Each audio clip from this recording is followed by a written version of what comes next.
Who the heck is PepTalks?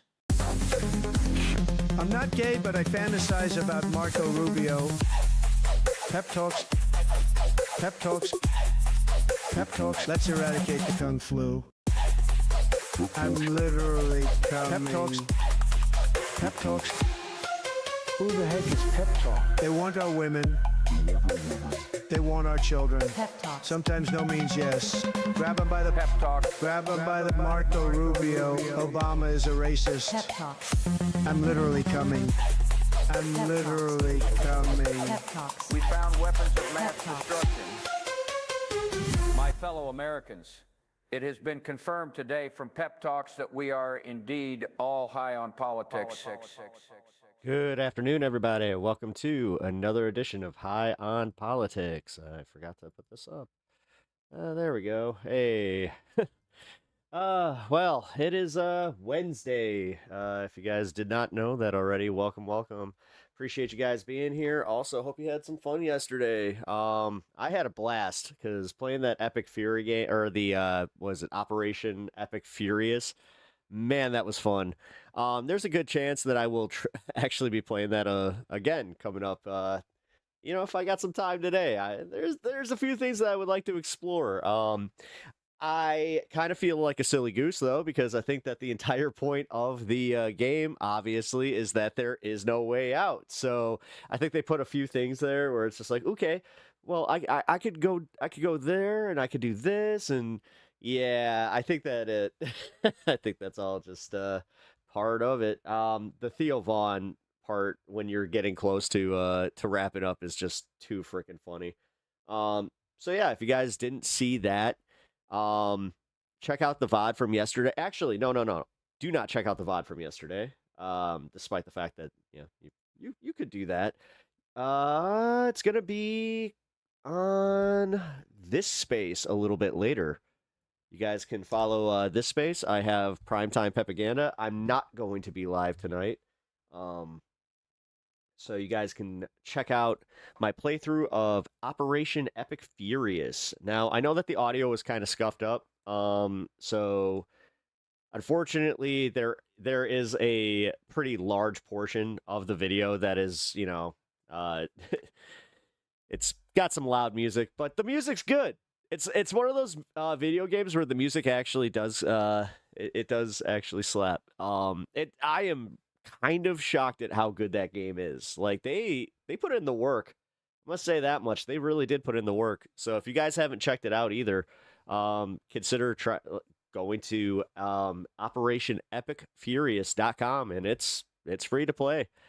Tons and tons of fun. Also, we will be going through the back half of the ContraPoints, Brianna, Joy Gray here, in a minute. It's going to be kind of a backwards show here. We're going to cover the rest of that, and then we're going to go into the news. So this is going to be kind of fun.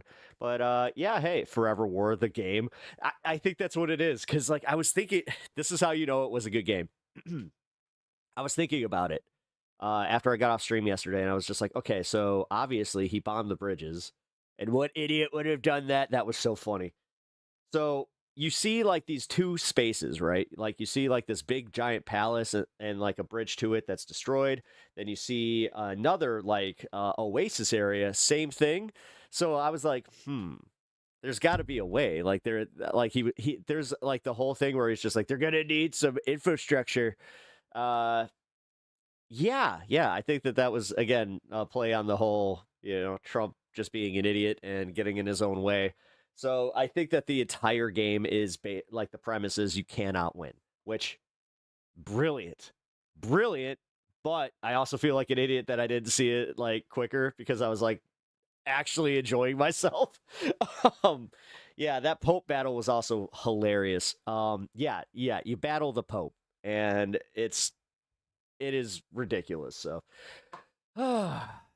definitely check out the playthrough on this space later tonight. Sorry guys. I'm also full disclosure, I'm trying to still fix whatever the hell happened. I think this happened last Friday. Some I don't know how to describe this, but some setting that is just like it's one of the dumber ones. It's like a security setting thing. Like it keeps shifting my stuff, and I'm like, okay. Obviously, I'm not turning security settings off in any way, so I had to try and do some workarounds, and here I am. Here I am. I'm still going to be futzing around, and unfortunately, it looks like my chat is just it is what it is. I have to go back and forth manually. Like if you see me looking, yeah, I have to literally go through all my chats. So I appreciate you guys at least bearing with me because I'm going to be looking into a new OBS. I'm at that point where this is ridiculous. It has definitely impacted stream, so yeah. Hopefully you guys will see an improvement soon. But all right, damn it! I just dropped my freaking top of my water. And I think it just slammed my computer. Where'd it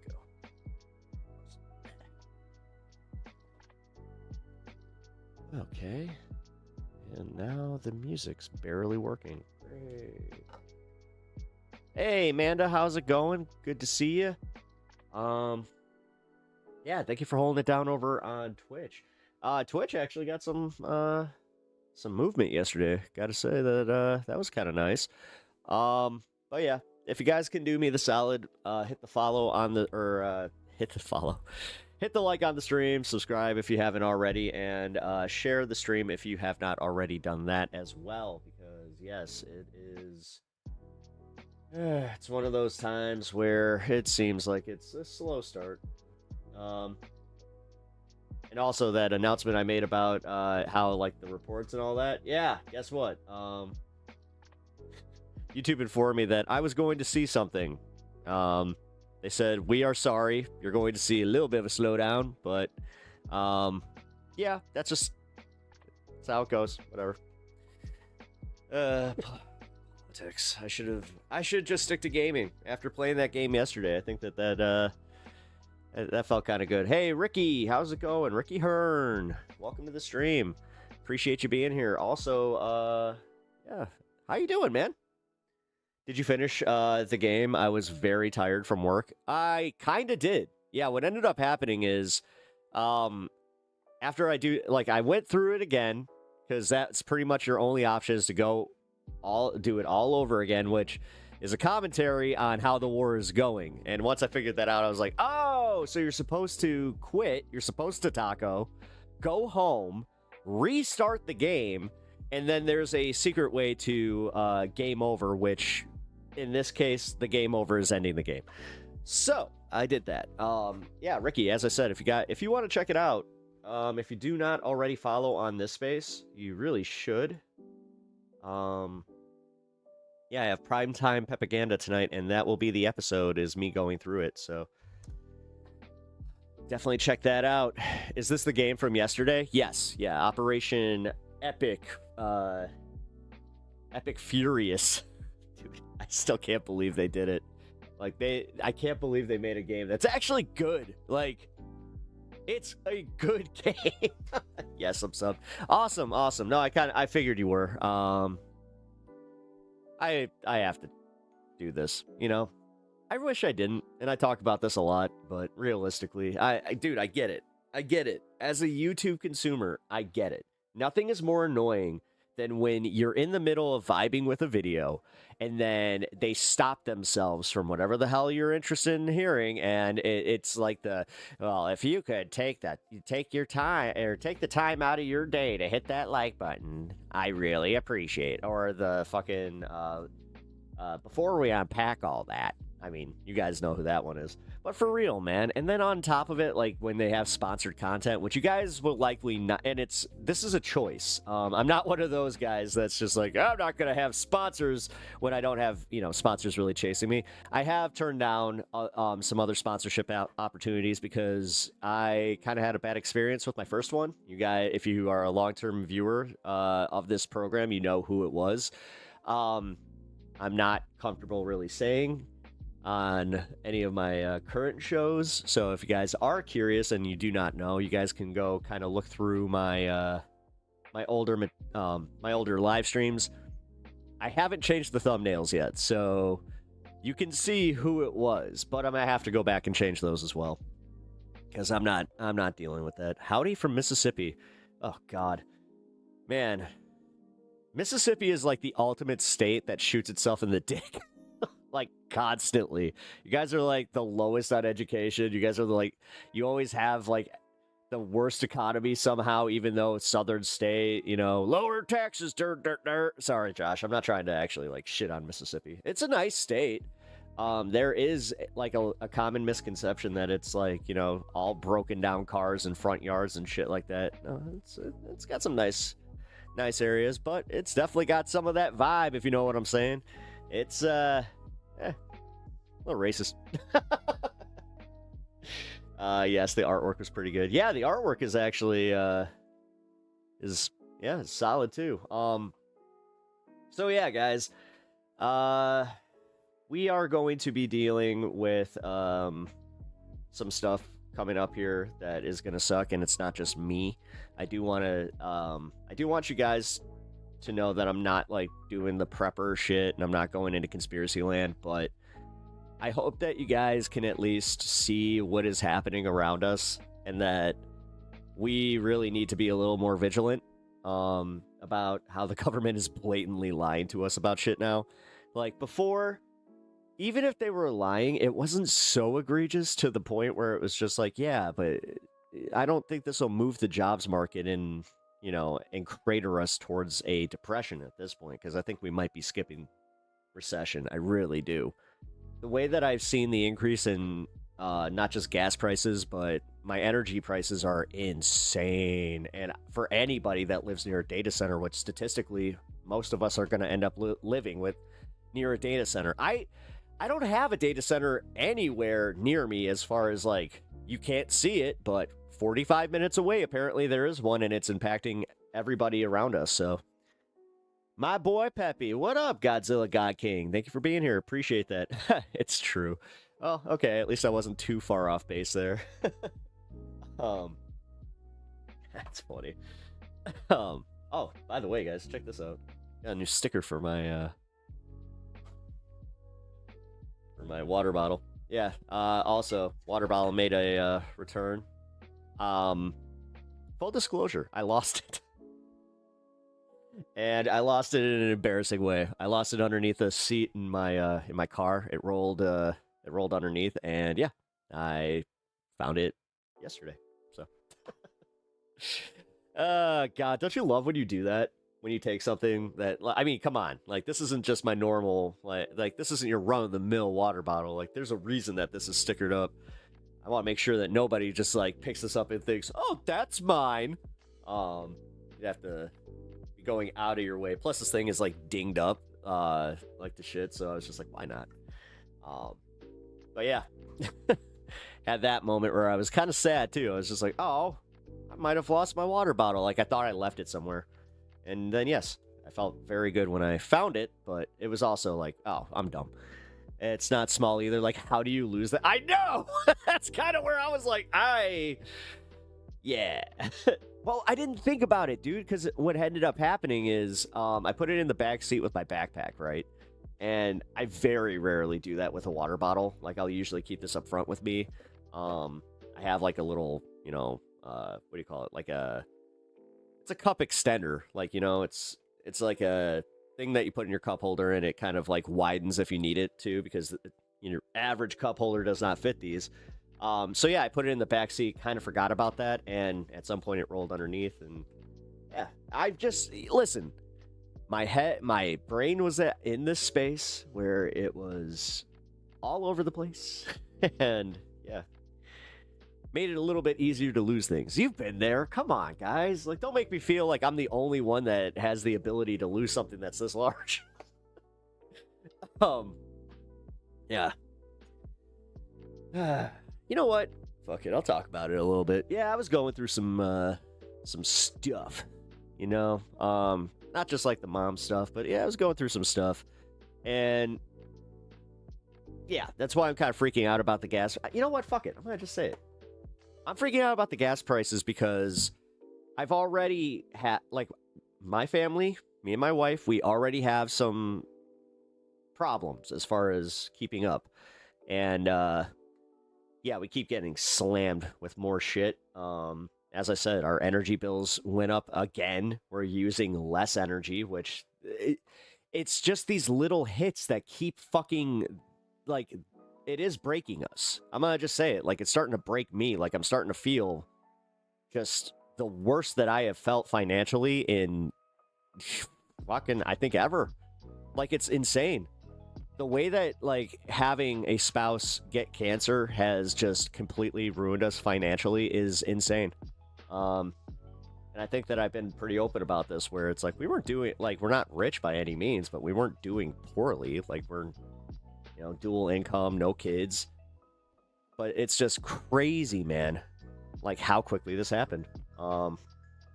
It hasn't even been a year, and we're just, yeah, struggling to stay afloat.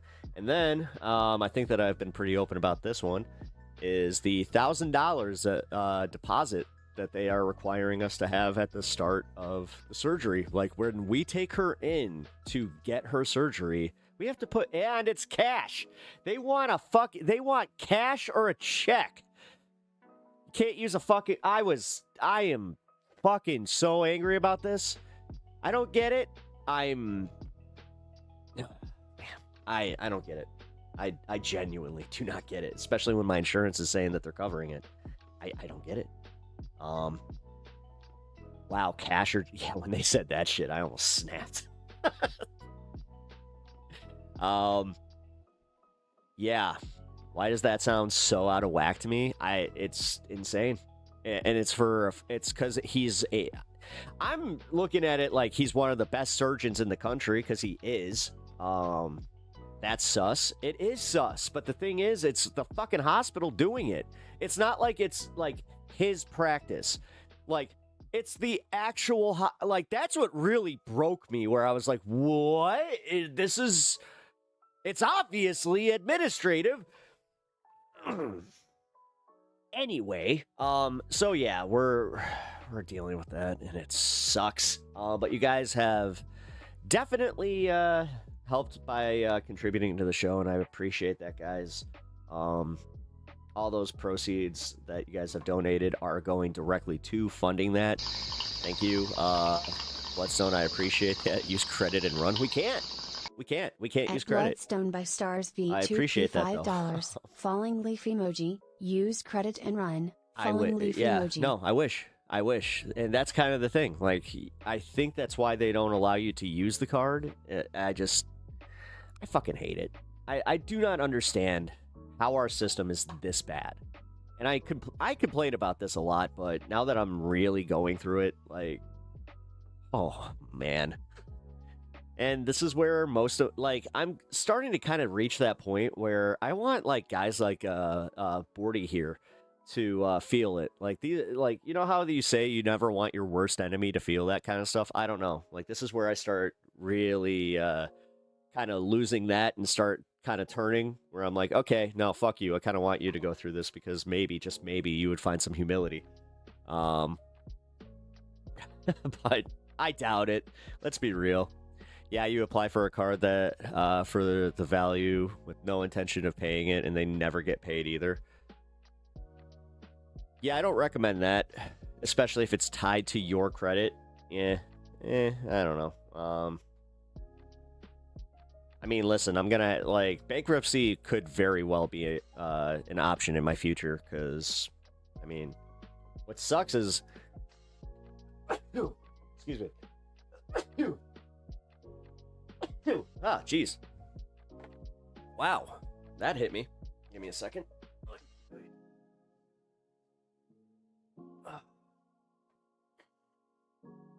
Yeah, trustee, and all. Yeah, exactly.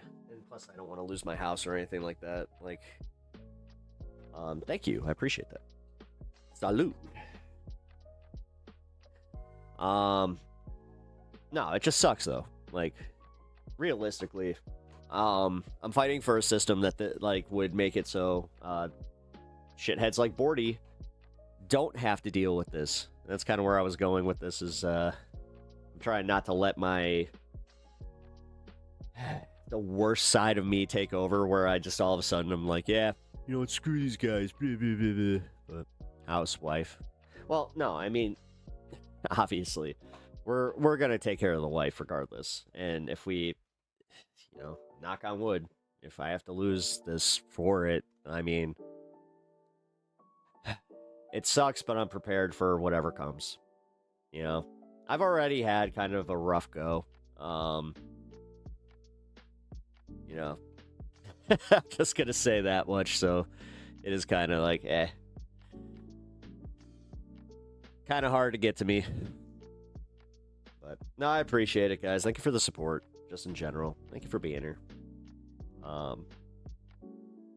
They get free healthcare with 0 copayments when they're in federal government seniority plans. That's not necessarily true. Like my mom, she was technically in a special plan. She was on she was getting her Social Security. She was on Medicare or Medicaid. I keep mixing them up. But yeah, she had to pay. So also, thank you, Bloodstone. Uni's doing good right now. She's getting an MRI as we speak. She was kind of cranky when she went in because she wasn't able to eat or drink, and they scheduled it for the afternoon, which I warned her about. I told her, I'm like, you should schedule that for first thing in the morning. Like, whenever I get, like, I've had 2 MRIs within, like, the last few years, and both of them I made sure I was first thing in the morning because I knew how that goes, where it's like, haha, nah, you don't want to wait till the middle of the afternoon when you are feeling a little peckish, because you can't, I mean, it's 9 hours before you even go into surgery, so, yeah. Just a little, hey, if you guys are ever going for an MRI, just remember, earlier the better. The longer you are there, the older your plan. It's been since Bush 2 that newer members of Congress owed copays, from what I heard. Oh, jeez. Oh, you're talking about, like, the federal thing. Oh, okay. I got you. Damn. I just realized that I should probably go grab my coffee. Coffee's upstairs. Damn it. Oh, shit. Thanks, Godzilla God King. I appreciate that. America makes 0 cents to my UK girlfriend. Had to explain to her. At Godzilla God King $10. America makes 0 cents to my UK GF. Did you Had hear to that? explain to her You that heard that through my ER costs headphones? fall on the Wow. person that gets emergency medical care regardless of how you got there. That's... Yeah. And then there's the myth that because we're in America that, even if you pay, that you're going to get seen right away. Nope. God forbid you go to the emergency room. Going to have to wait probably 6 hours, depending on what day you go. Like, when my wife first got diagnosed, we went to the ER. It was like 8 in the morning, and she didn't get seen until 6 at night. So, yeah. Yeah. You definitely don't buy into that myth, that bullshit where it's like, well, we get what we pay for. It's like, no, we don't. No, we don't. No, we don't. Why do the poorest, the poorest and the dumbest amongst us have the loudest voices that people actually fucking listen to? Like, these are the jackasses that allow our system to fuck us the way that it does, because they just will not fucking fight. They will not fight against it, because acknowledging that the system is broken and acknowledging that the American healthcare system is what it is means that you're acknowledging something bad about your country, which they're more than willing to do by making a movement called Make America Great Again. But that they can't touch with a 10-foot fucking pole. And these are the contingent that definitely understand the medical system. Like, these are a bunch of older boomers. Come the fuck on. Ugh. Just let me die. Wait, I can't afford that either. Yeah, that's another thing. I've covered that, where it's like, dude, you die in America and it's immediate, $2,500 autopsy fee. Honestly, you're better off not having a family, because then they try to pass that on to the next of kin, which is bullshit. It was funny because my mom, well, nothing's funny about this, but my mom died in Tennessee, right? She has her husband who, you know, whatever. They did the legal thing where I was still her power of attorney and all that stuff. So they tried to come after me for all the fees initially. And then, like, I paid them, and that's what sucked, is I was just like, here, I can give you what, like, I think it was like over 10% of whatever the hell we owed.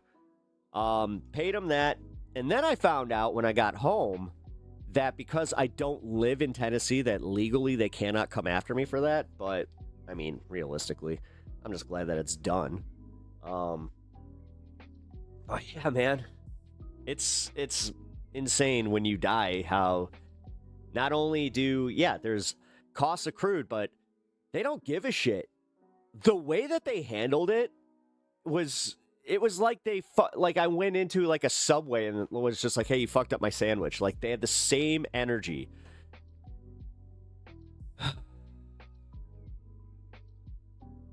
Do they have filial duty in Tennessee? Yeah, I think so. Yeah, they explained to me that had I actually shared an address with my mom, that I would have been on the hook for it because of the way that she wrote me in as her power of attorney. Yeah. Milk is $6 here. Yep, milk is increased here. Gas shot up by like 40 cents, dude. It was it was like at 460 something yesterday, and now it's at 529. It's whatever, man. Yay, Trump! Yay! Trump daddy! Woo! Our president's doing such a good job. We just need to be there for him, folks. We just need to remind him that all these libs out there, they're crazy. They're crazy. These crazy wacko lefties.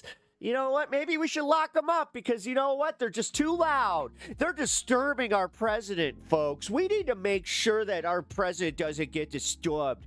We need to make sure that he has his beauty sleep so he can poop tweet and start more wars that we have to pay for. And then, well, you know what? I'm more than willing. I don't care. I will pay trillions of dollars that I don't have, and I will never own anything just because it makes my fifis happy that I'm trolling the libs. I'm gonna go to my deathbed with a smile on my face, knowing that I've trolled those libs. Those libs got so trolled. God damn.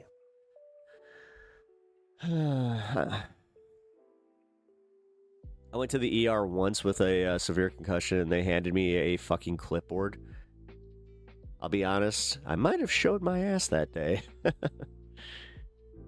Why did it cost me $51 to fill my car? It's just a Ford Focus. $51 is actually what my average used to be for a 13-gallon tank. I would never go to the hospital for anything. Well, you're likely going to. The thing is, statistically, you're going to get sick. Something's going to happen to you. You're going to age, and at some point, you are going to need health care. That's why we have insurance. The thing is, you can't conceptualize it. The younger you are, trust me, I thought I was fucking invincible. I played hockey.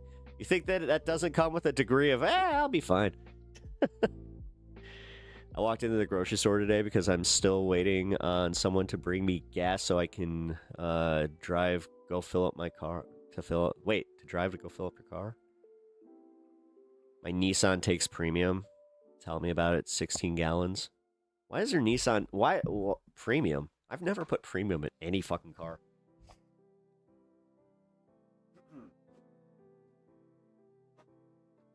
Then again, I've never had like nice enough cars to really have to worry about it. Man, you know how I said it? My seasonal allergies didn't hit me. Yeah, they just came late. I feel like crap today. $54. It cost me 80 something. It was like $82 to fill up my car. Yeah. You're 42, the age status effects are already starting to. Yeah. It's what's status effects. Like how you call them, status effects. Yeah, that's gonna happen, man. That's definitely gonna happen. Jesus loves you, brother. Great. Go remind other people. Like, you don't need to, like, you do not need to try to save my soul, because by your standards, Jesus, like, he loves me, because I actually do things not in his name, not because I fear God. I do it because I just want to be a good person, because it makes me feel good to see other people feel good. And once I'm not sure if maybe I just had like a really radical leftist pastor near the end of my time with Christianity, but that was actually one of the guys that was really inspirational in making me kind of feel like, oh, you know what, the way that our like religion is structured and the way that like our churches are structured is antithetical to what God's messages and Jesus's messaging was. That also, you don't need to fear that whole going to hell thing. Number one, hell is a construct from Dante, like the way that it's structured there. If you're talking about like, you know, not going to heaven, it is literally purgatory. There's nothing different in the translations of the Bible. I think it's ridiculous that people they shifted the fairy tale into something that it's not, to try and have more control over people, I guess, because that's how it goes, where it's just like, oh, well, Jesus, you don't believe in Jesus, so that means you're not going to heaven. It's like, no. You misinterpreted that entire taking the Lord's name in vain thing. It's not saying, oh my God, or any of that. It's literally being a piece of shit and then saying, well, Jesus forgave me. It's knowingly sinning, expecting to then have God's forgiveness. Like, that's literally antithetical to everything that Jesus was saying. Jesus was saying he is the truth, the truth and the light, and that, you need to try to be a good person. He accepts that you will fail because humanity is imperfect, but you need to try. And it's even worse when you use his name to actually practice hatred. You know, that whole thing where you guys use Jesus to be judgmental pricks. There's this whole thing in the Bible that talks about how only God can judge you. So you're wasting your time. Like, that whole thing that, like, your insecurities about it, it's blatantly against the Bible. So, damn, now I'm scared of God too. Yeah, right. Trump won, cope. No one's saying that he didn't win. We're not you. We don't have to pretend that like the election was stolen or anything like that. We just acknowledge just how bad he's doing. So you want to talk about cope, even though you've used the exact here. Oh, wait. I love doing this where I get to look at your channel activity and see if you've said the exact same thing. Hey, look at that. Trump won, cope. You said that one. Whew. That was last week. Damn, dude. So how's this work? Do you guys like have these prompts that like cycle through? Are you one of those Russian teens that like this is what you do also? Like, do you get paid the rubles? Do you get government rubles? I would like to know. I'm genuinely curious how this works. RVKB chess. Hey, what's up, man? Play chess? Cool. Welcome to the show. I appreciate you being here, man. Yes, I agree. People that call on his name for forgiveness to knowingly go back and back to the same sin are not good people. Followers that repent and call on Jesus as the Lord's will be saved. No, not necessarily. Not necessarily. What you're doing right now, Mike. You're a little you're proselytizing.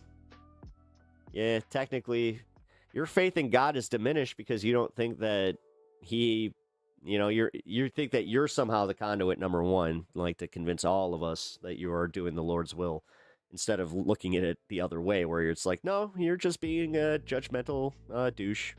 It's okay. I'll pray for you, Mike. I'll pray for you though. I'll make sure that you know, you're all good there. You know, my man my man Big J. You know, he knows what it's all about. Charlie is correct. What'd Charlie say? Are you talking about me? Wait, I don't see Charlie in chat, so... how am I being judgmental? Oh, just by saying that, you know, Jesus, like your little diatribe here, just reminding us, you know, he said to fear God. Yeah, why would you need to fear God, though? Why does God require your fear? Seems like an asshole. I don't fear God. I don't fear anything like that. The fuck? I fear that moment of death where it's just like, oh, it's gonna suck not to be here, but realistically, okay. You know? What sucks is how anybody that is like super duper religious, yeah. This is why we don't have somebody that just comes out and says, yeah, no, there ain't nothing there. You know, I've taken enough psychedelics that will, that can kind of like explain why we think of like divinity the way that we do, the way that we think that we see things when we don't. Yeah. LeMayo, Mike, you literally were like, followers that do a specific thing will be the one saved. How do you not see judgment there? Because that he doesn't. They don't. This is their superiority complex that they have to live with. Like, this is evangelical Christendom. They are so insecure in their way of living that they need to judge other people and think that they're saving them, when they realistically have absolutely no grounds to be doing so, because they have not saved themselves. It's okay. Mike, I know you're tight, bro. I really do. Unfortunately, I think that what you need to do is you need to go study that theology a little bit better. And then maybe, just maybe, you'll come out of it with a little bit more of a progressive way of thinking, because actually, Jesus was pretty fucking progressive, dude. Like, he was like the OG liberal. But at PepTalks, what if we die and the religion isn't our religion? You devoted yourself to Christ and you get the other side, and you get to the other side, it's a Hindu god. That's funny, because I would just be like, oh, that's cool.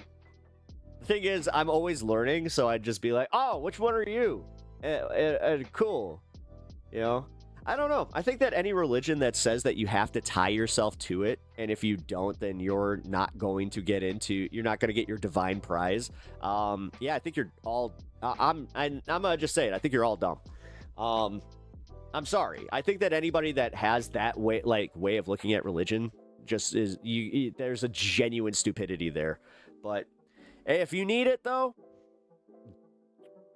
good for you. You know what? Good on you. I'm also not going to attack your religion. I just personally think that it's silly.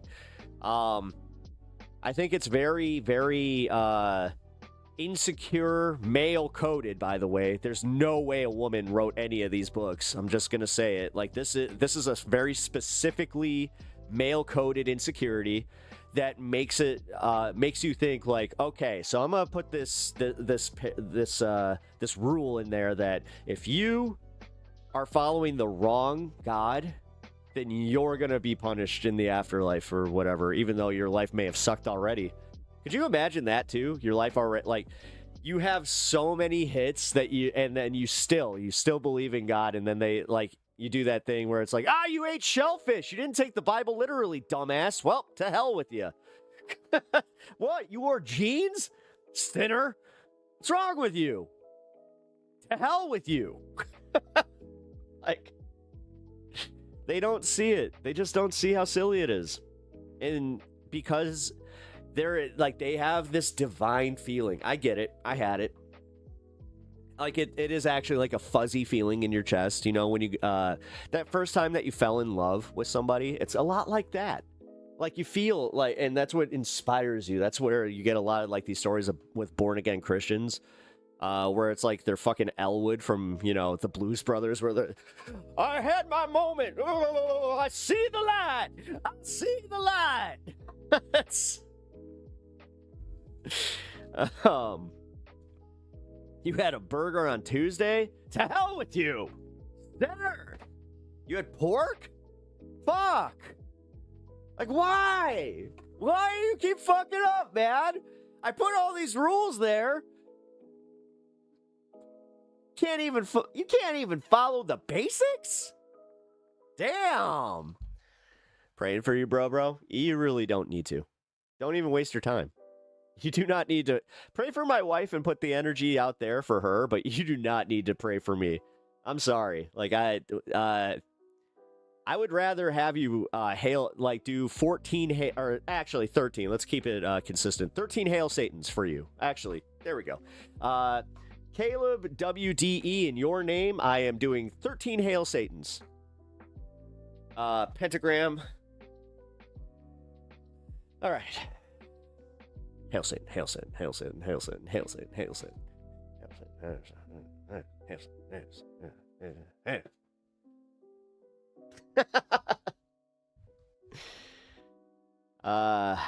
These 15 crash 10 commandments. That's one of my favorite jokes. The Lord has given me 10 commandments. Life of Brian too, man. Same. I love that stuff.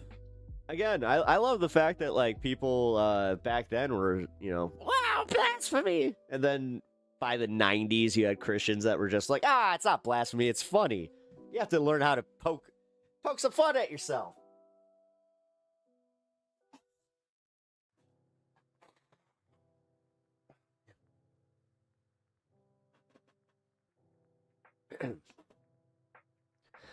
Hope the truth is revealed to you, my man. Jesus loves you so much.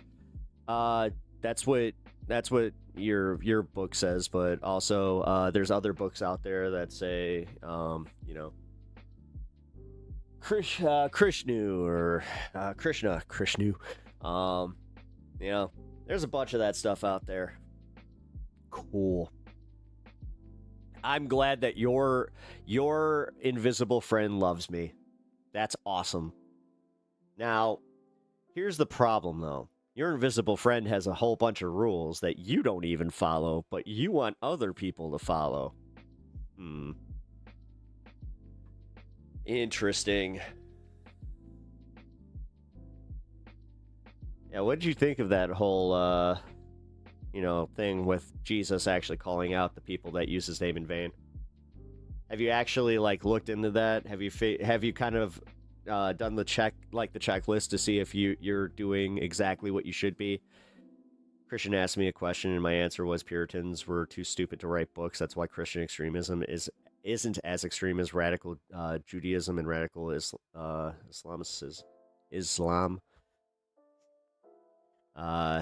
Still pretty bad.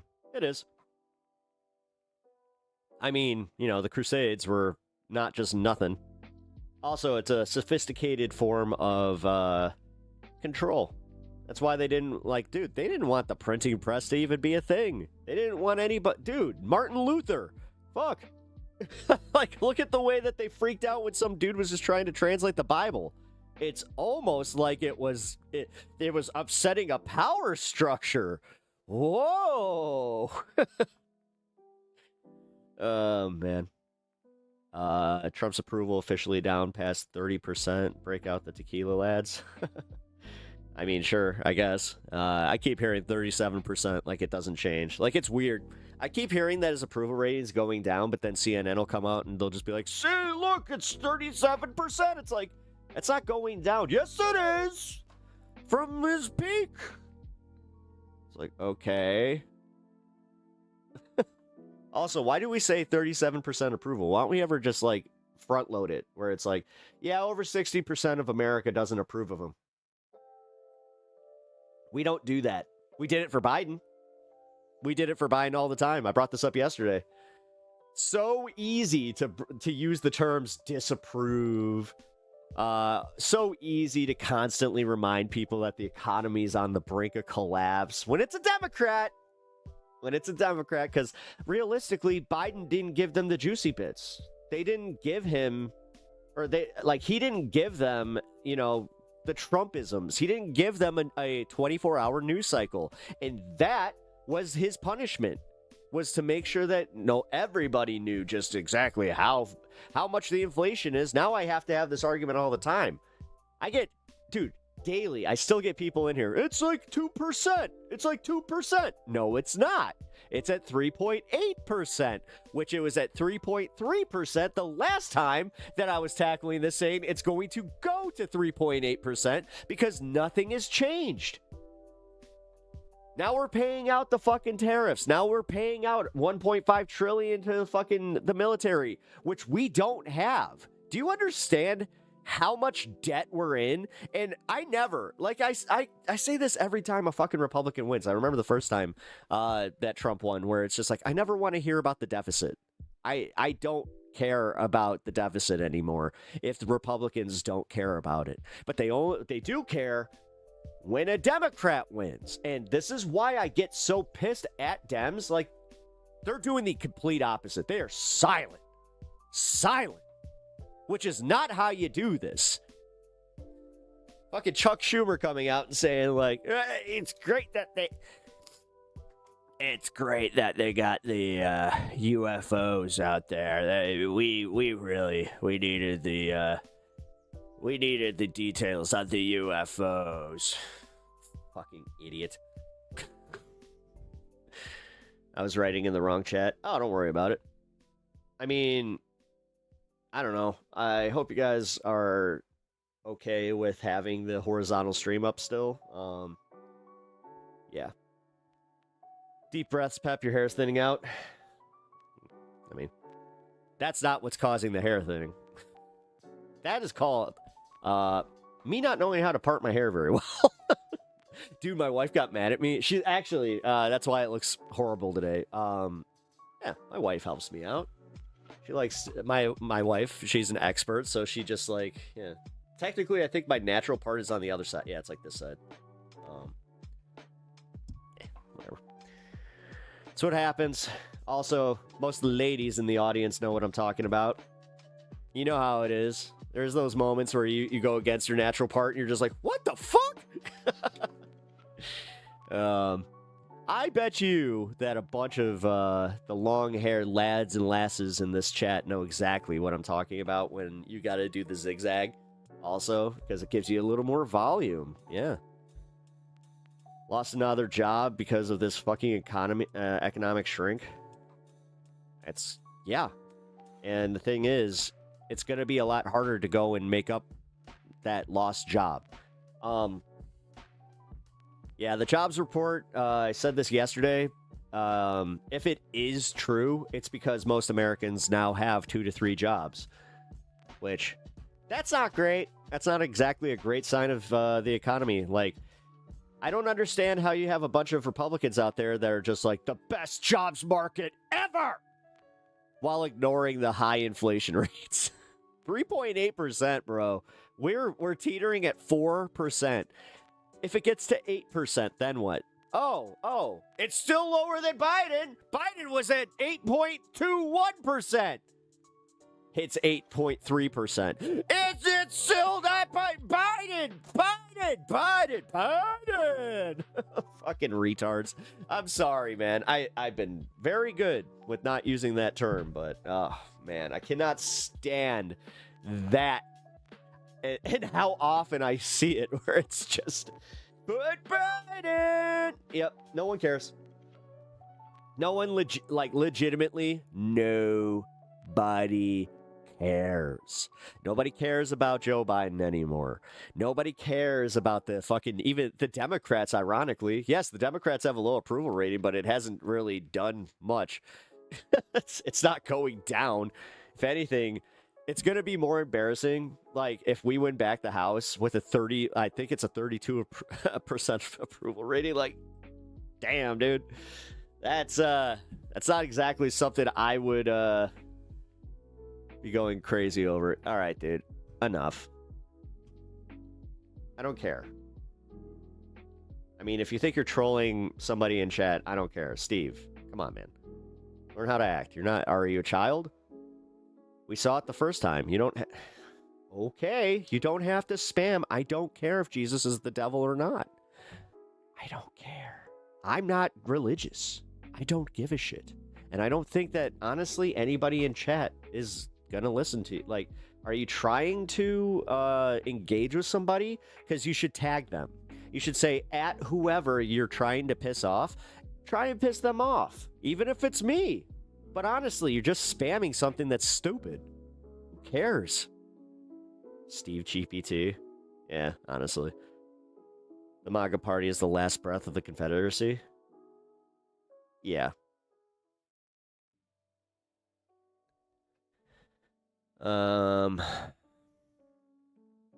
You're applying to a hospital food court now? Oh.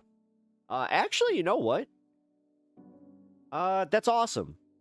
Hey, I appreciate that. Also, if you actually get that job, yeah, do that with pride. Do you understand how important that is? I spent a lot of time in the hospital, with my wife when she got diagnosed, and it was almost 2 months in the hospital. And I'll just say this, you want to talk like jobs of like heroes types of thing. That's one of them. It's definitely unsung heroes. And honestly, the hospital that my wife was at, the food court, was good. Because they had some people that really knew how to cook. Like, their breakfast was really good. They also had a deli there. Like, I was genuinely shocked. Because, like, you always hear hospital food. And then you also think, like, it's going to be so expensive. It was not as bad as I thought it would be. So, you know what? Thank you for that. Seriously. Dude, I kind of feel getting emotional because I just realized how much that really mattered to me. Hospital food is solid. Yeah, dude. They had a lobster bisque that I was like, holy shit, this actually might be the best lobster bisque I've ever had. They also had a chicken salad sandwich that was fucking fire. So, gotta say, yeah, it's pretty cool. It's literally gruel. What do you mean? Are you talking about, like... No, it's not. No, you're wrong. If you ended up in a hospital where they had, like, gruel, then... I'm assuming that's, like... You're talking about, like, porridge or whatever the hell, right? No, it's fine. One of the best burgers and fries I ever had was from Fizzy. Fred, stop! Okay, so one of my favorite things that happened is my wife, I was there after she got one of her procedures done, and she was getting, they were ordering food for her, and she was just like, do you want something? Like, you could get it delivered to the room. You're just gonna, like they even said, that you're gonna have to pay, like, separate. It was fine. Sent the link in the politics channel. Oh, thank you for that. I appreciate that. How you doing, Anna? I hope you're doing well. It's been a rough few days, but I really appreciate you always popping by. Brings a smile to me face. Don't be so angry Trump won, Democrats lost. Nobody cares.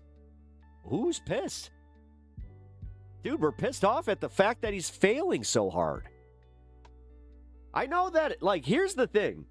I know that you think that I'm like your normal leftist channel, even though this person doesn't think. It's not a person. Brandon is like, that's a bot.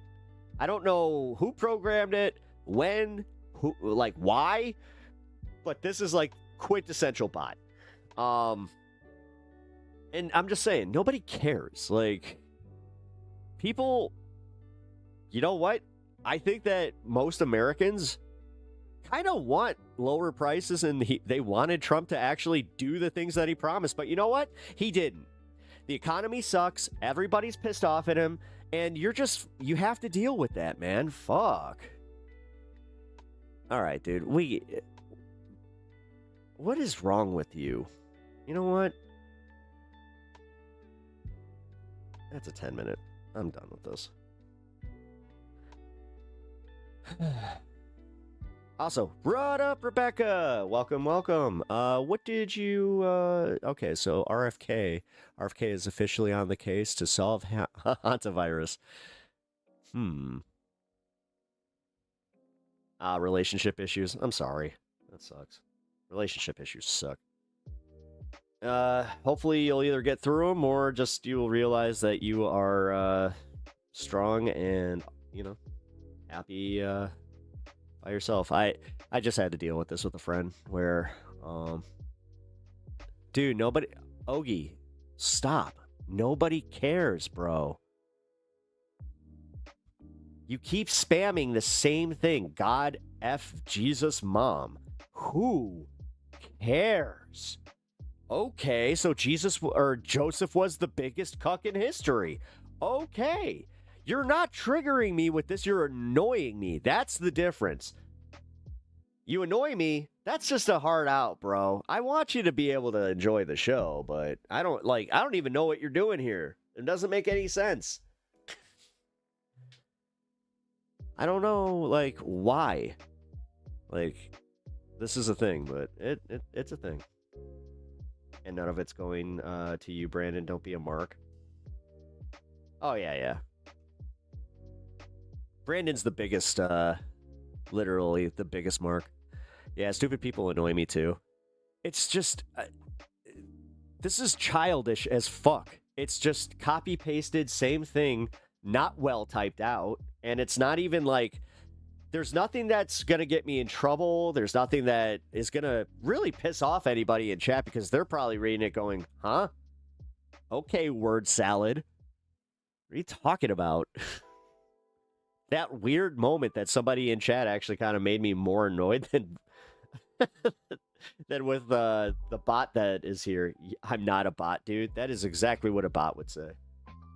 Your AT&T bill went up $10 this month. Do I blame Trump? Yeah, you should. Yeah, the price of everything is going up. Greed is in fashion, man. Where's the winning? Where exactly are we winning? Like, what's this? Where did he make America great again?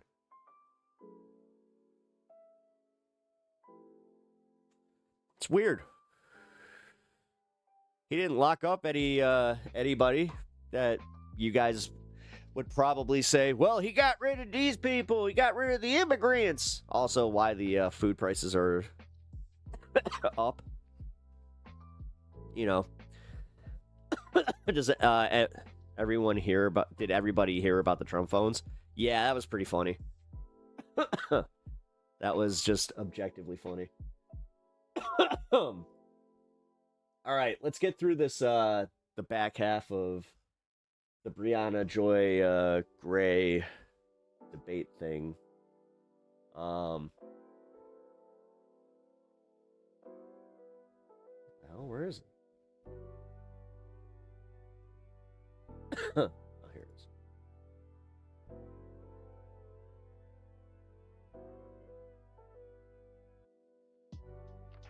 We'll go back a minute. I love the trillions of investment thing, ignoring the fact that this investment is across the board rises in costs of doing business with real Americans and the pull out of foreign investment. Like I said, dude, he keeps coming out and like saying, we pulled in a couple $1 billion from this thing and the tariffs. We got some money from the tariffs, even though I have to pay that back. Like, dude, objectively, everything sucks. Everything sucks. Groceries are way higher. Prices of just normal goods. Like, God, has anybody looked into furniture lately? So, I had to look into buying an end table, right? Because one of my end tables finally broke, which I've had this thing for 15-something years. I'm actually, like, I'm upset about it. It sucks. Dude, just for a fucking, like, standard end table, like a small one, this thing was like $60. I was like, why? What are we doing here? And it's one of those ones with the bar that has like you can tilt it and it like becomes like a table, like a little like reading nook kind of thing. Yeah. What the fuck? IKEA furniture is skyrocketed. God. I was looking at IKEA storage and I was just like, what is it?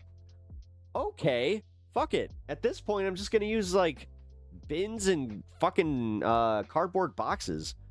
I remember when she was a cross-dresser, shit-faced in front of a bookshelf with a bottle of rum in her hand, slurring her words. The longer the video. Wait. This convo wasn't bad. It was just Contra being Contra. The thing is, I found myself disagreeing more with Brianna than I thought I would.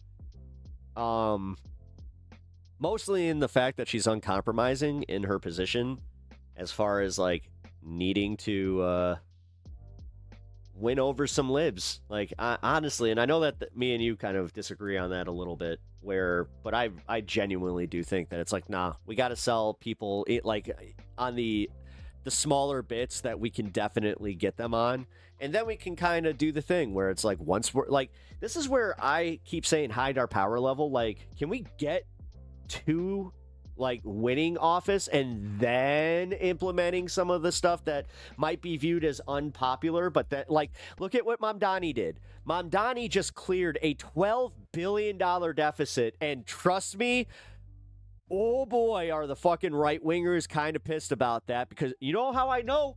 They stopped talking about him. They stopped talking about the fucking deficit. They stopped talking about everything with him. It is genuinely fucking funny to watch. I'm gonna say that much. But, yeah, man, I don't know.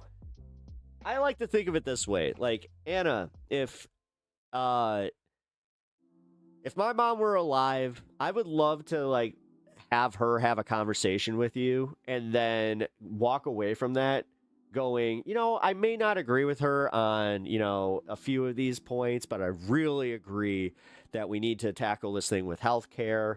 I really, really agree that we need to start like casting a wider social net and really taking care of the people that need the help.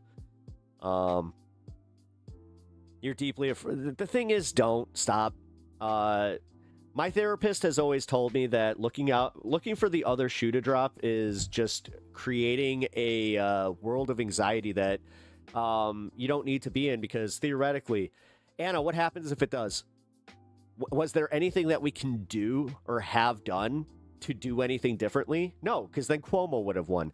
Just take the wins, enjoy it, and then move on. You can't control this, and it's not going to happen. And even if it does, like I said, then what? Then then the people of New York can move on. But it is also this thing where it's like, nah, like, I don't see anybody else that's like from some of these smaller orgs, even the DSA. Like, we can't get people from, well, I mean, fucking Chicago, we can't get anybody to actually run with the DSA.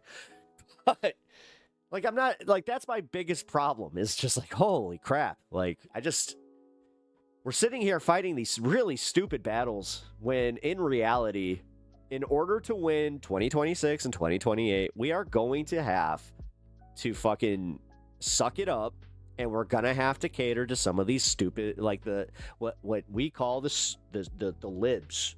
I'm not even gonna call them the stupid libs. In a personal relationship, yeah, I agree.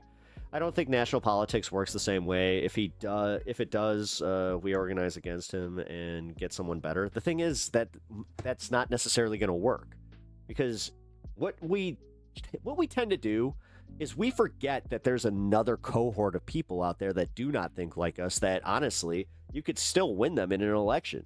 Like I said, it's the hide your power level thing, and then just do what your agenda is when you win. But we don't focus on winning. Like, we also have this thing about, like, purity politics is exactly what it is. Because in our perfect world, we would be able to hold, like, all of these politicians to every fucking word they say. we're way past that. Dude, Trump literally, he ran his entire campaign on no new wars, and they just moved to the next thing, and saying, nukes or whatever. Yeah. I'm so over politics, but I really care about you guys, and I want you to be okay. I want you to be okay? Thanks, Rebecca. I do appreciate that. And yeah, I'm sick of it.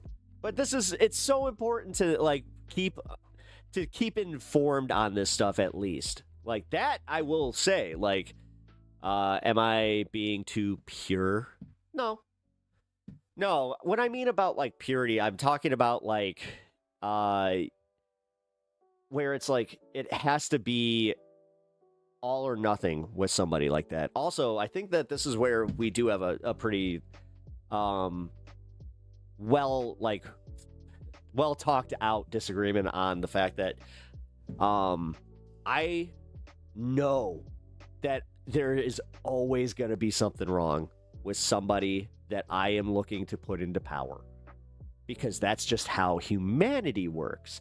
You know what? I'm going to just say it, and this might get me in trouble, but you guys met my best friend. He does shit that pisses me off. Doesn't mean I don't love him. Doesn't mean that for the most part, we agree on pretty much everything else, but there's a few things where it's all right, man, you see it that way, I do not. You may not fuck with politics, but politics fucks with you. I've always liked that one, because it is simple and true. No, I just feel like worrying about Mamdani being an Obama 2.0 is one of the dumbest things that we can do right now. I feel like this is where I got into it with that atheist socialist girl, and that's also where I've been getting into it with some of the farther left, is just, why focus on that? Actually, that's why I was kind of freaking out about Brianna Joy Gray, where it's why do you guys want to focus on this instead of what's right in front of you? You would rather still, people would still rather focus on, making sure that nobody votes for the liberals, but they don't understand that they're not gaining that vote. You're just disenfranchising everybody else at that point by saying, stay home, because that's what happens. These people are not getting there is no revolution tomorrow. I hate to say it. It's not gonna happen. Too many fucking people are complacent.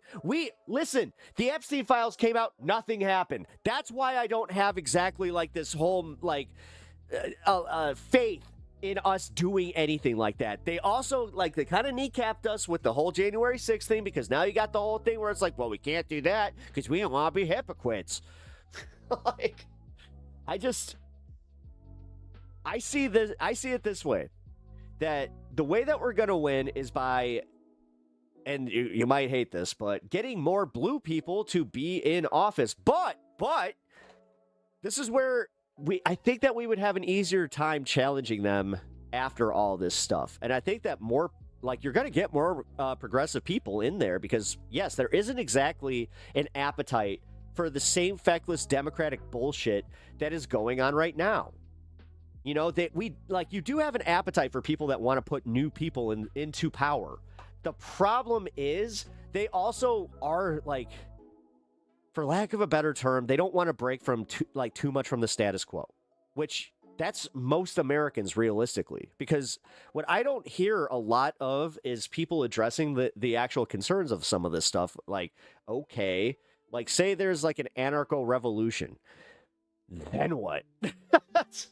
How does that make how can you answer that to making their lives easier? Because you understand that it's not like talking to me saying, well, then you would have healthcare, and I would be able to understand that kind of stuff. These people think more linearly to their families and to their situations. Realistically, it's all about will I pay less? Will my kid have a future in this?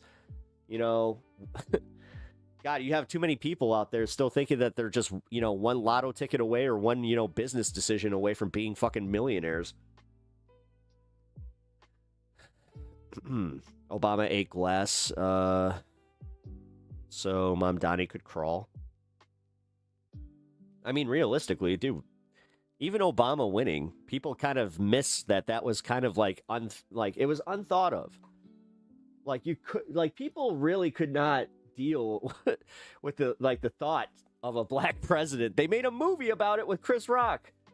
RPT Talks. Thank you for the raid, dude. Appreciate that. Hope you had a good stream, brother. Been catching some of your content lately. Need to start shouting you out a little bit more. Everybody check out RTP. Sorry, I have freaking this is that dyslexic thing. Dude, I got mad at I and E words again yesterday where I was just like, why did they do this? Mamdani is overrated. I mean, I think that him clearing that deficit in under, 6 months? That's not insignificant. Or was it just 6 months? Well, no, it's not June yet. Haha, it's under 6 months. I and E words are the worst! Thank you! Thank you! I appreciate... Oh, solidarity! Because, whoo!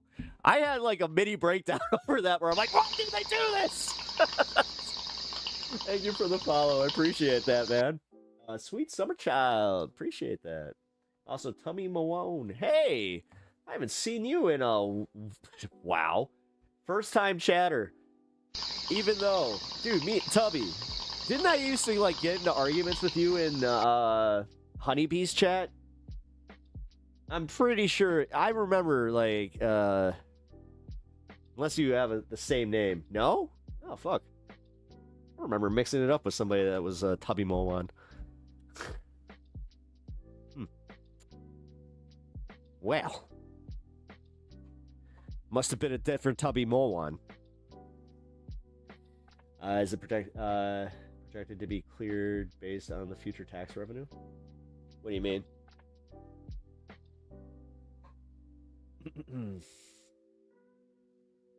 You're a first-time chatter. No, I know you're a first-time chatter here on my channel. Never mind. I used to go into other like politics channels chats and try to mix it up a little. This was back when I was still in like my consumer phase of things. Not so much anymore. I will admit that. It's actually really difficult for me to watch like a whole stream. What do I remember? I just kind of remember, are you not right wing? Because like I said, you could just be a totally different person.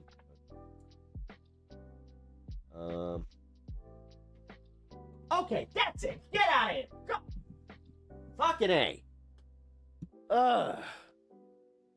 This fucking cat.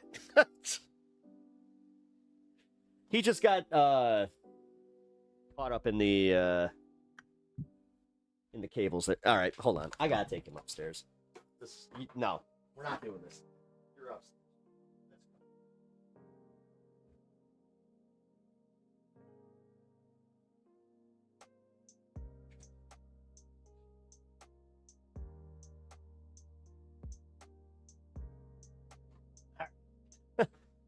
You didn't even see the cat? Yeah, he was underneath the desk here.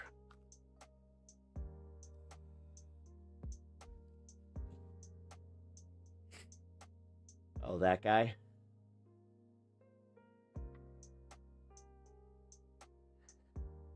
I don't know.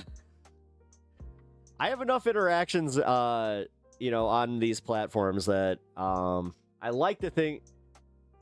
Yeah, I was about to say, okay, yeah. That's why I was like, I'm pretty sure that we've mixed it up before. Which, hey, welcome to the show, man. Happy that you're here. We both think Marxists are stupid. Well. Too bad I'm not a Marxist. No one got laid off under Biden. Come on, man. Yes, people got laid off under Biden. The economy wasn't great under Biden. That's why I'm trying to institute this. And I don't know why I'm trying to help the right wing by saying, hey, maybe don't do the thing that Biden did that lost him the election. But okay, whatever, man. Keep telling us that the economy's great and that, it's just a little bump in the road and blah, blah, blah, blah. Like, dude, Trump is... he is fucking things up. So, I was gonna say, man. All right, so I need to get to this ContraPoints thing. If you guys are just joining us, I was watching the ContraPoints Brianna Joy Gray debate, I guess. I mean, it's not as much of a debate as I guess you think. I think you need a little socialism. Yes, I keep saying, like, dude, I'm a democratic socialist. Like, that's where, like, if I need to, like, lay out where my politics are, that's where I'm at. But at the same time, I'm one of these channels that likes to have conversations with the other side, except for, like, bots. Like, Brandon here is, like, if he's not a bot, he interacts like a bot. Like, that shit's wild to me, the people that are just like, nuh-uh, everything's great. Biden. Yeah. And I think you're stupid too, by the way. I lied, by the way. I remember you. Oh, okay. Like I said, man, I'm pretty sure that you were part of that community. Either way, I appreciate you guys checking out the show. If you enjoy political content, like I said, I'm very honest about where I'm at and where my biases lie. But I like to, mix it up here. I like to have some, people make their comments on the news. I do appreciate having other takes. Like, goddamn, that's one thing I'm gonna just say. I am all about not having a bubble. I do not want that because that doesn't help anybody. It doesn't make me like any better. I also will not, be a debate bro. That's another thing where I'm gonna draw a line there. Where, what even is your chat section? Such weird comments. Oh, I have YouTube and then I have Twitch. By the way, guys, I actually, for once, I have more viewers on Twitch than I do over on YouTube.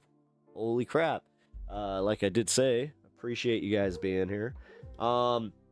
If you guys are interested in chatting via YouTube, I do know that I got a cool bunch of people over there if you want to go over and check that out. I do appreciate that, by the way. Wait, so were you guys like fighting in RTP's chats? Is that what goes on? You guys just like bounce from like political chat to political chat and just kind of like get into arguments? I mean, hey, it's all right. I just feel like there could be, some better things to do. But hey, also hope you are having a good time, I guess. I know the left typically doesn't like arguing in affirmative for any of the crap they want. What do you mean? Like, arguing in the affirmative, like I argue in the affirmative for healthcare. I argue in the affirmative for expanding socialist programs. I think that housing is a big one that we need to step up on. Because one thing that I need, like, all of our politicians to do is to get away from kind of conflating how most homeless people are, drug addicts. They're not. Like, dude, it's only 37%, man. Like, do you understand that is not exactly a majority? I know. Like, well, hold on. That's Trump's approval rating too, so some people might not understand that. All right, wait a minute. All right. Now I think you are too inferior for debate. Oh man, I remember this. Like, yeah, you were one of these guys. Like, oh, you were man, why so, like, what's up with you? Like, why so angry all the time? Like, is it because you can't, like, you want to talk about arguing in the affirmative? You're not a Trump supporter, but you're technically. So what are you? Are you like one of these politically homeless people? Because now I'm a little confused. We desperately need social programs in this AI market. Well, the AI market I do not see lasting much longer. I think it's going to be interesting the way that that collapses. Now, do you see why it feels weird in chat? LOL. Yeah. No, I get it. I get it. Like I said, guys, that sucks. You know, it's honestly no better over on YouTube. I'll admit it. I have the same kind of discourse over on YouTube. Just a troll, I think. I mean, I know, like, Tubby Mowan. This is how I remember his name, is because I actually, like, that was one of the ones that made me laugh. When I read it, I was like, Tubby Mowan. Because I kept reading it like Post Malone, like Tubby Malone. And I was like, that's funny. That's funny.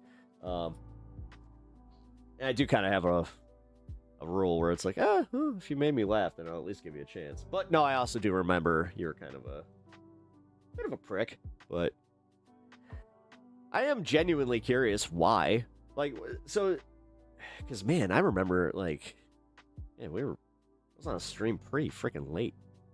No, I am nice. I mean, how do you say that and it like comes across as like you're an even bigger dick? No, I'm not. I'm nice. Shut up. God. Well, Brandon, no, now you're just a narcissist because you think that we're talking about you. No, I actually got a new favorite hater over in Twitch. So sorry. Yeah, you have lost your post, sir. Nobody cares about you. I mean, I was already telling you nobody cares, but now I genuinely don't care about you. Some guy came in here with a, at least a clever name, being Tubby Mowan. You're Brandon Clark. Like, seriously, first name. What a boring name. You definitely are, like, gray-haired, fucking... Do you have kids? I'm not sure. You strike me as the type that, like, might not have ever found a woman that actually loves you. So, I think that you might be lonely. Do you build wagons? Is that, like, your whole thing? I think you build wagons. Not that that's necessarily a bad thing, but it's like they're all like gaudy and like you put like Donald Trump's like stickers all over them. Yeah, that's what you do. Well, wait, sorry. When you're an NPC, you got that bot inhumane programming. Well, wait. Sorry, guys. My chat actually. I need to swap this. Wow. LOL, spicy pep. It happens occasionally. Radio Flyer Brandon. Hey, we got a new nickname. I like it. Radio Flyer. Dude, you like mayo? No shit. You probably eat that stuff out the tub with you. Like, you got your, like, dirty fingers just fucking, he does the thing because that's the closest he'll ever get to, like, fingering somebody. So he, like, sticks his two fingers in the mayo and goes, and then he's just like, yeah, taste that cream.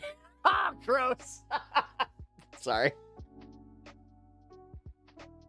Whoa.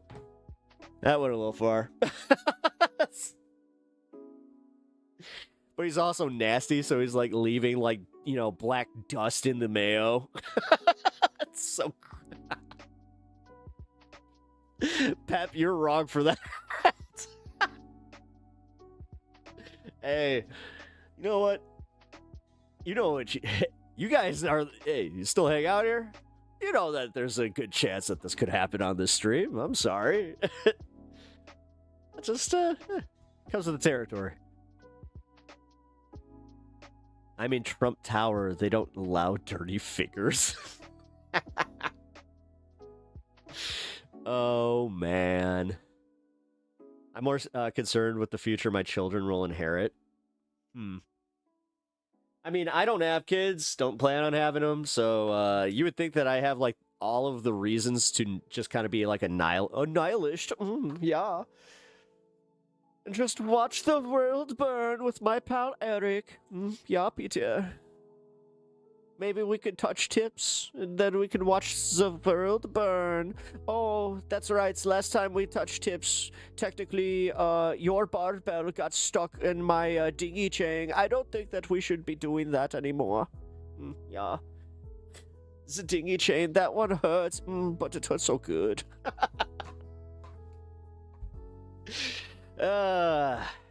Hey, this is Pride Pep Talks right here. If you guys don't know, I have stupid little characters and things on this show. That was Peter and Eric, or Pieta and Erich. They are the German nihilists, you know, based off of the Big Lebowski, yeah, but technically they were the ones who taught them how to be true nihilists. It's been a while since I've done that bit. Oh, stop him! Oh, wait.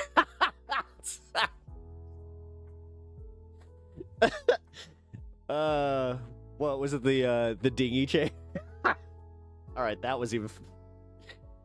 These are the moments that I love when I have like that creative moment where I make myself legitimately laugh. Where it's just like, oh Jesus. Zach, fuck both parties. Big puppet show. Have few failing petro dollars. Zach Carter 8681. Hey man, thank you for the $5. Appreciate that. Both parties. Big puppet show. Have a few failing petrodollar-s.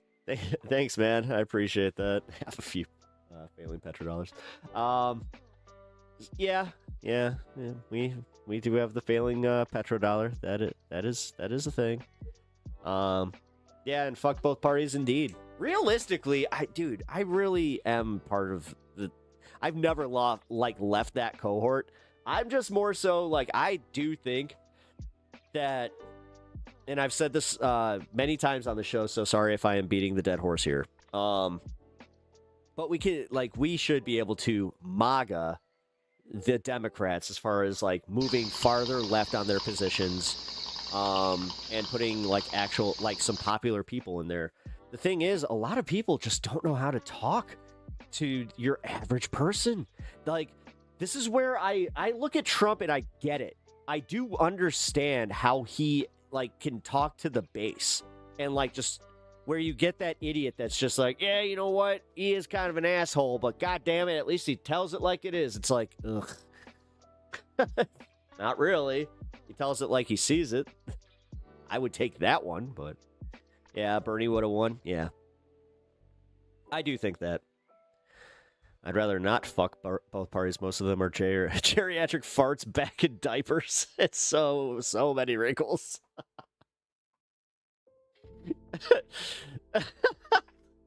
It's lots of flaps, you know, like, God, it's a lot to navigate, you know. Oh, God forbid, you know. When you say nothing concrete, you hear what you want to hear. That poor dead horse. All right, sorry guys, I went a little off the rails there, but no, I do. Like I said, I appreciate you being here. If you are enjoying the show, please hit the follow button. Gonna do the thing I have to, and also sub to the channel if you guys have not already. Come on, guys, let's build the channel up a little. Also, I really do want to have more people like in more of these discussions. Like, I try to have an outlet for that, but you know what? Sometimes you got people that ruin it. But for real, who do we have on the left? I mean, right now we have we do have Mamdani doing a good job. Like, I'm gonna just say it. He's doing what he said he was gonna do. He cleared that $12 billion deficit, which is insane, and he did it enacting pretty popular programs, man. Now, like, if he can do the bus thing and he can do the childcare thing, then he did it, because he only kept it to 3 basic things, which, great. That's what we need to do. We can't fix the world with one person in like a year. That's just not gonna happen. I mean, shit, look at the way that Trump has been doing it. He thought that he could do that, and now we're in the second year. It's getting progressively worse. At least that, you know, I guess that's a good thing. I don't really believe that because I think that,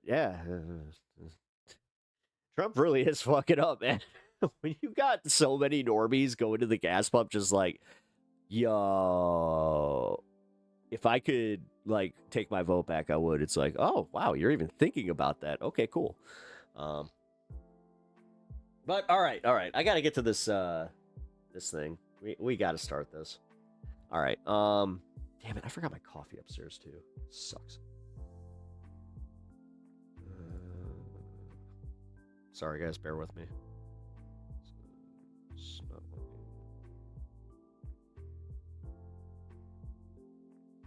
There we go.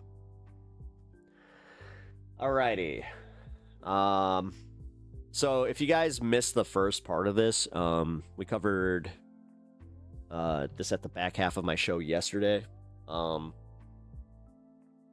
So to sum up real quick, Brianna Joy Gray and ContraPoints mostly are discussing kind of what we're discussing here about what we can do in order to kind of grow the party. And they have some, pretty big disagreements here because Brianna Joy Gray is arguing from what I would consider the farther left position here, which for anybody that like thought that Contra was, the anarcho, like she actually kind of covered it, like, the voice of BreadTube kind of thing. Yeah, definitely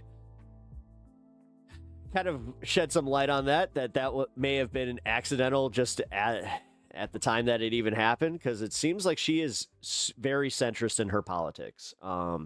Maybe not centrist, but moderate in her politics. I'm kind of surprised that Brianna is going as hard as she is in the paint on this one, because she is arguing that,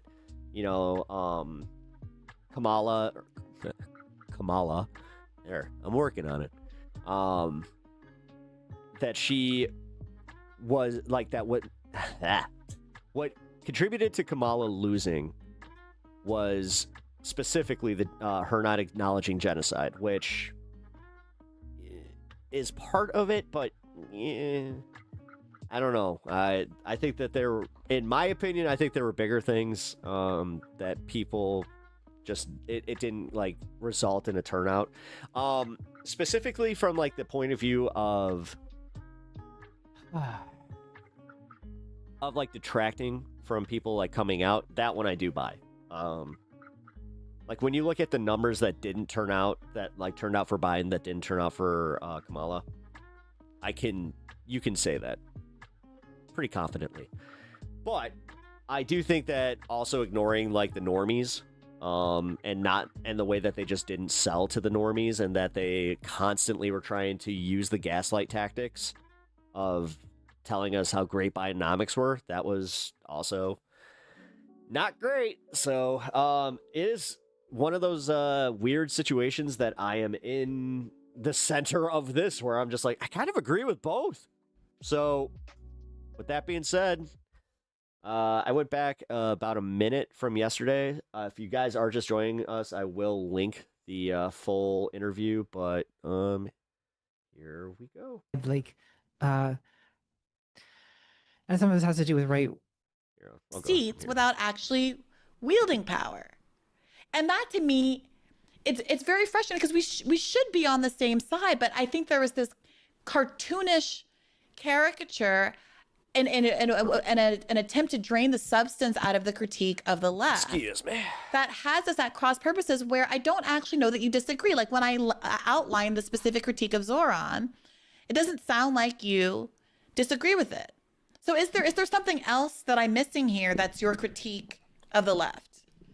Well, so I think when you're critiquing specific things that Mamdani does, or that Biden did, or that like yes, of course it's within reason to criticize your elected officials, and we all ought to do that. I agree, but I also think that what my frustration with the left is more that when it comes time to actually elect, the energy is so oppositional to like it's very difficult to build the kind of momentum behind a candidate when it's, so much. I don't see this problem existing on the right, where like you don't have, I mean, obviously Trump has lost a lot of his, I think, supporters in the last year, but like during the election, they show up for him and they form this kind of like unified, like, and some of this has to do with right-wing values around loyalty and submission and stuff, and I don't necessarily advocate adopting that, but I do think that, I see your point. I mean, you don't even support Kamala Harris during the election. It's not like you say like okay, well, we'll get her elected and then we criticize. It's that when you're not even you don't even want to get her elected, then it's because I have so that's much where less... I see the criticism as being this like critiquing power thing. Okay, because it's so, like you don't. Yeah. You're so not. Let's talk about power. Let's talk about leverage. Yeah. Okay. Do I have more leverage against Kamala Harris before she's elected or once she's president for 4 years? I would argue when she's president for 4 years.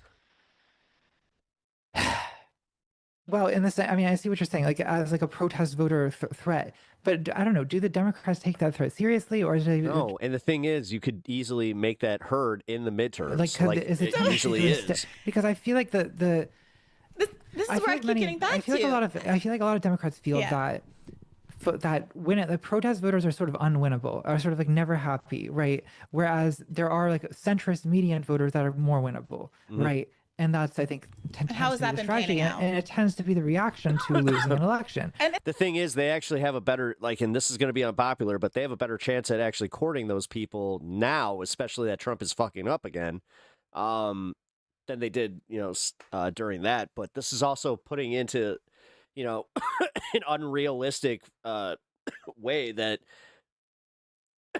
that there is no change and there. how is that panning out? Who are these centrist voters? So this is you're completely right. This is the Democrats' belief. They believe that if they take Liz Cheney, the daughter of the architect of the Iraq War, to Dearborn, Michigan, America's largest Muslim population, and parade her around on the stage, that they are going to find some voter, some Midwestern war-loving voter who is so in love with Liz Cheney, a woman who lost her seat. That again, you're putting like you're focusing on like the microcosms here, not like the broader, because she wouldn't like idea that she's also saying like Trump didn't win those people, but realistically, when you constantly say I will not vote for Democrats because of this, then they don't like. You're kind of fucking yourself because you told them that you're just never going to be happy. So why try to cater to you then? That's the problem here. Subscribe to Trumpism. And I fil like ignoring that is also like to your detriment. And that's somehow going to gin up votes for her, right? Like you're completely right. The Democrat, but this is where I would disagree with you. This is where I would just modify that a little bit. I don't think that the Democratic Party necessarily believes that there are more voters to be gotten in this like weird, socially liberal, economically conservative middle ground of people that I don't think really, exist in any big numbers. But I do think that they are fundamentally unwilling to go the economic populist route because their donors won't allow it. And you keep asking me, which is a really good question, which is... But then what's the alternative? Why is it... So just let the donor class and fascism rule and we can complain harder? Does it seem to be so... That's where I get a little lost on some of this. Much easier for Republicans. And I think I would answer that in two ways. One, because Donald Trump is, in fact, throwing meat to his base. He's saying, we're going to go after immigrants. They're the wrong kind of people. He's saying I'm going to be an anti-war candidate. It's a lie, but he's saying all of that stuff. And that's what his base wants to hear. I cannot fathom what the Kamala Harris or Joe Biden equivalent of that was. What did Kamala Harris run on? I mean, a lot of the messaging was very pro-democracy. Like, okay. I think so anti-Trump. I think yes, it was anti-Trump, which I think probably, evidently it did not work. I mean, I think it appeals to someone like me who's concerned, like who's like deeply bothered by Trump and by January 6th. Well, it appeals to people who are already going to vote Democrat no matter who. But so it doesn't, it's not a matter. Table issue. I agree. Right, so it's fundamentally... No. That's ignoring the people that don't come out. They're like... probably not be the focus. It's not a blue no matter who at that point. Right. It's Like you do have people doing that, but that's not the that's not the majority. a waste Because of, it's- yes, it's a waste of everybody's time because the people who that appeals to are gonna vote Democrat no matter what. No Yeah. matter what. So who do you actually need But to I get? You feel need to like- get me. You need to Yeah, get the but- Muslims in Dearborn. Peace, Zach. But like, need to are get you some are you Catch you later, are man. you gettable? Are you Anti-war. gettable? I mean, me personally, it's like I don't think that it's useful to talk about me because I live in Washington D.C. But you because just said I am what about someone. you? Right, but I just mean the royal me. The royal you. You But who's the royal you? what you needed to get was the millions of voters that voted for Joe Biden in 2020 that declined to vote for Kamala Harris in 2024. Right. And who said the number one reason they did so was the war in Gaza. I don't agree with that. Yeah. That's what well, you needed again, to get. like I don't think that that's what kept people at home. Maybe in some areas like Dearborn, Michigan, and Pennsylvania, but everywhere else, no. for I feel that the 2028 primary will decide this. Like, but I also think that again, just like looking at the We'll history, see. the history of Democrats losing elections. What's the point of doing this if she's already got that like attitude of just okay, so we're just gonna lose? Like usually, Are you acknowledging that this is all pointless at some point? Like, when what are we the doing? Democrats lose a presidential election, the next candidate is further to the right and not further to the left. Yes. Right. And that after 12 years of Reaganism, you got Bill And why Clinton. is that? After Why is that? when Gore lost in 2000, you got John Kerry. When Bernie Sanders lost in when Hillary Clinton lost in 2016, you got Joe Biden. I mean, why is that? I think it's because the Democrats pivot to attracting centrist voters. Right. And Right. and why Not do just we media allow voters. them to do that Right. when it repeatedly causes them to lose? But it doesn't cause them to lose. Like Bill Clinton. Did Hillary won. Clinton win? No, Hillary Clinton didn't win, but Hillary Clinton was coming after 8 years of Obama. That wasn't- Exactly. And yeah. and Bill Clinton won because he But was Biden coming after won. 8 years of Reagan. Right? Yeah. Like a friend of mine said this once. I think it was Pete David. It was someone over at Current Why do they always forget about Bush 1? Affairs who said this to me once. What the fuck? Like, honestly, it's kind of hard for me to listen to somebody like this when she just said something like that. Maybe it was even Nathan. That the candidate that wins every It's like, that's actually bullshit because Bush winning kind of proves that wrong, where Reagan was pretty popular and they wanted more of them and wanted more of the policies. But then Bush said, no new taxes, and then raised taxes. And then people were like, nah, fuck that. year, they care. God, some people are really up their own ass with politics, like to the point where it's just like, oh, they need to misappropriate like how it was to kind of sell a narrative. Characterize it as the most Jesus-like candidate. I would characterize it as the most like outsider sort of Messiah-y candidate. It's the person who So, was able to yeah, frame they're- themselves as the biggest outsider wins. I mean, Right? Yeah, if I agree that for the last like 20 or 30 years, like there is Yeah, then how come we've had a really hard time with actually selling somebody like that? there's like an anti-incumbent bias. Right. Yeah. Right. Right. Where like the people want a change, That's and true. so they vote for the other party. Right. So the problem is that phenomenon gets confused with the sort of electoral viability of centrism. So Bill Clinton wins doing third way triangulation, basically running as a Republican who is from the South and pretends to be a black person because he's, plays the saxophone or whatever. And that gets interpreted as third way neoliberal triangulation works. And the Democrats have been doing that for the last 40 years. Didn't it work? Well, no, because what we just described was that after 8 years of one, we're going to get the other. That the person there's a kind of incumbency disadvantage when it's one party has been empowered for a long time, is blamed for everything that's going wrong in the world. And so whoever is on the other side. Yeah, because we have this tendency to always focus on what's going wrong instead of what's going right. That is a problem. Is going to win. Like we just agreed that It's kind of what we can say this contributed to Biden and Kamala losing was the fact that there was a media bias where they wanted Trump. Like I said this earlier, they wanted the 24-hour news cycle and they knew they would not get that with Kamala Harris. case, right? We just agree that that's a phenomenon. And the problem, I don't think it's like inevitable, but I think it's a tendency. it's not necessary. I mean, sure, but we just both Yeah. agreed, did we not, that that's been the case for basically the last 40 No, but like I just said, her negating Bush 1 and saying that 8 years of Reagan is what led to Clinton is bullshit. years. Yeah. So that You could add another fucking 4 years to that. being said, it feels like seems like is the same people who elected Bill Clinton are still advising the Democratic Party. You got James Carville still on TV saying the same thing he's been saying since then, no matter how many times. To be fair, James Carville is, He's been proven wrong, no matter how. He's fallen asleep on TV. I don't know how much he's actually contributing anymore to the Democratic Party in strategizing for them. How many times Hillary loses Obama and then Hillary loses to Donald Trump. Joe Biden, I would argue, narrowly wins in 2020 largely because of COVID and people's lack of faith that Donald Trump can manage this global crisis. And people feeling really endangered and their health is on the line and they just need someone normal and sensible back in the White House. And then you get a Joe Biden. And then you see how fragile that coalition around Joe Biden was 4 years later. Right? Yes.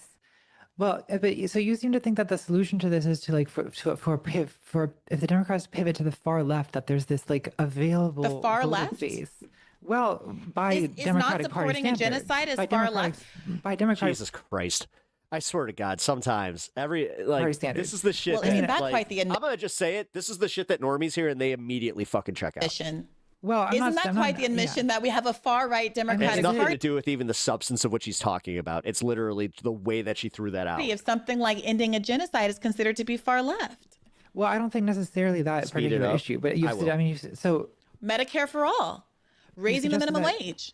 I don't know. To be clear, I don't necessarily think any of that is far left, Speed it up, please, for the love of God. right? But like, It's populist. It's your centrist position seems to politics. be, yeah, but your position seems to be that like there's this sort of like available untapped voter base that will manifest if the Democrats run on these issues. But why doesn't that voter base manifest in the primaries, I guess is my question. Well, you 2016 refuse to acknowledge the riggedness of the primaries. Yeah. You Well, refuse to, so I don't know what to that is your tell you. position, that the primaries are rigged. But I just Well, it's feel not that my your- position. I It's feel the people who argument- rigged the primaries position. They're openly admitting it at this point, Natalie. I feel the argument that the primaries are rigged is like, I feel like the evidence does not rise to a level where I feel like rigged is an appropriate description for what happened. Well, how would you like? I frankly, I use the phrase finger on the scale when I first brought this up in our conversation.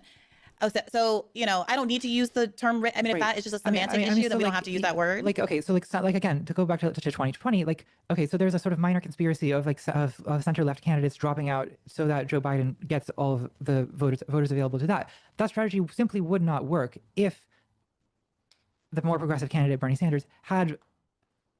If there were just simply more voters for the progressive candidate than there were for the center left candidate, but that turned out not to be the case. Yeah, I think, there's a few things that happen. As you are aware, many fewer people vote in primaries than in general elections, and it tends to be more plugged in, conventional media, mainstream media watching folks who are tuned into their MSNBC every day, and exactly the people who are getting the overwhelming message that someone like Bernie Sanders is not electable, which we know not to be true. But this, in this terms of these argument- head-to-head polls this with is a Trump. problem that ought to be solvable by generating energy to vote for more progressive candidates in primaries, Okay, right? now we're talking about the same thing. If it's like Kamala Harris's fault that she lost in 2024, then isn't it also kind of Bernie Sanders' fault that he lost in 2020? What do you mean? How do you mean? Well, by failing to generate the energy or to Well, yes, but here's the problem. To win, Here's the problem. campaign in South Carolina or whatever we think is the condition that Bernie would have to meet to win. The problem of how to overcome the media, and I don't want to overstate, I really want to say like $70 million worth of earned media that came out of Biden's South Carolina win. Like Bernie out fundraised everybody in the race, but there's only so much you can do about the entire media infrastructure, hailing Joe Biden as the king of the blacks and the ultimate winner of the election after winning one southern state that's a red state that actually has no bearing on the outcome of the general election, right? What to do about that is a huge problem that dovetails with our enormous media capture problem that we're dealing with right now with respect to Israel and Gaza. I will say that Israel and Gaza is demonstrating that despite the overwhelming The thing is, it is getting more mainstream play as far as control of the media by these corporate interests that are now some of like the louder voices out there, like Piers Morgan. explicitly owned by You'll be back. Much love. Thank you, Rebecca. Appreciate that. Zionists in too many outlets, in too many forms than I could count, that it hasn't managed to keep a grip on public opinion. So it's a really interesting thing that we're seeing right now, that for the first time, there's some kind of messaging that has overcome the media. That being said, it's going to be a longer term struggle for folks like Bernie Sanders working within the Democratic Party, especially to figure out how not to overcome the party's messaging, but the fact that they will never good. More of this. be able to be seen. I mean, right now, Did you watch the whole thing, DA? Natalie, you have a Green Party candidate for governor. It's a first to pass the post system, right? So it's not like a spoiler argument. It's a dunkel primary. I promised I would watch the rest of this. I keep my promises. You had all the Democrats, the top 3 Democrats before Swalwell dropped out, polling at 10%. You had the Green Party candidate polling at 5%, and the Democratic Party sued to get him off the ballot because God forbid he actually participate in a debate. And the people of California, ostensibly our most liberal state who would be open to something like this, actually hear someone who supports Medicare for all in Gaza. But they simply undemocratically sue to get you off the ballot to preclude Americans from even finding out about you. I heard you tell Joshua Citarella that you think there's something kind of masculine and sort of like man-coded about the antipathy toward the Democrats and people like Hillary Clinton and the kind of drive to be contrarian and vote green and what have you, which as one of the country's most famously hated Green Party voters, I took some issue to that, especially since I voted for very much a woman, Jill Stein, twice now, right? And Nina. Yeah, and blatant Russian asset that also was a terrible fucking candidate. Did you hear her Breakfast Club interview? Turner's also this is part of the problem that I have is never acknowledging how piss poor the candidates that she has supported outside of Bernie, obviously.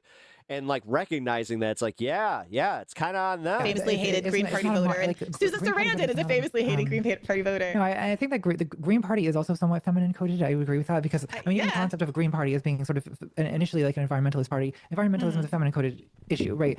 So that's not necessarily what I was talking about. I guess, sorry, I still am tempted to bring this around because it does seem like. So it seems like when. Tell the your baby is. You don't have kids, so tell the wife happy birthday. A center-left candidate like Kamala Harris loses a general election. You seem to place all the blame for it on them. When a more progressive candidate like Bernie Sanders loses a primary, you blame the media. I mean, like why is it not also sort of Bernie Sanders' fault for not? Well, I think I did. Why is it not also sort of the media's fault for Kamala? Because I mean, the media did also obsessively focus on Joe Biden's health. There's all kinds of things that you can say about it. Okay, a couple of things. It's different when the media lies versus when the media tells the truth. And what the media, in fact, did with Joe Biden is run cover for him. No, they really didn't. Oh, my God. No, they did not. Look at this is so disingenuous. Look at the way that they fucking baby gloves fucking Trump and the economy and the way that they hammered him during that fucking cycle. And they did the same thing with Kamala Harris. What are you talking about? This is what pisses me off about her. She totally just negates how the right wing is part of this and how they suck up all the energy. They suck up all the fucking oxygen in the room. A clear state of decline going back to 2019. Right? So if anything, the media very extensive media coverage of Biden. And then, God forbid, somebody just says, hey, you're coming off as unlikable. It's like, what? Hey, don't call me unlikable, you shit-lib fucking centrist. Health in the years up to 2024. I am not one to promote Jake Tapper in any way, shape, or form, but co-written by my neighbor at the wall behind me, Alex Thompson. There's an entire book about the media cover-up of Joe Biden's senility. And I remember covering this on Rising. It was very frustrating that every time that Joe Biden did something that was obviously reflective of his lapsing incompetence, mixing up the names of foreign leaders, walking out the wrong door, yes, it was embarrassing and it sucked. Tripping all over the place, having these falls, that it was attributed to being a right-wing conspiracy theory. That was the actual language used that you were using. You were dealing with right-wing conspiracy theory. In the Democratic Party, right? Yeah, in Democratic media with Democratic figures on Democratic media talking about Biden's senility. And in fact, going back to 2019, I'm sorry, listeners to the show, you've heard me say this a million times, but on the debate stage, rising stars Cory Booker and Julian Castro had the temerity to point out that Joe Biden seemed not to remember what he had just been talking about on the debate stage in 2019. And when they called that out, Castro called it out on stage, and then they both said something about it in the spin room afterward. You didn't hear from either of them for another 4 years. And you still haven't heard from Castro. I don't know where he's, and these were rising stars in the Democratic Party. These were going to be our Gen X presidents. Yeah. And now we're skipping them. Well, you get punished. Well, it's not like they're any better than, are you kidding? Like Cory Booker? Like, come on. This is where she's so full of shit. As they deserve. I mean, I'm not sitting here obviously rooting for Cory Booker or anything, but the fact that the Democratic Party would sideline, and this is conjecture here. This is what happens when you think about politics too much and don't get high. It's just my observation. But seemingly that there would be more consequences for calling out Joe Biden's senility at a time when it could have been avoided as a consequence for the party than there is for actually being the senile person who puts America in the position of a second Donald Trump term. Strikes me as a little backward, no? Well, I agree with you that a lot of blame for this does rest on with the Democrats. Like, I am not conspiracist about why Democrats lose elections. Yeah. Like, I don't think there is a conspiracy necessarily against Joe Biden. I mean, I mean, but it seems like It Wouldn't does call seem it like conspiracy as much as it's like just obvious that he didn't contribute to the cycle that they it's wanted. a little bit what you're saying when it comes to discussing like why Bernie Sanders can't win a Democratic primary. No. Like, Let's be clear. I don't think that Bernie can't win, and I think that he should have anticipated what was going to happen. That there was going to be coordination. That was Well, the second time, yeah, dude, I was pissed at that. I was like, dude, okay, the DNC ruining his first chance. That was just like, okay, like he was so close and he could have won. Shoulda, coulda, woulda. I'm not going to fucking dwell on that. But it was kind of on him to have a little bit of a better run the second time, knowing that that was going to be the case. something that was anticipated, that they were going to try to leverage the black vote against him and use South Carolina the way they did. All of that should have been anticipated. But it is also fair to acknowledge that is an extremely, anticipated all day and night. And it's an extremely high barrier that he had to overcome, that a candidate that was not a threat to the healthcare industry, the private insurance industry, the weapons manufacturing this is the obvious part where it is like, yes, the moneyed interest did not want him to win. industry, the oil and gas industry, et cetera, would not have had to face. on some level, I think that's true. On some level, some of it also just simply the product of like Bernie Sanders having been a party, like an outsider to the party, having been an independent in Vermont. I mean, I just think that like there's a limit to how much of this you can attribute to that when like it is ultimately the popular vote that he is unable to win. I mean, you can blame it on media bias to a certain extent, perhaps, but well, that's the whole point of the quote unquote rigging of the first election. That it's not the popular vote, that the delegate counts were rigged, that he won every county in West Virginia and didn't get any of those delegates. I mean, that's what we're talking about when we're talking about the rigging. That it was not a popular vote issue. Well, and moreover, if we wanted popular vote Democratic though. reforms, you would do things like support ranked choice voting, so that the spoiler candidate issue that frequently causes people not to vote for someone like Bernie because they think he's quote unquote unelectable would no longer be at play. Well, the Democrats I oppose ranked choice voting. And when it's passed by ballot measure, I think in Maine it was passed some years back, Democrats work to overturn it against the popular will because they know that it's a threat to vote blue no matter who, which is the only way they ever get any support, given that they won't support popular policies. I mean, I support ranked choice voting. I mean, I would love to get rid of this. Yeah, ranked choice voting that we're would be in, great. right? But like, I just at the end of the day, we're having like a debate between the losers, and we're stuck with Donald Trump. I mean, Well, I don't see us devastating as it being at the end of history. We're not at the end of history, but I think It's not about being at the end of history, even. frankly, It's about ignoring what we're living through and not recognizing that having even just a stupid argument like this keeps you fucking fighting each other and not progressing your fucking movement. Like, this is just mental masturbation. This is stupid. It's funny that like the left gets characterized as like nihilistic. You've characterized yourself Because it's easy to get nihilistic when you realize that it's not gonna fucking move. as nihilistic or despondent, or both here and in your recent chat with Joshua Citarella. And every time you said that, I would kind of smile because I don't see myself that way. And in fact, you are kind of claiming the term pragmatism. I see myself as a pragmatist. I see myself as a pragmatist insofar as not kicking Lucy's football again is the pragmatic choice. And you can say to me, well, how do you know there's another football to kick? Well, I don't. Truthfully, I don't. But I know that that Lucy is going to pull it.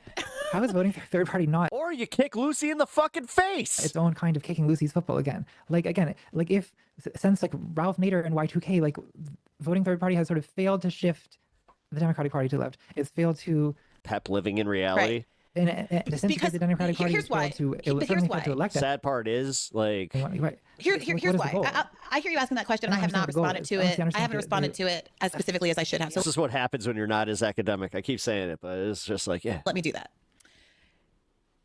It is not enough to simply divest from the Democratic Party or to vote third party and to not frame the reason as why. To stay home, that's not sufficient. Here's why. Democrats, part of the Democratic Party propaganda is to characterize non-voters and Green Party voters in such a way as to insulate themselves from having to be responsive to those voters and moving in the direction of those voters and get away from the direction of their donor base, right? So this is the whole thing we're talking about with uncommitted and the obviousness of the role of Gaza and why they won't release probably the DNC autopsy report. All right, this sucks. But this has been the case since a long time before Gaza. If the public were to wake up to the fact that elections are winnable, and in fact are winnable by FDR numbers where you're winning every single state by Democrats, but that the Democrats are declining to do so, that's a crisis for the credibility of the party as a whole, right? So what they do historically is to say they vilify Green Party voters, they say Jill Stein's a Putinist, they vilify national heroes like Ralph Nader, who saved so many lives with his consumer advocacy around the seatbelt and car safety and all of those kinds of things. they make these people into a pariah. You get people like Mehdi Hassan and like I remember Samantha Bee in 2016, a week out from the election, doing weird screeds against Green Party. AOC did it this last time around. Weird, unasked for screeds against to smear Green Partiers, as opposed to trying to win votes and talking about why Kamala was actually good. I mean, and this is why, aren't you just describing campaigning? Doing hits against your electoral opponents is part of campaigning, right? And like you certainly do hits against more mainstream Democrats, right? No, I think campaigning is more than that. Talking about why you're electable. It is more than that. This came up in your to argue why your opponents. This came up in your conversation with better choice with Joshua. I think it was really interesting because you were talking about like the right wing online influence machine versus the left influence machine, and like why does the right have more influence? Why are they more persuasive? And you've brought up in this conversation a couple of times like why is Trump more persuasive? And how like you have been doing counter programming for all of these years, right? But that you are sort of. And you're increasingly pessimistic about sort of the reach of that counter programming because a lie goes around the world twice before the truth gets out of the door, or whatever. There was a word, a name that you used to describe this phenomenon, started with a B that I can't remember. Brandolini's law. Brandolini's law. Okay, right, because of Brandolini's law. It takes like 10 times the effort to debunk bullshit than it does to generate it. Exactly. And I was listening to that part of the conversation with interest because my belief, and that's just my belief, is that is true. But that the way you counter the OG programming is with your own OG programming. You have to change the conversation and shift it to territory that is more advantageous to you. So I agree with you that the Democrats are sort of fighting an uphill battle when they say, no, really, I'm the better candidate on immigration because you're fighting immigration is the right issue and the rights issue, and they are trusted more on immigration than Democrats. Same with trans issues, saying, no, actually, I'm going to throw trans people under the bus. One, it's immoral. Two, no one's going to believe you. So like, why even play in that sandbox? What you have to do is redefine the conversation around things that people care about even more than whether one of 5 trans, middle schoolers gets to play on the girls' soccer team. You have to talk about something like, I don't know, Medicare for all, which is an overwhelmingly popular issue, right? And so I think that all of this stuff in the electability is dovetailing together. It's Democrats are playing in these cultural sandboxes where they're going to lose precisely. They know that they're kind of losing on trans. They know that they're not going to convince anybody that they're better on, quote unquote, better on immigration. I would argue that's be easier to argue for Medicare for all now that Trump has done so much fuckery with the budget and how we're just investing trillions and trillions of dollars into the military where, guys, it's going to be a lot harder for any Republicans or right-wingers to argue against it now when we have done that. Now, will we be able to sell that message very well? We shall see. And Republicans, but they won't take the easy layup that's right there. And why? Why, Natalie, would a Democratic candidate, knowing that Medicare for all is an 88% issue with Democratic voters and a 49% issue with Republican voters and a 60-something% issue with independents, not run hard on the most popular issue in America years after a global pandemic? Numbers, in my opinion. Why not? Well, because, if it's such a slam dunk, I just don't understand why. I just can't keep going back to why does Bernie Sanders not win Democratic primaries? But that's not even the right question, Natalie. The question is why did Bernie Sanders manage to come out of an obscurity and be a front runner in 2 back-to-back elections in the first place? The miracle, I agree. The evidence is not that he lost. The miracle is that he almost won. And frankly, the miracle is that he managed to out fundraise every other person in the race, even though they were taking money from billionaires. But why is that a miracle if there's such widespread popular support? Because, it's not a miracle. It's evidence of the popular support is what I'm trying to argue. It's evidence of the fact that there is, in fact, this unwedded appetite, this appealed to popular population of people who are waiting for someone they can vote affirmatively for instead of just hold their nose for. And the Democrats are saying, absolutely not. We will do anything and everything in our power to make sure someone like Bernie doesn't win. And that's why I'm not especially sanguine about the primary prospects in 2028, though I hope to be proven wrong. Well, we'll see. I guess again, a lot of what you're saying are things that I think are are completely within the realm of reasonable debate to be had about what Democratic strategy ought to be. I guess it's just a little bit difficult for me to take when it comes from someone who does not support the Democrats in the elections anyway. Yeah, see, this kind of goes to what my point on this has been. You cannot have leverage if you blatantly just say, well, I'm never going to vote for you anyway. Well, I'm not the only one making this argument. Because that's at that point, you're kind of no better than MAGA. I'm sorry, it's true. Makes this argument. You have to show that you're willing to work with, these people that you disagree with. Now, West makes this. But I think that now it's such a vendetta-based thing that she's too far gone. Argument. Right. Hassan Piker is increasingly making this argument, although he's still on the most part, pretty down with voting for Democratic candidates. Yes, he is. He has said as much, and it's not just he's just like a little down. God, and I hate how she's misappropriating that. No, Hassan has said that you're going to have to vote Democrat, and that you're going to have to suck it up. It's almost like it would be phrased blue no matter who, but it's Hassan. These people are sort of abandoned Harris people, right? I guess again, I think these are there are reasonable arguments to be had here, but I just think that it feels like slightly disingenuous to me to be being like, oh, here's what Democrats have to do to win. Here's what Democrats have to do to win, when also spending at the same time a bunch of effort on helping on making sure that Democrats don't win to whatever. No, Democrats could put egg on my face tomorrow. I dare Democrats humiliate me, embarrass me. Okay, just because you have a fetish doesn't mean that we need to play into it. Prove me wrong. Destroy my priors. Make me look like the biggest fool and the wrongest person in the world by getting behind a populist left candidate in 2028. Well, we'll prove see. me wrong. We'll see. I mean, it's up to primary voters. It just is. I would love. It's not. Unfortunately, it's not, because by your own admission, we haven't had a primary in at least 8 years, and I would argue. I would argue since 2020. We had a primary in 2020. All right.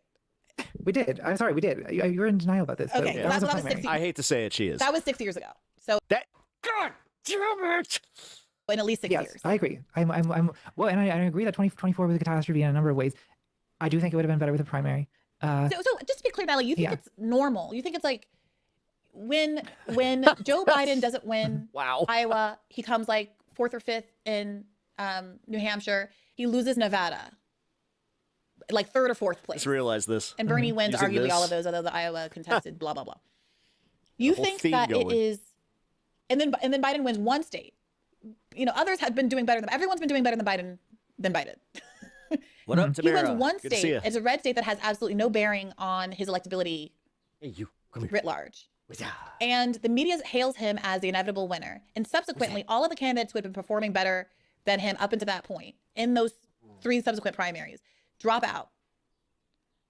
That doesn't strike you as a sort of coordinated prioritization of the Democratic Party that's stopping Bernie? Could you be specific about what it is that you're implying? I'm saying very expressly, in a way that has been reported out and is not even conjecture at this time, that the Democratic Party decided, Barack Obama picked up a phone, told everybody else to drop out of the race and coalesce behind Biden to stop Bernie from winning. This is like, at this point, this is so far from the realm of conspiracy theory. The strategy would not work if Bernie had the capacity to win over a center-left candidate without that vote being split. I agree, but that's not the exact question that I'm asking. Now we're litigating the quote-unquote riggedness of the primary. Yes, that we are. Right, because we're in this little bit of a conversation about how long has it been since we've had a real primary, where because you're saying that the voters get to decide, that the primary voters I think that's a real primary. I mean, again, candidates are entitled to maneuver and try to drop out into. It's fairly normal behavior for rival candidates to at some point drop out and support. I mean, again, candidates who are more aligned will tend to. So candidates that are doing better than their other candidates to drop out and support a poorer performing candidate. You think that's a regular course of action? That's like a normal thing. Why do you think that in a democracy? Why do you think that candidates who are doing better would drop out if they didn't think that Biden had a better They're promised the Secretary of Transportation. Okay. But and they got it.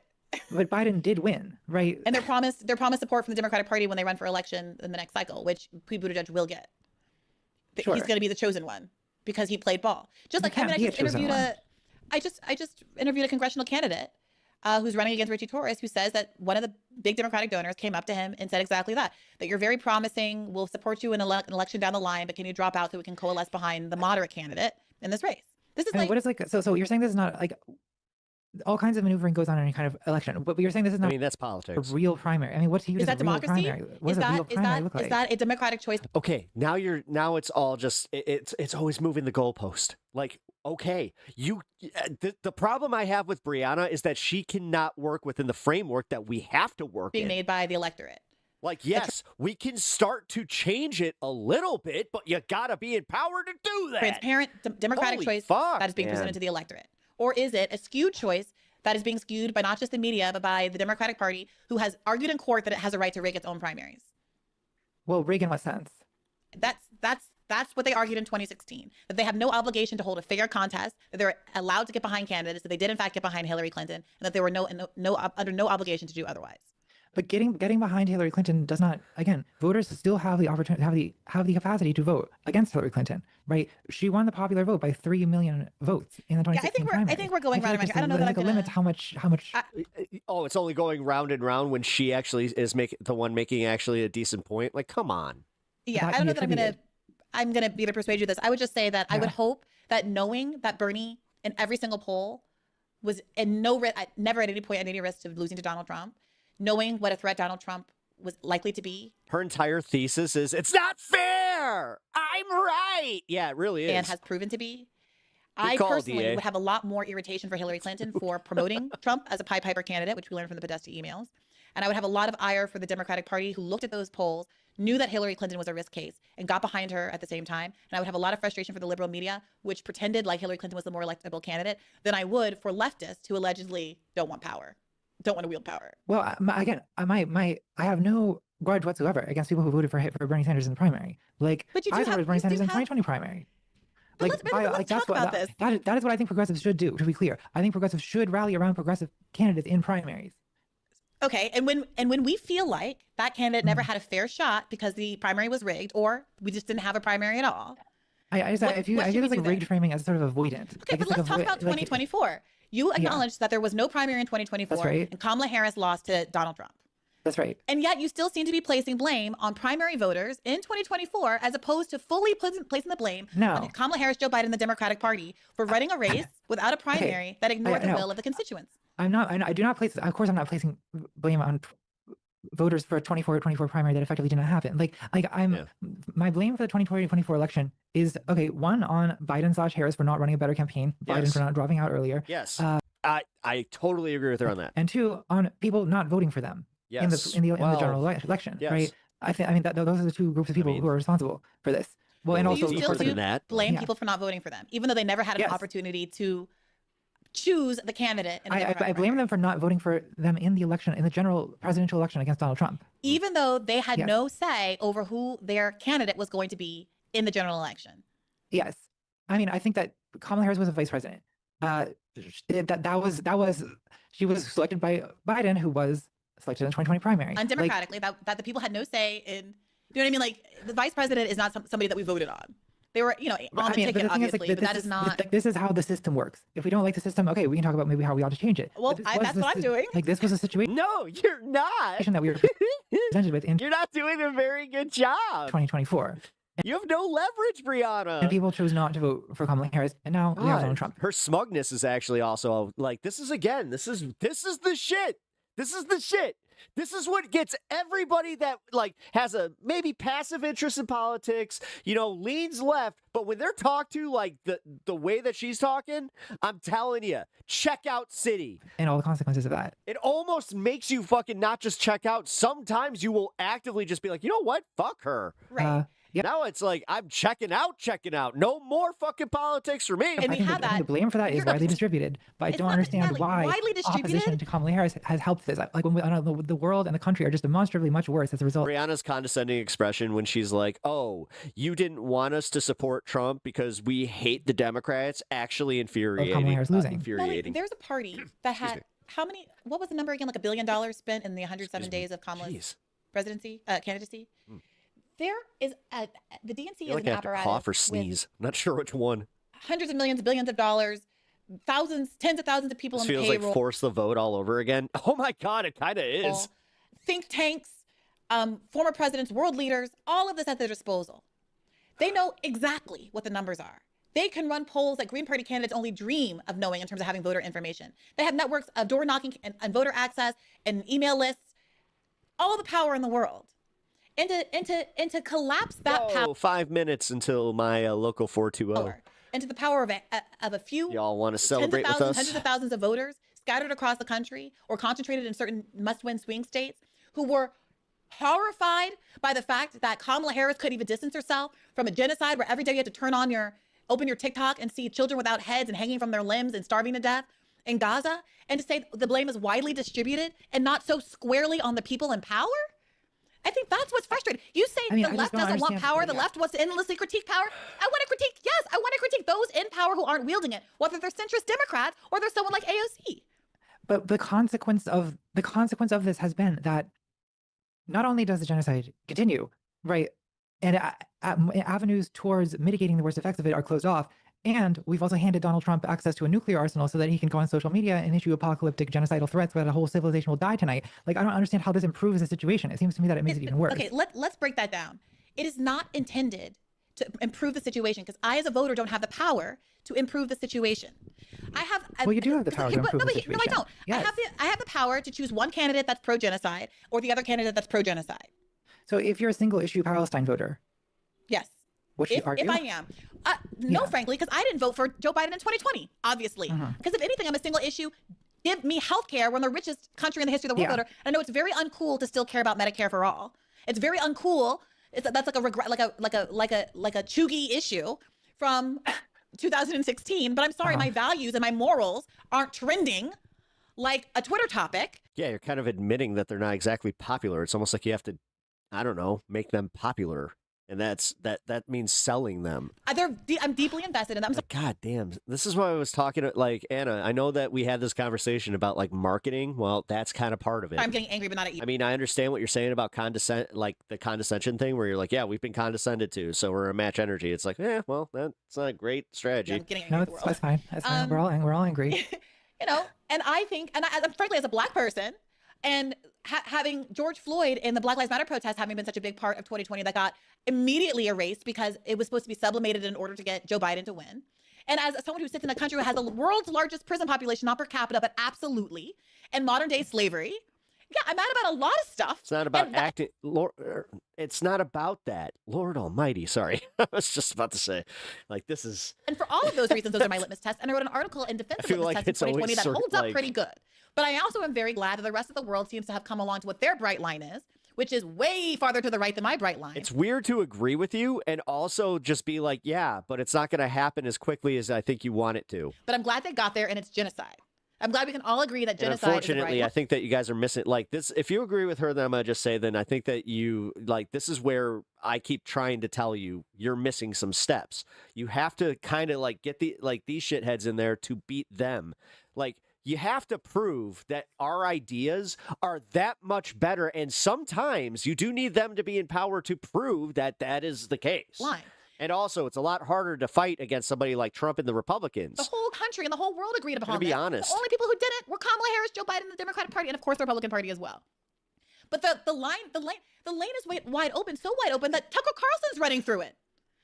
There's a significant out here consistently conceding to the position of the DNC establishment and harking on the position of random lefties. There's a significant likelihood that Tucker Carlson's going to be the next president of the United States of America because the Democrats have left the anti-war Israel critical lane so wide open that he's sprinting through it, making New York Times reporters look like fools. Did you watch some of that interview? Yeah, a little. I did, yeah. Oh, geez. Yeah, 1 minute. It's hard for me to believe that he just sort of organically reached this place at the end of February. He's like, oh, I think it's a good idea. He did not think it was a good idea. Shutting down a fifth of the world's oil and gas? Of all people, Trump knows that's bad. You said he's a hostage just now. You told the BBC he's a slave to foreign interests. Correct. So I just want to ask you to be sort of explicit. I mean, Trump is being held hostage by whom? Or By who, Benjamin or by Netanyahu and by his many advocates in the United States. And we know that not simply because Trump started the war on February 28th, but because he couldn't get out of it. He declares we're having a ceasefire. This was 4 weeks in. He says we're having a ceasefire and we're having these talks and they're going great and we're going to open the strait. And Iran says, yeah, one of our conditions is Israel's got to pull back from southern Lebanon. You can't use the Iran war as a pretext for stealing more land from a sovereign country. That's not your country. Like, no. And it's not just Iran who felt that way. I think the rest of the world's like, what are you doing? I thought we were, fighting the great existential threat, Iran, and now you're taking the opportunity to take Lebanon shore, Litani River, and bombing downtown Beirut. Like, what is this? Anyway, this was like, what is this? It's all very well known. And within hours of announcing this, Trump announcing this, Israel publicly, in a way that was designed to get the attention of everyone, including the Iranians, starts killing civilians in Lebanon. And what was the point of that? Not to secure the Israeli homeland. The point of that was to end any talk of a negotiated settlement, to keep this going until Iran was destroyed and chaotic, which is the Israeli goal. I'm not attacking Israel by saying that. Their goals are different from ours. They're a different country. Yeah, they would argue, of course, that what they are doing is neutralizing the threat that has been persistent in Lebanon through Hezbollah. Oh, okay. But I mean, they invaded Lebanon in 1982. Okay, so that was 44 years ago. They've had a lot of experience in Lebanon, a lot. They've had a lot of time to fix Lebanon. They killed Nasrallah. They blew up Hezbollah with explosive pagers. Like, they've done a lot since October 7th in Lebanon. They chose that moment to derail the negotiations, and they've done this repeatedly. And so my perspective as an American is, look, we're the United States. We're a country of 350 million people. You are wholly dependent on us. You're a country of 9 million people with no natural resources. I'm not against you, but like, we're not co-equals here. But the point I'm making is Trump could not restrain Netanyahu. Netanyahu is the one person Trump could not say, hey, settle down, or we'll just defund you and your country will collapse in about 10 minutes, which is true. Israel can't defend itself without the United States, despite whatever propaganda you may have heard. So again, it's not an attack on Israel. It's an attack on American leadership for not constraining its partner in a way that helps the United States. Trump said, I want a negotiated settlement. Israel stopped the settlement. Trump refused to even criticize Netanyahu in public. Are you joking? That's slavery. That is total control of one man by another.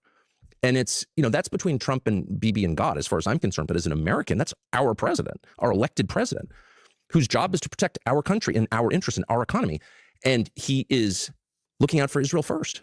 That's outrageous. And no amount of like, oh, you're an anti-Semite, which I'm not, and I'm never going to be, is going to stop me from noting that that's outrageous. It is outrageous. What do you make of it? Well, the thing is, like,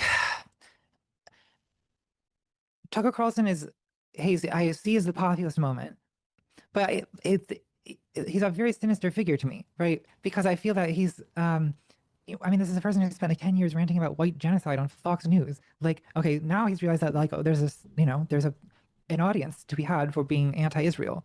Mm-hmm. Well, that is savvy in many respects. He's noticed the direction of the wind, but he's going to use it to the worst possible end. Of course he is. Yeah. So I guess what I just can't stop coming back to is like, well, it's like Nick Fuentes using it. That was, yeah. For every like proposed protest vote, or for every all the effort spent criticizing Democrats, like, but ultimately to what end? If the end is that Donald Trump is the president, or Tucker Carlson is the president, and what's up, the country sinks deeper into a fascist nightmare, then I consider this not to have been effective or worth it. So you, Natalie, and I think you're right, that Tucker Carlson is opportunistic. Look, people are going to get mad at me for saying that. The point is that there is an inconsistency between his interest in Muslim lives and Arab lives now versus then. An inconsistency to which he's acknowledged and in some ways apologized for. He's apologized for cheerleading the Iraq War. That's neither here nor there, whether you think that's good faith or bad faith. But the point is that there is a change that seems to be following the wind. And the wind is going in a very clear direction, and that nobody wants to support Israel, given what we've seen they're capable of in the last 2.5 years. You have identified that. I've identified that. Tucker Carlson has obviously identified that. Why then won't the Democratic Party do at least as well as Tucker Carlson? Well, we'll see. I mean, I think that what are we waiting for? Today's the day. Why are we saying? Yeah, I mean, there are candidates there are people in the Democratic Party who take a much stronger anti-Israel stance than has ever been normal in American politics until recently. I mean, AOC, as strong as Tucker's, for example. Tucker Carlson is to the left of AOC on Gaza in terms of rhetoric. I'm not saying is that being to the left, or is that some kind of like horseshoe populism thing? Or what does that mean, horseshoe populism? I swear to God. So like people on the far left and the far right agree on hating Israel, but like hating Israel for what reasons? I mean, because it's doing a genocide. Yes, but is that really what Tucker Carlson is concerned about? Well, no. I share your skepticism. No, okay. I was about to disagree, but then I was like, wait, I see where she's going with this. She's actually pointing out that, yeah, it's because a bunch of disingenuous shitheads who are literally anti-Semitic are using this, and they're trying to be like, come on, lefties, I thought that we agreed on something. About what his long game is, but I'll tell you what he says very compassionately at a level that no Democrat has. Yeah, I am not going to agree with Brianna on this one. Described on a platform bigger than any Democrat has. He has become, it pains me to say this, but it is true, the loudest, most eloquent, most passionate, and articulate critic of Israel and its genocide in the country. And that is a problem for anyone left of center. Dude, do you not worry that by upholding like Tucker Carlson or Candace Owens, for example, as these exemplars of like anti-Zionist, being anti-Zionist champions. So what? He's lying. Yeah, but she already established that apparently if you lie well enough, then she'll fucking support it. By allowing people on the far right, which is weird, because then she's like, giving them that's not actual democracy. It's not very consistent. The credit of that rule. Don't you worry that this has a potential to kind of blur the leftist claim to anti-Zionism with a right-wing anti-Semitism? You said it right the first time. First you said allowing, and then you said giving credit for. So let's go back to allowing. I'm not giving credit for anything. I'm But ringing shouldn't she the be like, warning bells loud that the Democrats are allowing, which is the word you used the first time, which is correct. They are allowing Tucker Carlson and Candace Owens to be the best anti-Zionist voices and the most high platform anti-Zionist voices in the country.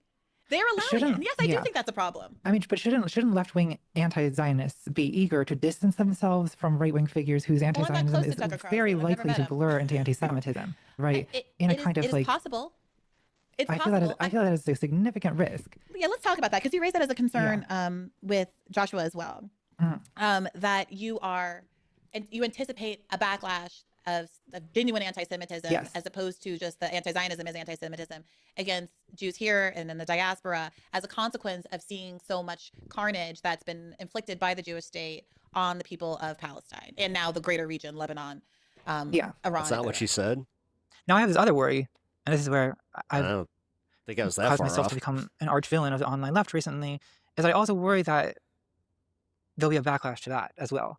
A backlash to what? Well, a backlash to the visible spectacle of Israel's ethnic cleansing, which kind of, I think, has led many people to have an almost obsessive fixation on Israel and Zionism as like the great Satan, right?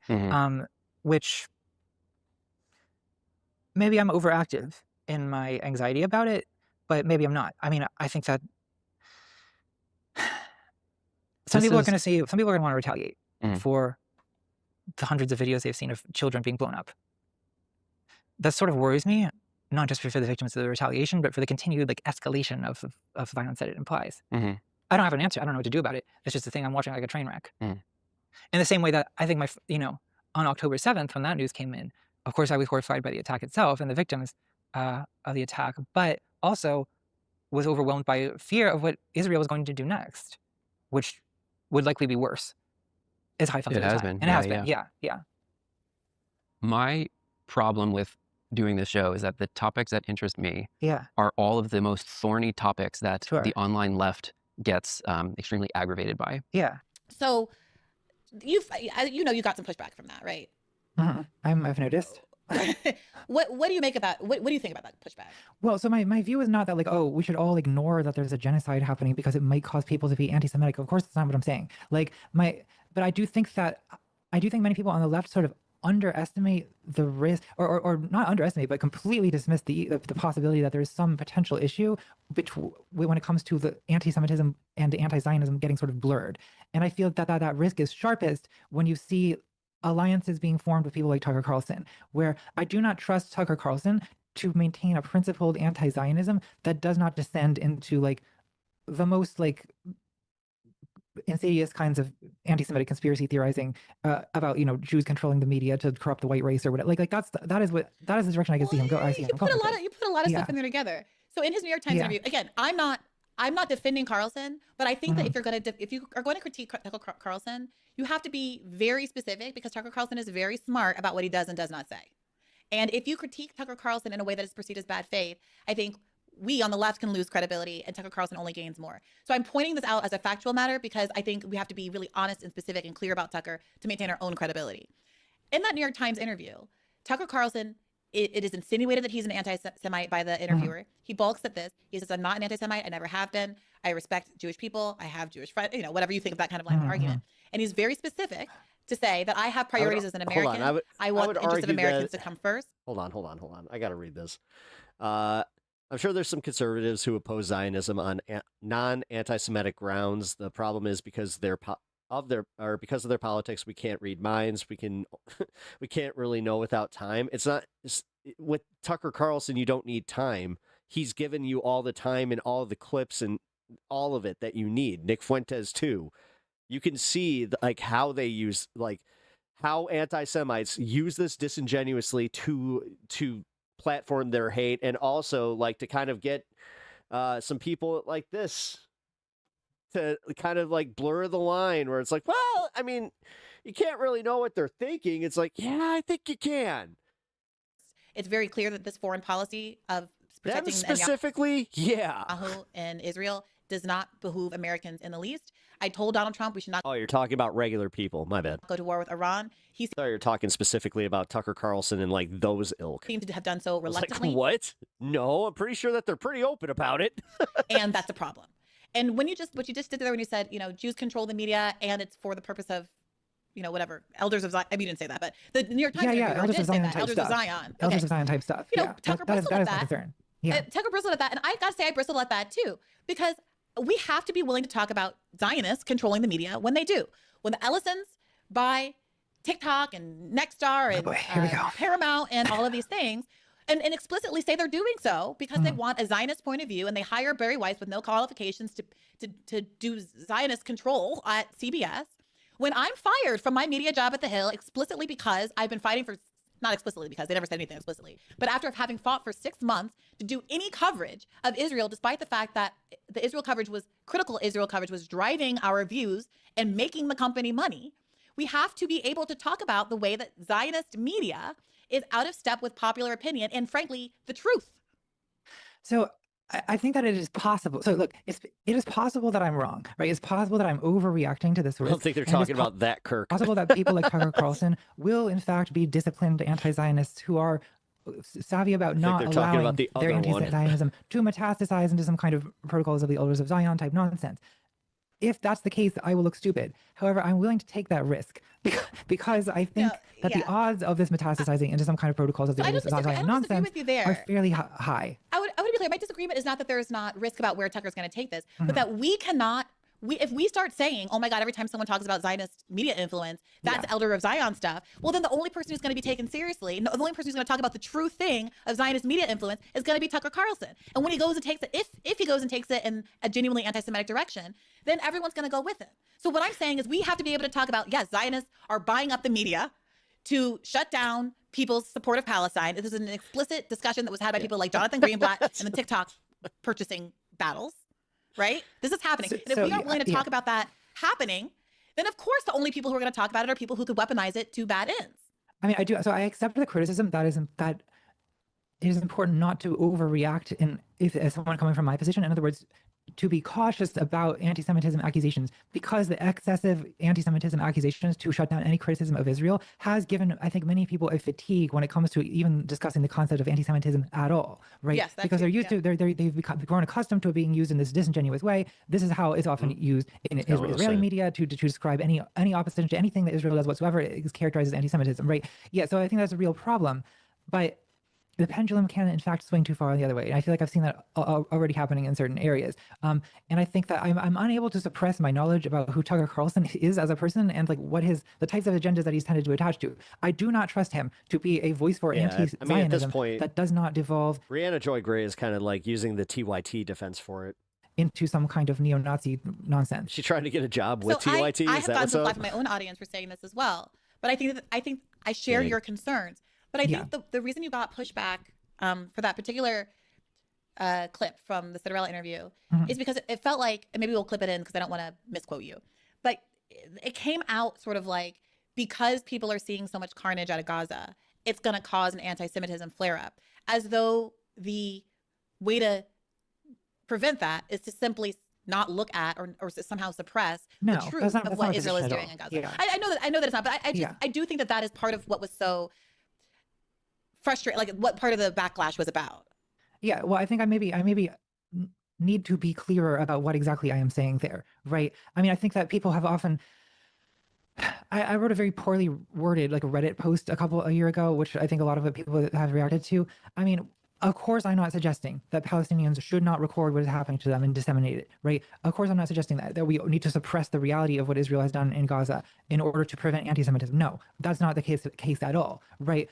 But I do think that wait, this energy needs an outlet that is constructive, right? Or that is not going to kind of devolve into sort of like, well, an almost a kind of like anti-Semitic inquisition, right? Where like every Jewish person is like demanded to like prove their like that they are not morally suspect or guilty until proven innocent. What does that look like? Would it be fair to ask a new acquaintance,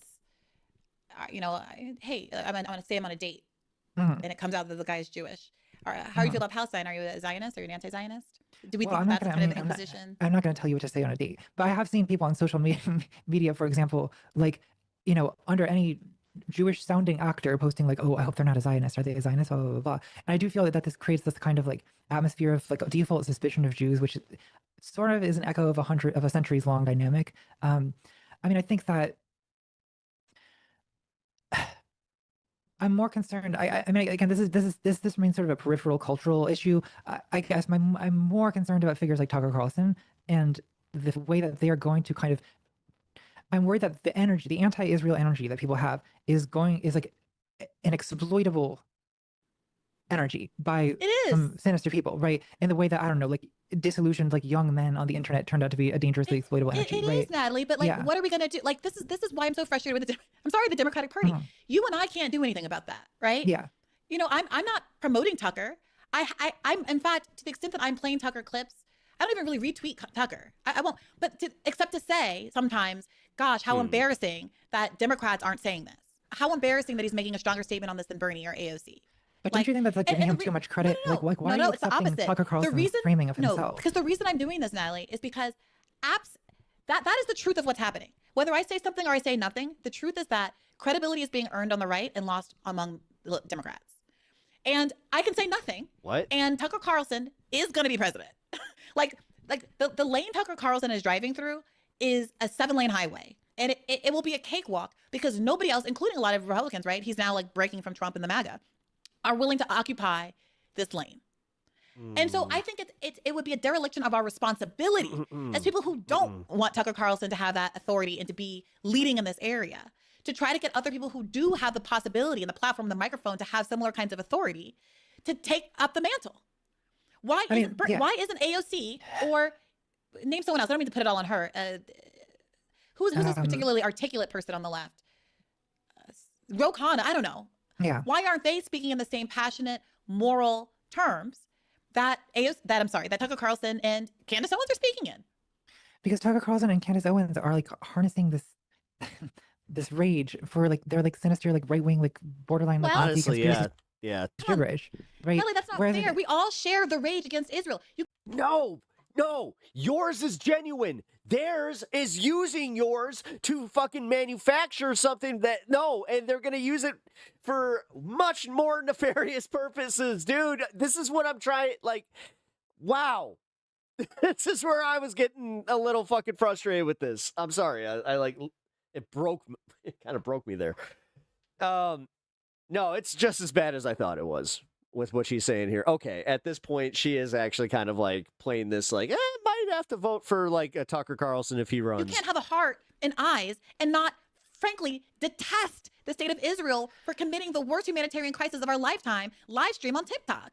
But that rage needs to be usefully put to work towards actually achievable political ends, like conditioning aid or denying aid to Israel, or even more aggressively, even sanctioning Israel, right? Like these are things that could actually be achieved. Right. Unlike and whatever, yet they like, were not supported by our Democratic candidates in 2020. Right, which is a failing. I agree, that is a failing, and I think that is something that will need to shift. And there's an ongoing debate about whether or not candidates in 2028 will do so. And any candidate that's currently even campaigning with Hassan Piker is getting the Atlantic smear treatment and the New York Times smear treatment. And frankly, there's very little difference between how institutions like the New York Times and the Atlantic are treating Tucker Carlson and how they're treating someone like Hassan Piker, who is an off-ramp for what you're concerned about, who is a left version of the rage against Israel that is fundamentally not anti-Semitic, right? Or do you think that Hassan Piker is anti-Semitic? I would certainly rather have Hassan Piker than Tucker Carlson. But let's put it that way. What's your reservation? What's your reservation about Hassan Piker? I mean, we'll see. I think that I ain't starting this. I think that smoke. Again, I mean, I'm frustrated with this for various reasons, some of which are... We've had our differences, but I'm curious what your concerns are. Well, some of it is related to my frustration with him, that he's taking a somewhat similar position to you during the 2024 election. Some of it is more a personal grudge that I have against him. Well, see, I mean, so I appreciate you, for example, to actually talking to me, because many of my critics on the left won't talk to me. They just they accuse me of genocide from the comfort of their doggy torture chambers. Sad. Like, now, Natalie, you don't think he actually tortured his dog? Well, I mean, I'm kind of yeah. This is like petty. This is petty nonsense. You know he loved that dog. I'm sure he does. With Hassan because I don't think he has enough in my camp. I think that he has been too pro-Democrat and been too much of a sheepdog, ironically. So we all think that he's a traitor. Okay, so now I feel sympathy for Hassan because I empathize with the position of being hated from all directions. But I can still say say, I mean, I don't think it's the left eating itself, because I don't try to publicly smear or really criticize him. I speak to our differences. I would love to talk to him. I agree with you. I wish we could all talk to each other. I was very glad when you agreed to come on here, and I've really enjoyed talking to you. I've always liked you and respected your work. And my goal in this was, I would love for you to be persuaded by me in some small way, or at least to, understand the left's position more in a way that maybe gets that meme of yours used a little bit less. Well, I have no control over this meme, to be clear. Like, this was a throwaway line in a video from 2021 that sometime in 2023, people, I don't know how. I mean, there's no accounting for the way a meme works. So I don't take responsibility for how widespread that meme is. I think that there's a lot of situations where people feel that it applies, and that's why it's had the popularity that it does. But this again is not like the central. I don't think this is like central to my message. But I do continue to be frustrated with. I mean, we'll probably continue to clash over as we get to 2028. I mean, we'll see. I'm going into 2028 with a very like neutral attitude towards. I mean, I'm sure I'll support someone or another in the primary, but who are you liking? Who? I mean, obviously. We don't have anybody. I really do hate it when they play this game where it's just like, I don't fucking know. There's a lot. Has anybody actually come out? Has the DSA put anybody out? No. A discussion about possible. So we kind of know who the field is going to be. Yeah, I like AOC. I like Ossoff. I'm willing to tolerate anyone, however. AOC and Ossoff are the two that I said yesterday. So I know people on the left hate when I say that. Okay, but so now, it's true. Natalie, It's true. Natalie. Like I'm openly not taking any. I'm not black. I can't. Yeah, I feel like I'm not in a position to be making demands because it's 2026. Like I said, nobody's really been put up. Kind of a problem. I am the hostage. Is how I feel. You're not the hostage. Although then again, I guess I remember back towards the end of Trump's first term, where we kind of were like, man, these election cycles are too long. Can we just can we go back to it where it was just like a year long? You're the client. And then fucking there goes Trump running for fucking 3 years. You're the client. The Democratic Party is the hostage. I think this is our fundamental. I can't sit here and pretend that I'm just gonna allow that I'm gonna not vote and let JD Vance win. Because I'm not gonna do that. It's not pretending if you mean it. Like you have. I'm never gonna mean it. But when Chris Hedges talks about the power of the people. Oh, she just said that. The politics. Damn. The fear. It can't be an empty threat. Like I don't want to not have to vote for a Democrat. Right? Like I would love. When people look at me and they're like, well, you're just doing symbolic politics and you're just expressing your feelings and that's not real. I would love to be the one that gets to sit around and say, Zohran Mamdani's adorable. I'm rooting for him.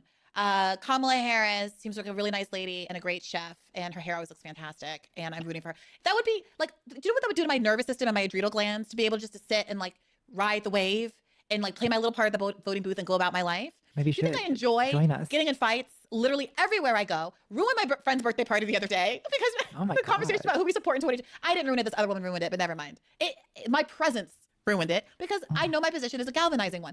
That being said, I think I am doing the fascism. I am a handmaiden on fascism. If I don't, at very least, in 2026, create some litmus tests that have the possibility of pushing the Democratic Party into a winning direction. When Hassan Piker, I loved when he said to Jennifer Welch that he wasn't going to vote for Gavin Newsom. Now he says he'll vote for Tom Kritzer, a billionaire whose cousin in the Epstein files, and a bunch of other stuff that I think is silly, and I would love to talk to him about at some point. But at very least, I think it is a very responsible position to draw a line in the sand 2 years out from even the primary and say there are some candidates who are not acceptable and who will not win. And if you want to win Democrats, you have to listen to us. Every other constituency group gets to do that. If I were Elise Slotkin, this is the problem. Sitting in some Connecticut mansion, the Democratic Party would be salivating over doing more arms sales to Saudi Arabia to get my vote. This is where I was also saying she seems to be like more charitable with some right wingers than she is like with Democrats. It seems to me, at least.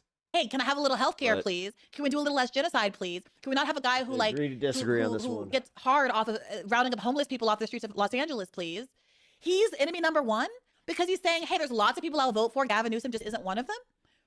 I maybe would have felt this way in 2015. In 2026, if I just feel like a hostage, I feel completely demoralized with it. I don't feel like I'm in a position to make any demands whatsoever.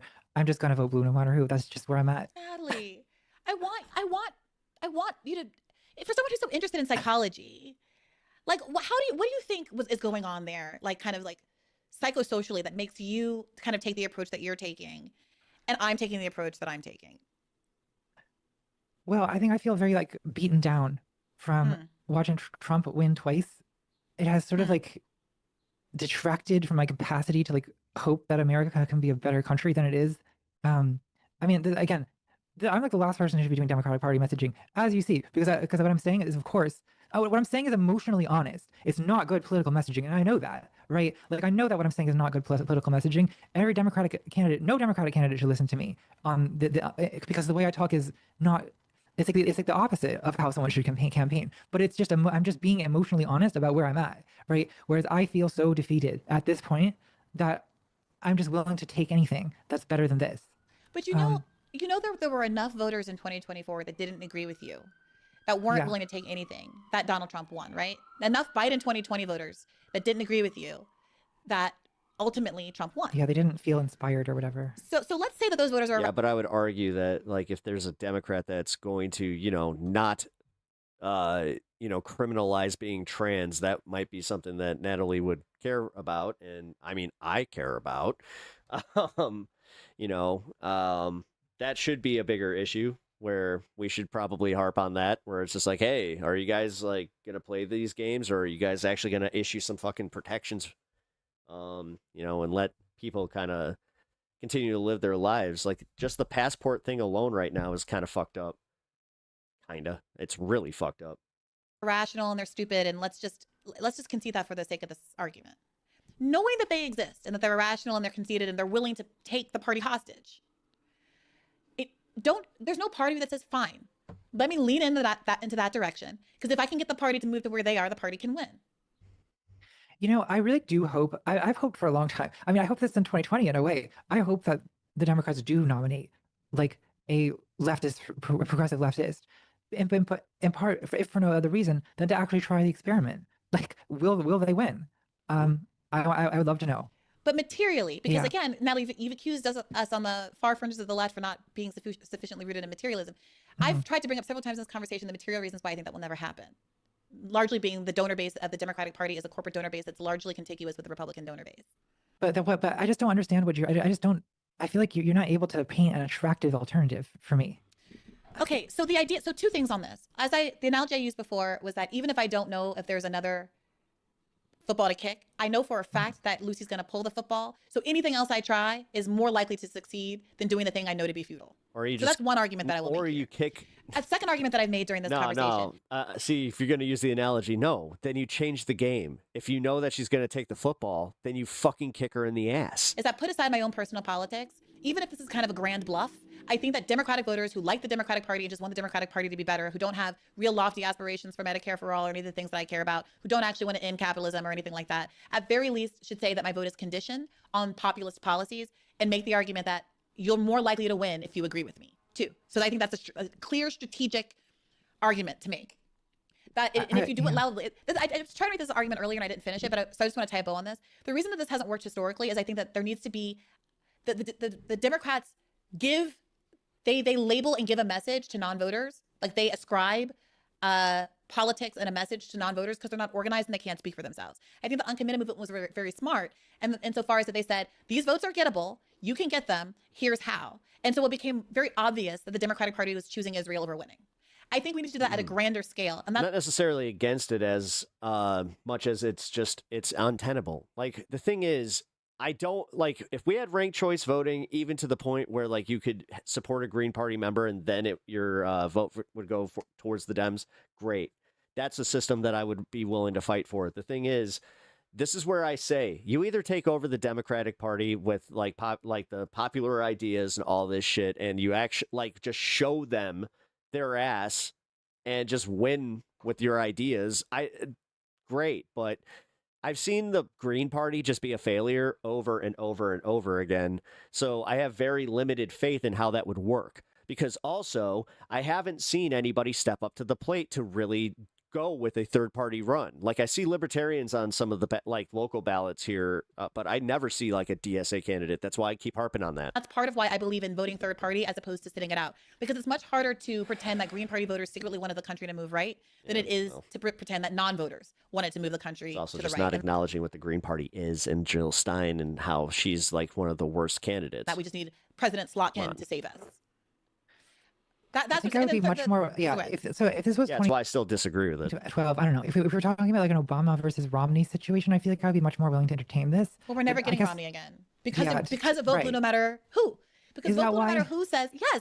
Vote blue no matter who says the. I'm talking DSA candidate or somebody like, or you just say like the progressive fucking party. Republicans move to the right. Democrats move to the right. Anybody, like, the thing is, I don't see you guys trying to take over the Green Party either. Republicans move to the right. Democrats move to the right. If someone occupied the Tucker Carlson lane, right? If a Democrat occupied that lane. I'm sorry. You know how it is here. I'm telling, I know it's uncomfortable. Then Republicans would have to be serious about getting into this anti-war debate and come back to this. Do I think that this will never happen? No. I just don't think it's going to happen 2026 to 2028. Sorry. It's just. If Democrats own. That's what we've got. If they own Medicare for all, Trump wouldn't be able to get away with this. I'm going to improve this is the comfortable argument. I would love it. Like, this is why we don't really. I have this thing where it's like, I think that sometimes this is why we don't want to face the right wing and the actual like realities that we're living in. A line that he used to win, right? It was bullshit, right? Plan. Like, I'm not gonna. It's obviously bullshit. Concept of a plan, exactly. Yeah. They can endorse candidates. Yeah. Why did he even have the space to make that argument? They can have somebody that is like part of the grassroots movement from the DSA, become a candidate. You know what? This is why I don't like really going this deep into it, is because it is kind of annoying where it is just like, oh, okay. Like, I get it. But this is where I kind of do feel like it's like, you don't want to see it my way, and that's fine. But because Democrats are sitting here trying to sell it. This might sound arrogant, but I do kind of feel like, yeah, this is kind of how it is, though. Mitt Romney's Affordable Care Act plan from 2009. When we have these... I could more than willing to admit that I'm wrong if I can be proven wrong. Horrible. And the ACA did drive up people's premiums. People are paying out of their ass for healthcare. It is not a good situation. I really don't give a shit. And just because it was better than before is not an argument that wins you elections. I agree that I think the economic populism is a winning argument at the moment, right? The combination of affordability, healthcare, these types of issues for sure.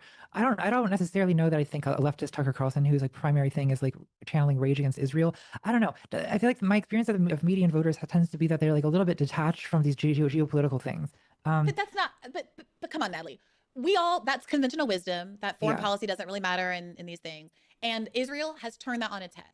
I don't know how many times I can read this IMEU study or point to other confessionals or statistics about how dispositive Israel was. But it is. I just had a candidate running in the Bronx for the House on saying that he talked to a voter. It was a Richie Torres voter. She had always voted for Richie Torres. And then he asked her, okay, how do you feel about Israel? And she said, I hate what Israel is doing in Palestine. It makes my blood boil. I hate seeing those kids. Fine, give me a leaflet, and stormed back into her apartment building. Like, things are changing. And to your point, like, I don't think it should be the only issue, because number 2 on that IMEU poll, right, was the economy.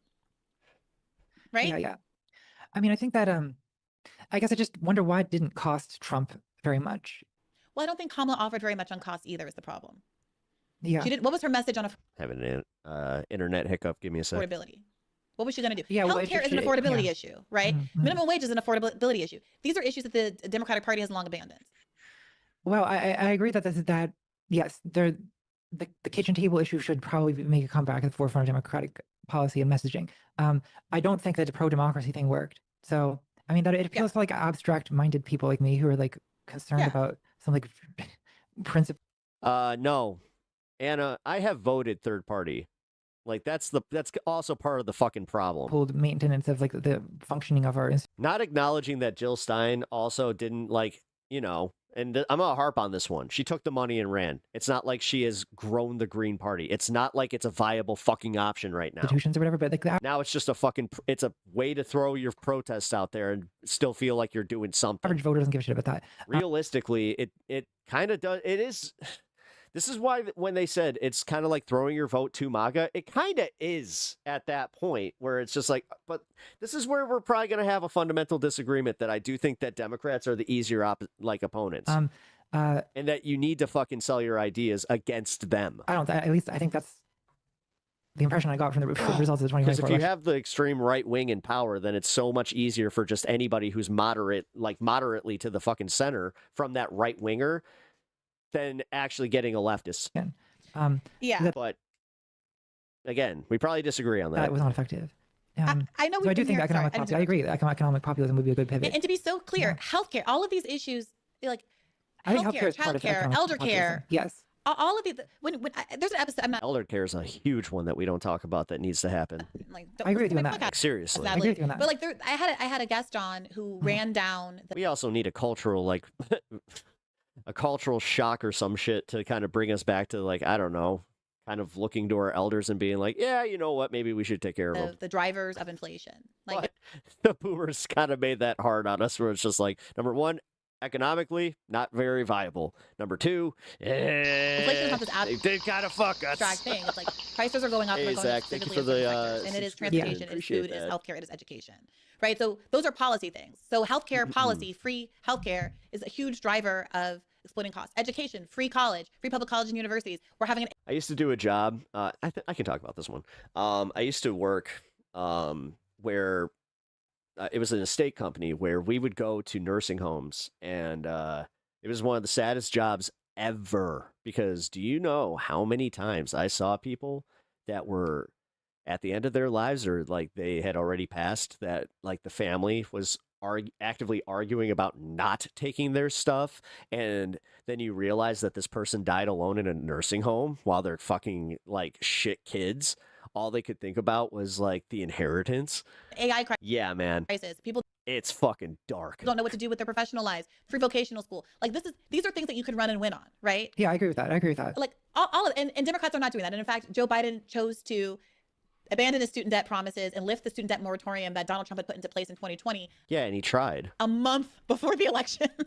Like these are all choices, right? And I can make a case that I think Biden did that because of his his financial interests as the senator from Indiana, the Delaware senator who was deeply embedded with the banks and who was responsible for student debt. Well, no, I think that's also disingenuous, because he tried to fucking cancel student debt several times, where the Republican Congress was just like, nah. Being the only kind of debt that's non-dischargeable in bankruptcy. And that has a long history. He wanted to also, raise the minimum wage. He said he would sign it, but then Kirsten Sinema did her little fucking booty dance. Being on the wrong side of these things. And then none of this is an accident. The Democrats do rotating villain theory to make it seem like they're always trying to do the right thing, but narrowly losing. And that's why I have no confidence in the Which is weird, because Kirsten Sinema ran on a like, that's what really bugs me, is she ran on a fucking like pretty hyper progressive platform. Party. But I don't want to belabor that point. Natalie, I know I've had you here for a really long time.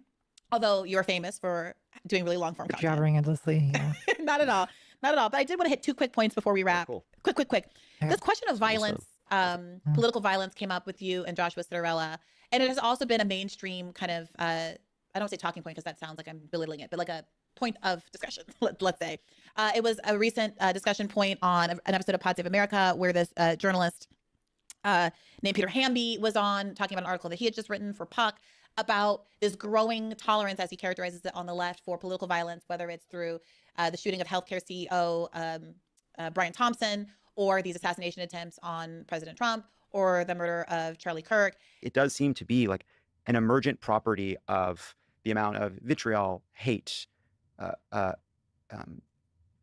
lack of empathy, cruelty on the internet and beyond. I think that Trump is both a cause of and a symptom of. And I struggle with how you think about those two things, but the comfort that people have, right? Whether it's the shooting of the United Healthcare CEO or the killing of Charlie Kirk, that is morally wrong before you even get to whether it will encourage future violence. It said something really ugly about our politics and our culture, and I do think that is real. Yeah. So that's the thing I struggle with. And there has been some discomfort, I think, both among liberals and on the left, you and Joshua Citarella, about a growing left-wing appetite for that kind of violence.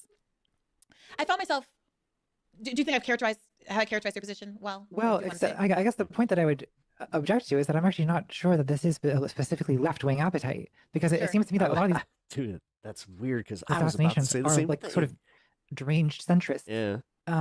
So I don't know that they were all pink-haired men's girls. I mean, I think it's like cheered on by people on the left, but I feel like the left is not. I mean, with like Luigi, that one was like, dude, I had right wingers in my fucking life that were just like, you know what, I don't condone it, but it was like almost across the political spectrum. The people responded positively to Luigi. I don't think it's specific to the left at all. Yeah. So in Peter Hamby's article, he does a lot of like wheel spinning first about how, of course, most of it is right. Most of the political violence historically, even now, is pink hair shade from the right, and he the caveats it pretty heavily. But still, I think there is this like, well, let me just put my cards on the table. In these discussions, I find myself frustrated because I think the discussion of these acute moments of violence invisibilizes the much greater volume of violence that is done, that because it's not hand-to-hand combat, gets accepted and grandfathered into how our society works. And the reason why you have a public outpouring in support of someone like Luigi Mangione, who may or may not have done it, we should say, innocent until proven guilty, is because for once, there seems to be a rough justice that's done that acknowledges the gross injustice that is being done by a healthcare system. That is not a healthcare system, it's a health insurance system that puts so many people in the position of having to make financial arguments over the phone when they should be attending to the life or death of their loved ones. Yes. I agree. That's why. You agree? Yes. Okay, yeah. so it was frustrating because it didn't seem like that was, and I know that you know this, and I know that you know Joshua knows this, but there's this way that I feel like people who are public facing feel the need to poo-poo political violence. Well, yeah, because if you're smart. Well, I don't think the thing is, it's also, there is a legal side to that. They gotta kind of be careful. The way you talked about it in the context of, just gonna say that much. Like Tarantino films. Like we're being given these permission structures to enjoy violence. Well, that doesn't strike me. I mean, no, I'm not wanting to defend Tarantino, but when I think of a movie like Django Unchained, I don't think of it as wanting to defend, like enjoy the violence. We don't enjoy watching the violence that it's inflicted on the slaves. We enjoy the retributive violence that's done as people are being violent to get free from slavery and oppression. Well, the violence against the slaves in that movie functions to make the violence against the slave owners feel sort of justified, like a purgation. Yeah, and is it not? That's the question. Is it not justified? I mean, the thing is, like, is it justified? Is that real violence justified? Yes. Like, is killing Hitler justified? Yeah. I guess with that video, though, part of what I'm pointing out, though, is that these are entertainment spectacles, right? And so it's like the theater of justice that Tarantino stages is functioning to kind of, because I think my argument with Tarantino is that this is a man who's fixated on the sort of pleasure of violence for its own sake, right? And I point to his like earlier films like Reservoir Dogs, where there sort of isn't that level of justice, or there isn't that level of retributive framing. So fair. Pulp Fiction, fair. What I'm suggesting is that I'm not suggesting that there's that no violence is ever justified. Of course, it sometimes is, right? I mean, I think everyone thinks that it sometimes is, whether they explicitly acknowledge that or not. But I think it's more just sort of examining the conditions under which people feel good about violence and the way that morality interacts with that, right? The way that I think morality there's a kind of aggression and violence that's part of morality itself.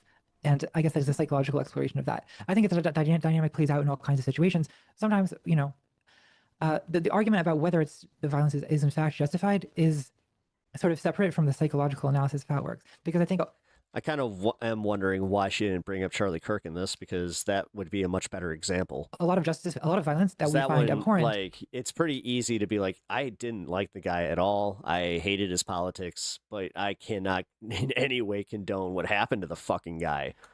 Is perpetrated by people who think and. I mean, the IDF is a great example, right? That shouldn't be a hot take. Like, don't you think that, like, how does the IDF like live with themselves doing these things? Doesn't it come from some sense of like victimhood and like avenge? Right? They think that that's what they're doing, right? And they are allowed to do it because the entire Western world has manufactured this narrative. But that's the problem. I think the problem is we are told to say violence is wrong, and we are forced as interlocutors in this space, or they try to force us to condemn Hamas when there was never a commensurate push to condemn the state of Israel. And in fact, even in the context of our conversation, I disagree with that, because now there is. We have expressed concern. We actually have the most amount of people in America now condemning Israel. That even telling the truth about the actions of the state of And like she was kind of pointing out, that we have more politicians that are willing to come out and condemn Israel too. Israel will gin up blowback against random Jewish people in the diaspora. To be clear, right? I don't think that we have any kind of obligation to conceal the truth about what the state of Israel has done, because out of fear of blowback. Though I do feel some obligation, I think, to, in addition to telling the truth about what Israel has done, to do whatever is in my power to mitigate that blowback by being cautious, again, around my framing. Sure. And by not becoming allies with Tucker Carlson. But the focus that I'm trying to have is what happens. We all know, I think we all understand the rhetorical dance that is the rhetorical effect of do you She's talking about how we don't have people demanding there be a condemnation of Israel like there is Hamas. And again, that was more so the right wingers that were fucking using it as a fucking talking point. how it reframes the entire conversation. Realistically, you were only hearing that so often because it was like the fucking right wing thing to do at that. Like, and now you have guys like, because Piers Morgan used to play that one. Do you condemn Hamas? Do you condemn Hamas? Around the, the debt. What now they are saying we condemn what Israel did. What it means to have a debt. Like, I don't know. That seems like a fucking step in the right direction. Israeli versus what it means to have many, many more dead Palestinians and a whole community that's been under apartheid for almost 80 years now, right? We kind of understand what I feel like this is a long way to try and get us to justify what happened on October 7th, and that's kind of like playing with fire. To do. And it's a similar reframing. It's that whole thing about the open air prison, blah, blah, blah, blah, blah. Like, it's just like, and then it's like, okay, I see where you're going with this. That I think is happening when I don't think that you're going to really win too many people with that kind of framing. I'm going to just say that much. Sort of rush to condemn the murder. Agree or disagree. Or Charlie Kirk or Brian Thompson or whomever. And it's not that, like, I don't believe in the death penalty, right? I don't believe in state-backed violence. But I also have been struggling with, as a leftist sitting here, knowing that every single revolutionary moment and everything that has ever been achieved for the left has come with violence, whether in the context of a war or labor actions which have turned violent, in which people defended their rights with their fists in chains. And to tell my side of the aisle that we are only in the position of condemning an action, condemning a tool that is being actively, repeatedly, and at a scale that is unmatched in the history of the world, inflicted on us in return through the U.S. military, the Israeli military, the surveillance state, U.S. imperialism, all of that. And so the way that condemning violence, when we have, again, 2 million people sitting in prison, I mean, it all strikes me as a kind of giant, do you condemn Hamas? But I mean, isn't it just, I guess I see like Democrats condemning political violence. I see it as like a fairly cheap and easy it's literally easy. Political win to take. It's literally the fucking, like, don't hit people. Keep your hands to yourself. Right. Like I mean, like when there's assassinations, you say, I mean, especially when it comes to like, people attempting to assassinate Trump, or like, I think it's fairly like, why shouldn't the Democrats simply say all lives matter? Yeah, and that is actually kind of, like, I'll say that much. Like, why is it a hot take to say that that's fucked up? That like in reaction, I do condemn that. Reaction to that, in reaction to that, in effect, because then again, like that's where it does get a little murky. Where it's just like, okay, so. Which I feel like is what they often do say, right? Is like political violence is always wrong. Damn it. Like I feel like that's like a fairly like easy thing for a politician to say, and like I don't really see it. I feel like it costs very little. But they don't say that killing 68 million people every year from a lack of health insurance is political violence, and they don't say that America funding the Iron Dome in a way that it's insulated Israel from accountability for its genocide and apartheid is political violence, and they don't say Flint, Michigan, or the hundreds of other cities in the country that have bad water, or where people are living next to these data centers.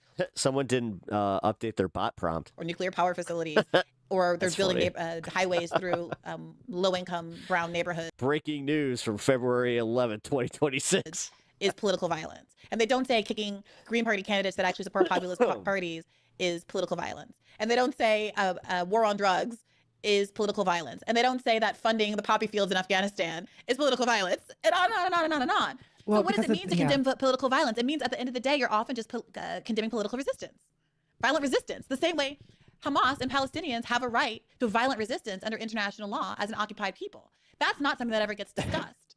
But don't you? Okay, so I mean, I guess that's where my eye for an eye thing kind of comes in. Like, on some like theoretical way, I probably agree with what you're saying. But like, should a politician say that? I feel like, there's forms of like Trump's immigration policies I would consider to be extremely violent. Being a pacifist sucks in 2026. They're also popular, like in that there's forms of like scapegoating and mass violence that the political right sort of thrives on encouraging, and sort of harnesses the violence of mass deportation now. That seems to work to their advantage, right? So yeah, I mean, I do think that the violence of this should be pointed out by Democrats on the left, but I think that like, pointing out the nuances around the causal reasons for political adventurism from disgruntled people, like I feel like there's fairly little to be gained from politicians being like, you know what, I support the assassins, like, or at least like I don't know. I feel like it's like fairly generic politician behavior to be like, we condemn political violence because like I was about to say it is. Because if you start saying that, how does Brianna not see that? If you start like sort of softly defending adventurism and assassinations, it also sort of like contributes to sort of an intensification. And yes, it's literally the fucking like thing that the right wingers like to say that we do on CNN, where it's just like, oh, this violent rhetoric. But you also have to do with people assassinating leftist you and people. Joshua Citarella are not politicians. Neither is John Favreau and Peter Hamby, right? Yeah. So it's not that I don't expect Zoran or Roe or Barack Obama to say anything else but pro-assassination. Right. But I do wonder, it seems like there's like almost a rush to seem like the adult in the room among people who are not even being asked. No, they're trying to literally like calm the fucking like the atmosphere out there. And when you have, because they know what's coming next, they're anticipating that the right wing response is going to be, look at the violent left and their violent rhetoric. Leftists, people who are liberal. It's not playing into being the fucking meme that they already try to make us out to be. The left of center. Seemingly feeling the need or urge or push. See, here's a tweet. Talk ad nauseum about how bad it is to kill Charlie Kirk the way that Ezra Klein did. When they spend none of that time talking about how bad it is that Charlie Kirk fomented so much hatred and Jesus Christ. Against all kinds of groups of people and supported So now you're gonna supported the MAGA movement in a way that has such direct real world effects. I think we're playing their game. And I also you should take this up with Ezra Klein. I'm not someone who is too speak. I don't know. Well, no, honestly, that's fucking fair. If she said that shit to me about Ezra Klein, where it's like you're insinuating that I have the same exact opinions as Ezra Klein, again, take that up with him. Not speak at length condemning the assassination. I mean, I've never condemned the assassination of Charlie Kirk. I've never said I supported it. I've never said I supported it. I think it was Brian Thompson, sorry, the healthcare CEO that was the subject of the conversation between you and Josh. Yeah, I mean, I think I analyzed it as, seeking to explain why people felt so supportive of that assassination. I don't necessarily endorse it. I don't necessarily condemn it. I just understand it, which I think is a position that many people already would consider extremely pro-violence implicitly, right? Piers Morgan certainly would. He would, yes. He would see that as me tacitly endorsing violence, murder. Okay, my last. Like, I think that my position on this would be seen as like quite like militant and radical by many people. Although not on the left, not on the far left. And not on Bad Faith podcast, but I'm with you. I hear you on that. Okay, last quick question. I was very intrigued to hear you weigh in on this question of the manosphere and asking Josh, are women lonely? I've tried to have this conversation a couple times on this pod with more or less success, but I very much agreed with you when you said something along the lines of, it seems like every time we wonder if this is a broader phenomenon that includes women, or try to kind of focus at all on what's going on with women and if they're being affected in similar ways, there seems to be some hostility around that reframing. Yeah. How do you answer that question? Are women lonely? What do you think's happening? I think women are lonely. And I think I guess the reason I get so frustrated with the male loneliness epidemic argument is I feel like there's an often implicit assumption that men just kind of matter more than women, and like men's feelings matter more, and men's votes matter more, and men's opinions matter more, so that men are treated as this kind of like elevated class that needs to be like won over and cultivated and protected and cared for, and then women's job is just to do all that caring for and protecting and just what up, Nick? Just be quiet about your own concerns. Like I feel, a minor level of resentment, I would say, but a noticeable level of resentment about this, because it's frustrating to constantly be told that like it's men's feelings that are the ones that matter, and like everything needs to be like focused on that. Yeah, I would tend to agree with that. Go ahead. Yeah.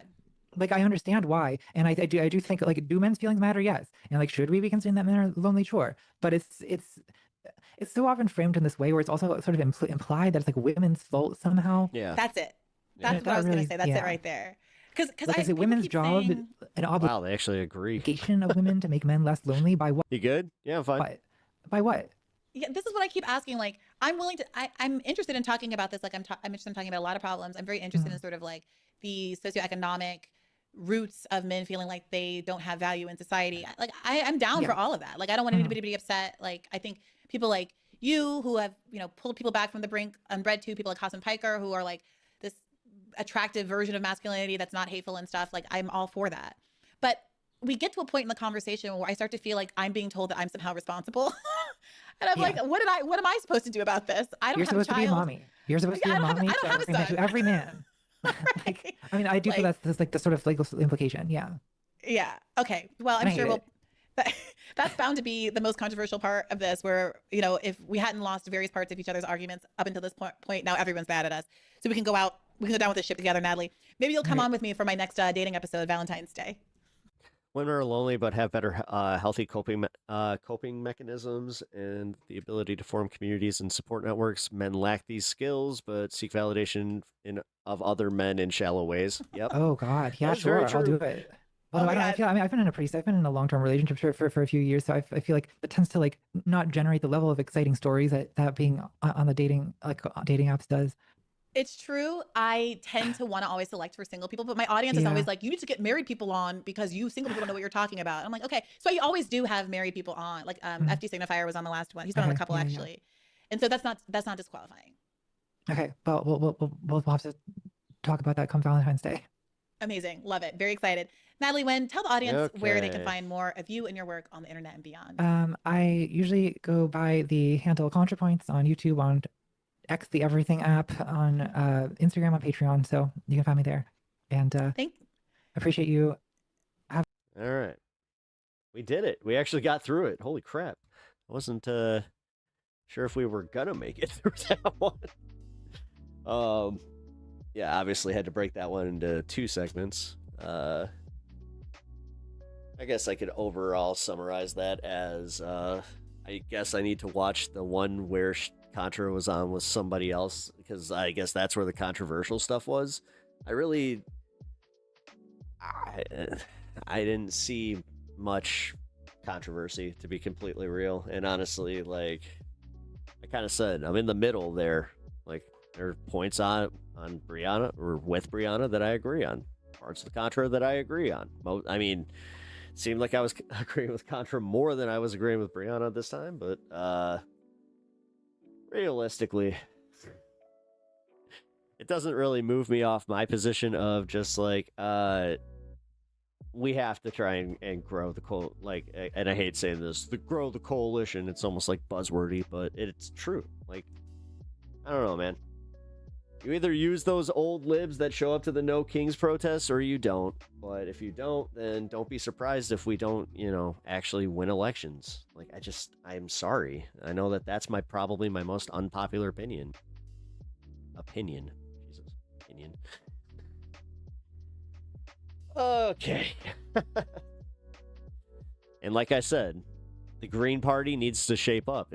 If the Green Party actually could do something of substance, that would have been nice. But I don't see it ever doing such, especially with Jill Stein at the front of it. So, men are participants in our own oppression. Yeah.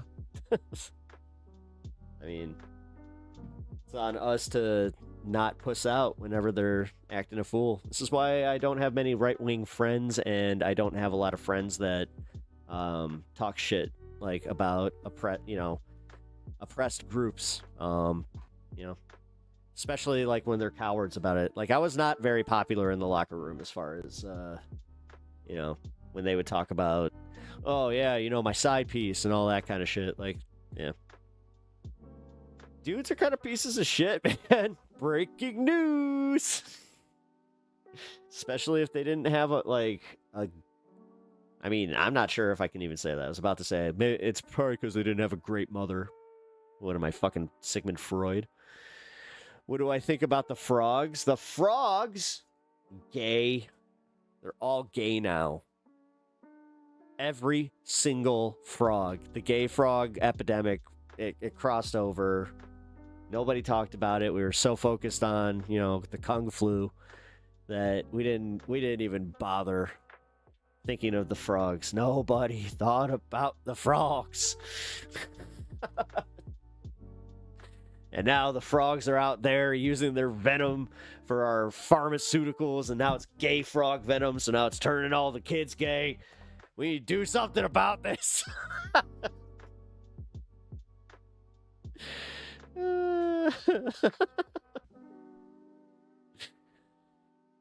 Poor frogs. I mean, frogs catching strays today. Damn. Hey, I'm gonna do plug time. If you guys are just joining us, I appreciate you being here. If you can do me the solid And follow over on Twitch, and also sub and like the stream.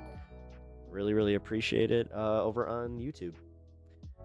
Hey, Televani, Lesbian Spider Queen is here. Thank you for the floating heart. Appreciate that. Oh, man. Yeah, that was a little intense. And also just, I kind of, like, sorry if, to, like, Anna and, Sylvie, like, guys, I hope you understand that I'm, you know, we've had this discussion so many times that I really do feel like it's beating a dead horse, and I haven't really moved or really changed my position on this at all. So it's kind of weird when I have a show like that where it's just like, oh wow. I think I said it halfway through that, where it was just like it would almost be easier if there was a right winger on. Like, I would like to see Brianna actually debate like a right winger. Televani, yeah, I finished the ContraPoints thing with Brianna Joy Gray, and it was, you know, I had some opinions on it. Like I said, nothing out of the norm for me. That's why I think I kind of was like, I feel like I'm repeating myself a lot. Also, yeah, late cheers.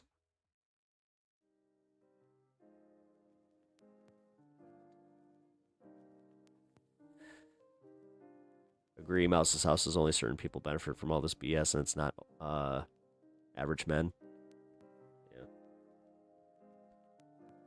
Yeah, the manosphere really, and it uses these guys. All right, let's get through some of this news. I gotta do like a quick speed run the news.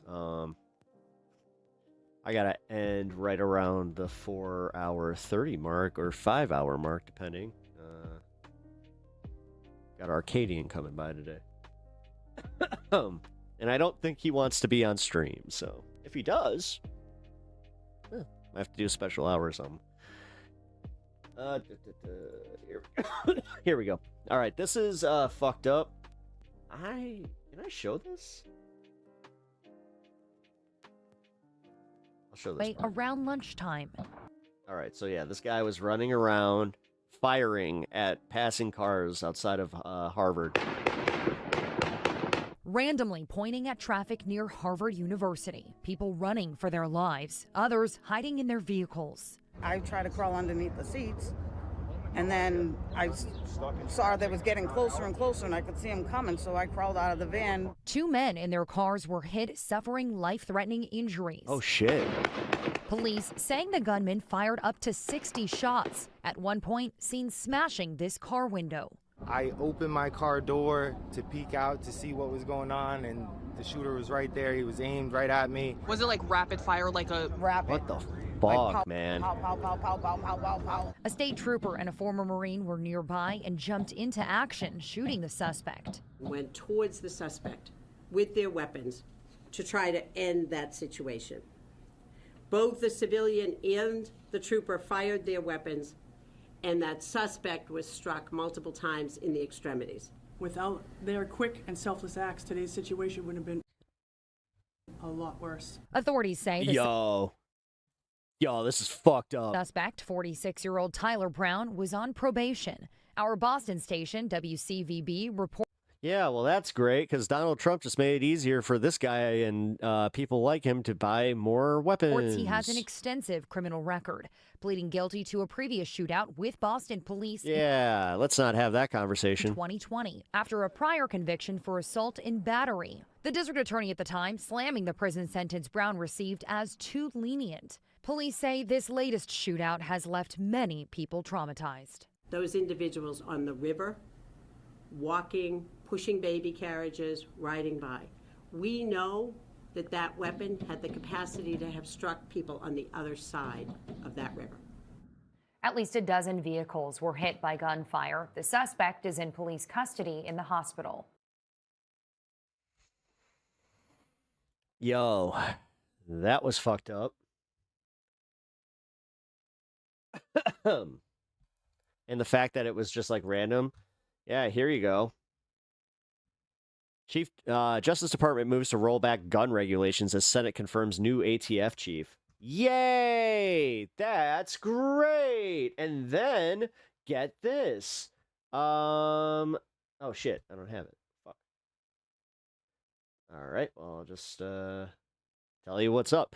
Yeah, Eric Trump and Donald Trump Jr. have a stake in a company that's essentially the Amazon of guns, quote unquote. And yeah, Trump is trying to loosen federal regulations so they can just, get those out there, make it just a normal commodity, normal everyday, it's like going to the grocery store, which, as a 2A leftist, I have to say, man, that's fucked up. Like, these people do not respect firearms. Plain and simple. Like, they think they're fucking toys. Like, and they don't respect life. I bet you these guys, like, they play that game. They do not practice trigger discipline. They just do not practice discipline with firearms, which I have to say is just beyond fucked up. And yeah, you know how they say like driving is a privilege? Well, yeah, this is one of those things too, I would argue. All right. Getting a possible hantavirus case in Illinois. The state's public health department says it's not. This is not what you think it is. Linked to last month's cruise ship outbreak.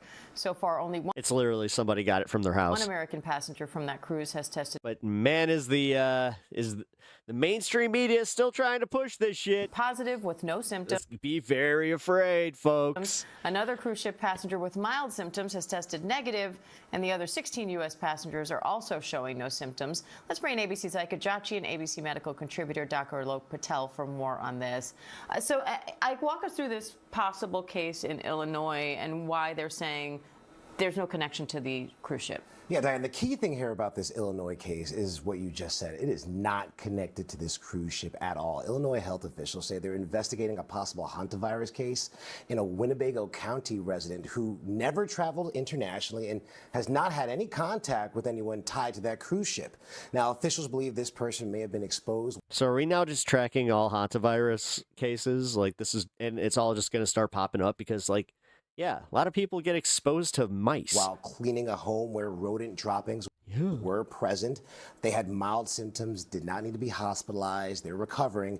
The CDC, they're now doing confirmation testing, and that can actually take up to 10 days. And most importantly here, this is believed to be the North American strain, not the Andes strain that is on that cruise ship. North American hantavirus. Oh, they're actually doing this. Oh, I was kind of joking. Strains, they're not really known to spread person to person, and Illinois health officials say that the risk to residents there still remains low. Mouse's house is... Dr. Patel, it's your fault. How common are hantavirus cases in the U.S. in general? They're pretty rare. Since surveillance started in around 1993, there's been something about 900 cases we've at least documented, so you're thinking about 30 per year. And as I mentioned, these are usually from very close contact with rodent droppings. People who are cleaning out homes, they don't realize that they're in the facility of that. They can develop symptoms later. But again, very rare, usually in the Southwest, spread by deer mice. And again, this is endemic. It's deer mice, not field mice, huh? Oh, shit. So if you get hantavirus, you're not passing it on to somebody else if you have this strain. Different than the mouse is going to spread hanta up here. Andes strain. So it's important that people just separate the two. We're talking about hantavirus. I'll put that smoke on mouses. But two different scenarios. If Andes strain, you need to be worried about Andes strain if you were on that cruise ship or if you're in close contact with someone who was exposed. But for everyone else, just pay attention to any rodent droppings you might come in contact with and wear protective gear if you have to. So on that point, let's go back now to the cruise ship passengers being monitored and the other people who had close contact with the cruise ship passenger. Where does that stand? Yeah, right now health officials are in that tracing. They're essentially expanding this wider and wider. Health officials. This is a whole lot of nothing, man. They're doing in-depth interviews with the passengers to map out who they had close contact with. And we're reporting right now, ABC News, that some people who were never on that ship, they're actually being monitored the way that they really are trying to push after possible exposures during travel. Now, for those U.S. passengers, here are the numbers right now. 16 are at the University of Nebraska Medical Center. 15 are in that quarantine unit. One person tested positive is in that biocontainment unit. And those two other Americans, one who were showing symptoms, that couple, they've been sent to Atlanta for further assessment and care. And the plan right now for all of these individuals are daily symptom checks, continued contact tracing, and then deciding case by case who may actually need to stay in medical monitoring or those who can actually go out and finish those 42 days monitoring on their own. All right. So, Dr. Patel, for this person who tested positive but has no symptoms, what do you do in a case like that? Continue to do serial testing. And people might remember some of this from COVID, when you are essentially looking at symptoms and then looking to see if the body mounts an antibody response to then test positive, depending on how you're testing, which is part of the reason why the incubation period is so critical, with up to 8 weeks needed to actually mount these symptoms, follow that by testing. And that's essentially how they're going to determine if people are safe. And this even matters if somebody doesn't have symptoms and they're testing positive, also to look to see if there's a match there as well. But that's why serial testing and looking at that response is so critical. Just remember, guys, I'm watching this because I'm kind of laughing at this. All right, Dr. Patel, Aikajachi, thank you. This is a whole lot of nothing. Like, whole lot of nothing. Here, actually, got an update on the mayoral race. An exclusive new poll from inside California 420. politics and Emerson College reveals a new leader in the race for the governor of California. And in the race for Los Angeles, has a kick-ass voice. Mayor Karen Bass still holds the top spot, but reality TV star Spencer Pratt appears to be gaining traction. Oh, fuck. Capitol Oh, that's not good. correspondent Aton Wallace reports. Stand up. Democrat Javier Becerra, as of now, taking the lead in the crowded race for California governor. That is according to this new exclusive poll from Inside California Politics and Emerson College. The survey of 1,000 registered California voters shows Becerra, himself the former U.S. Health and Human Services Secretary in the Biden administration and former California Attorney General, leading the field with 19%. Republican former TV host Steve Hilton is just 2 points behind in second. In third, less than a point behind Hilton, Democratic climate activist billionaire Tom Steyer. Rounding out the top five, Riverside County Sheriff Republican Chad Bianco at nearly 11%, followed closely by Democratic Really, Katie Porter didn't even break out of the tent. Orange County Congress member Katie Porter. All other candidates polled below 10%. Javier Becerra, first time that he is leading in an Emerson College poll. Camille Mumford. Yeah, somebody made the joke where it's just like they were at a birdwatch thing in a landfill. How boring. It's just seagull, seagull, seagull. To organize the survey, she says Becerra has seen a major increase since Eric Swalwell dropped out of the race last month. Javier Becerra, he goes from about 3% prior to 19% now. He was at 10% last month, so you could see the upper momentum. Still, his lead is within the margin of error. Mumford says that's important to keep in mind, especially with Hilton and Steyer so close behind in a race where the top two vote-getters will advance to the November general election. Yeah, this race is a statistical dead heat. Really, really close. That's why political analyst Matt Klink points to the portion of the poll showing 12% of California voters are still undecided, a number large enough to sway the vote.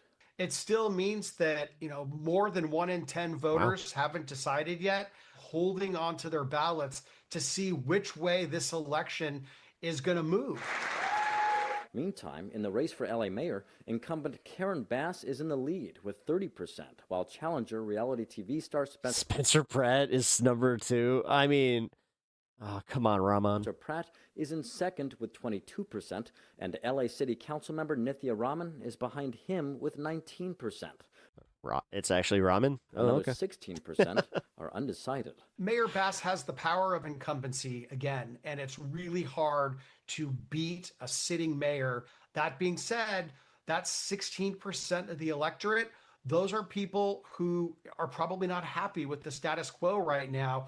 And if you're not happy with the status quo, why would you vote for the incumbent? The poll finding Raman and Bass each saw 10. Oh, yeah, because voting for Spencer Pratt, who's just going to be a fucking MAGA sycophant, much better choice. Jesus fucking Christ. Bumps since our last survey in the LA mayor's race 2 months ago. Pratt, meantime, saw the highest bump, increasing his support by 12%. Spencer Pratt has to be smiling today. I think that he has captured certainly the interest. The challenge is whether that interest translates into votes. I mean, as long as people don't remember who he is, that's what he needs to bank on. Fuck. Once I figured out, I'm like, wait, the guy from the hills? Oh my God, no. It's like, oh, if he's anything like he used to be, fuck no. What are you doing? Grocery prices rise, gas spikes. The war with Iran causing Americans to struggle with higher prices. Cost of just about everything is up, with gasoline surging the most. California drivers really feeling the pinch at the pump. KTLA's Jacqueline Sarkeesian live in Anaheim now with the latest on that. Jacqueline, good morning.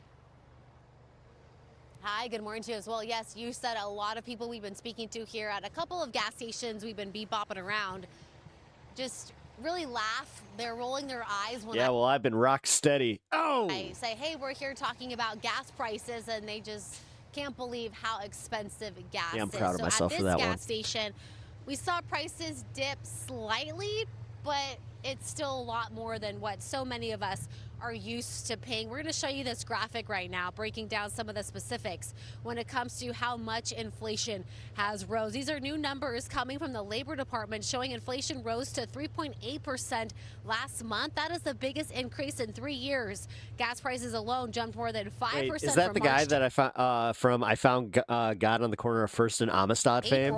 And are now up I'll be honest, that sounds like him. roughly 28% compared to this time I just remember last year. the Spencer and Heidi show After the Hills, and him being just such a whiny asshole, and then his whole beef with Perez Hilton. Say the war involving Iran is playing a major role. Right now, the average price of a gallon of seltzer. This is what I used to, yuck it up with my sister about. Regular gas in LA County is nearly $6.23. Here in Orange Still County, it's slightly less at $6.19. That's about $1.50 more than since the war started back on February 28th. For many families, wages are no longer keeping up with rising costs. The Labor Department says inflation is now outpacing pay increases for the first time in years. President Trump is continuing to defend the war effort, saying preventing Iran from obtaining a nuclear weapon is his top priority, even as Americans struggle with higher prices at home. Not even a little bit. The only thing that matters when I'm talking about Iran, they can't have a nuclear weapon. I don't think about Americans' financial situation. I don't think about anybody. I think about one thing. We cannot let Iran have a nuclear weapon. That's all. That's the only thing that motivates. And that was the president taking questions from reporters right before he took off for China. Experts are saying that it may take some time to find that relief at the pump, even if the war overseas slows down. Reporting live from Anaheim this morning, Jacqueline Sarkeesian, Daniel. 5 News. That's funny. Is it Daniel or... Oh, it's Danielle. My bad. My bad. And yeah, gas prices fueling inflation amid Iran war from Fox News. I did this on purpose. I got Fox and I think that was ABC. All right, while we wait for some movement out of these particular cameras, I want to segue now to another story that we're following closely. Of course, the impacts from the Iran war. A lot of that having to do with some expensive prices at the pump. And with the summer season coming up, travel is going to still be happening, though, it seems. Joining us next to talk about this is Robert Sinclair Jr. with AAA. Robert, I know that you sent us over some of the numbers of what AAA is projecting for the summer travel season. Let our viewers know, though, what can we expect, especially because, I mean, it's expensive out there to fill up your car. Oh, shit. Yes, consider the national average today is $4.51. We're a penny higher than we were yesterday. Last week, we were at $4.53. So there's been some moderation. The price of crude oil this morning plays into that. It's at $101 a barrel. We got as high as $106.88 on April 29th. So, that coming down in the price of crude oil has led to a slight lowering in the price of gasoline. But it's still high. We've done surveys of drivers in the past where 40% of drivers have indicated that $3 a gallon was the pain point for the price of gasoline. That at that price, they would have to drive less, put off making a major purchase, or combine their errands with their commutes in order to be able to afford gasoline. Having said that, 60% said $4 a gallon was the pain point, and 75% have said $5 a gallon was the pain point. Well, we've blown through $4 a gallon. Not sure what the future holds, but it doesn't seem to be affecting those who are traveling for Memorial Day holiday. We do see a slight bump up in the number of total travelers this year, with 45 million traveling compared. It's 200,000 more compared to last year. Consider last year was 1.4 million higher than the year before, and last year broke a record that had been in place since 2005. This year, 39.1 million people will be will be driving, and 3.66 million will be flying to their destination, and 2.2 million will be taking some other form. Record profits.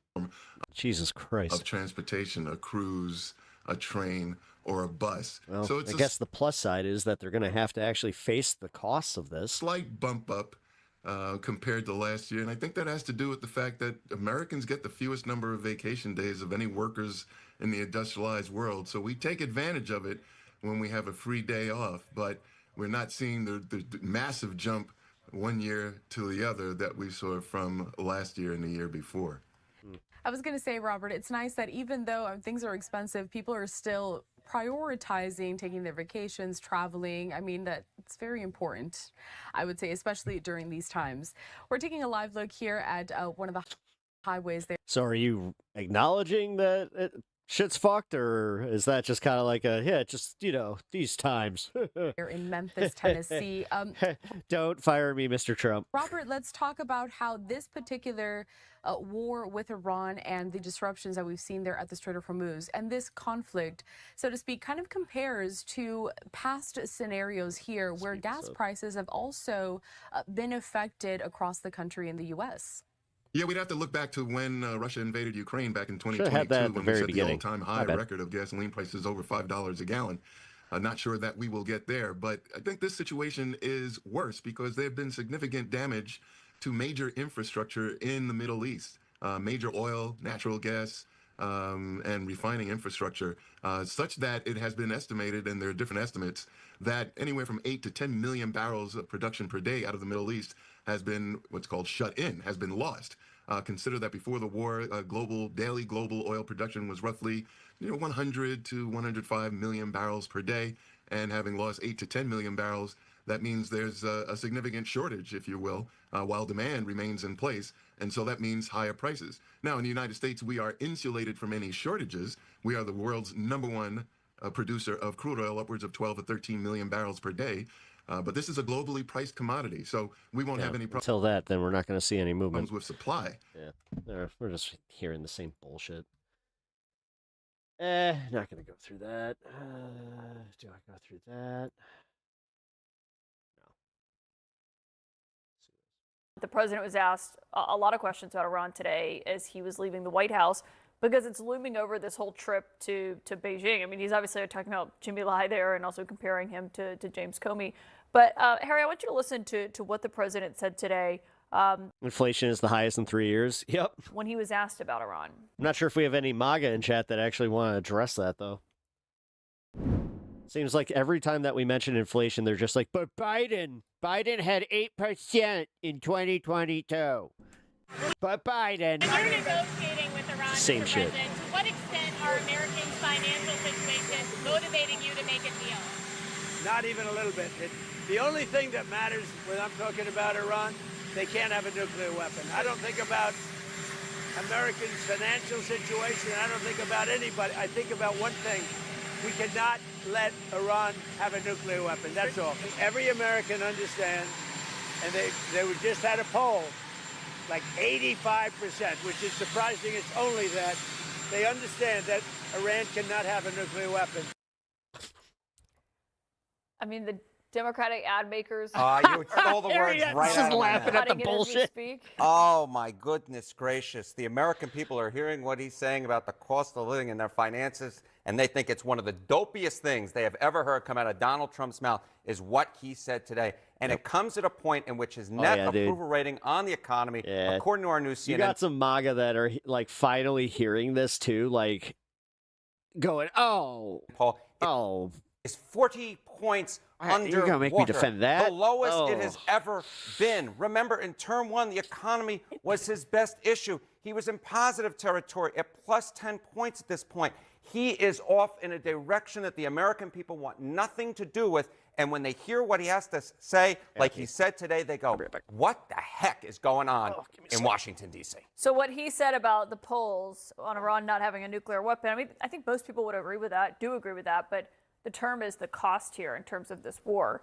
I mean, is that accurate? Yeah, here's the situation. Of course, American people do not believe that Iran should have a nuclear weapon. But, you know, you talk about the issues that are the tops for the American folks. The Iran war does not rank anywhere near that. And when it comes to their cost of living, in terms of the negative impact that they feel that the Iran war has had on their cost of living, well, they see it every day at the gas pump, right? There is a reason why Donald Trump's net approval rating on gas prices is something like, I think it was like negative 58 points or something like that in our poll. I mean, this is just political nightmare fuel for Republicans, especially when Trump is making statements like he did today. Sure, Michael. If you're the White House comms director or a Republican, you know, political fundraiser, and the president says, I don't think about Americans' financial situation, what goes through your mind? I mean, the message is you always think about the American people and their financial situation, number one. Number two, if you're in the White House, you're putting pressure on the Speaker of the House and the Majority Leader in the Senate to try to figure out, can Congress pass some type of legislation to provide some temporary financial reprieve to the American people who may make $100,000 and less in income and joint household incomes? That would be one immediate remedy. The president is headed over to China right now. My secondary priority would be, can you get the Chinese to put pressure on the Iranians to open up the Strait of Hormuz?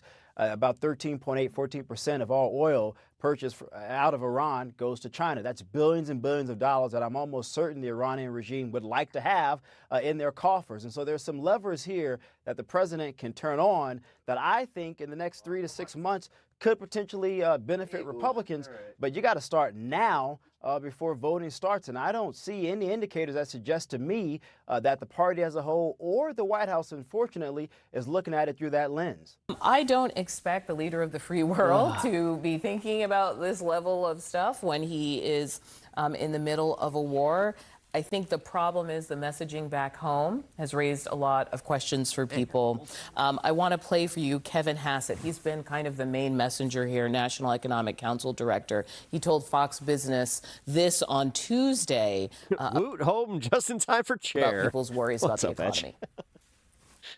First of all, this is a temporary energy shock, and that's very clearly in the data. I think that the White House's position is this is very close to an end, and when that happens, there's going to be a gusher of oil and a reduction in prices. If you look at capital spending in March, the orders were up 3.3%, not at an annual rate. It's one of the biggest months we've ever seen. It's like everything is good when you hear him talk, and then when we ask just people on the street, they don't say everything's good. You know, the good way to explain it, and I was trying to have this, I was having this conversation. We were just talking about the Kevin Hart roast randomly. Yes. No, what's the difference? It's almost like these people are very, very comfortable lying to us about everything. Right? So, but you guys are very, very bad at calling that out. I hear some comedians say, you know what's interesting?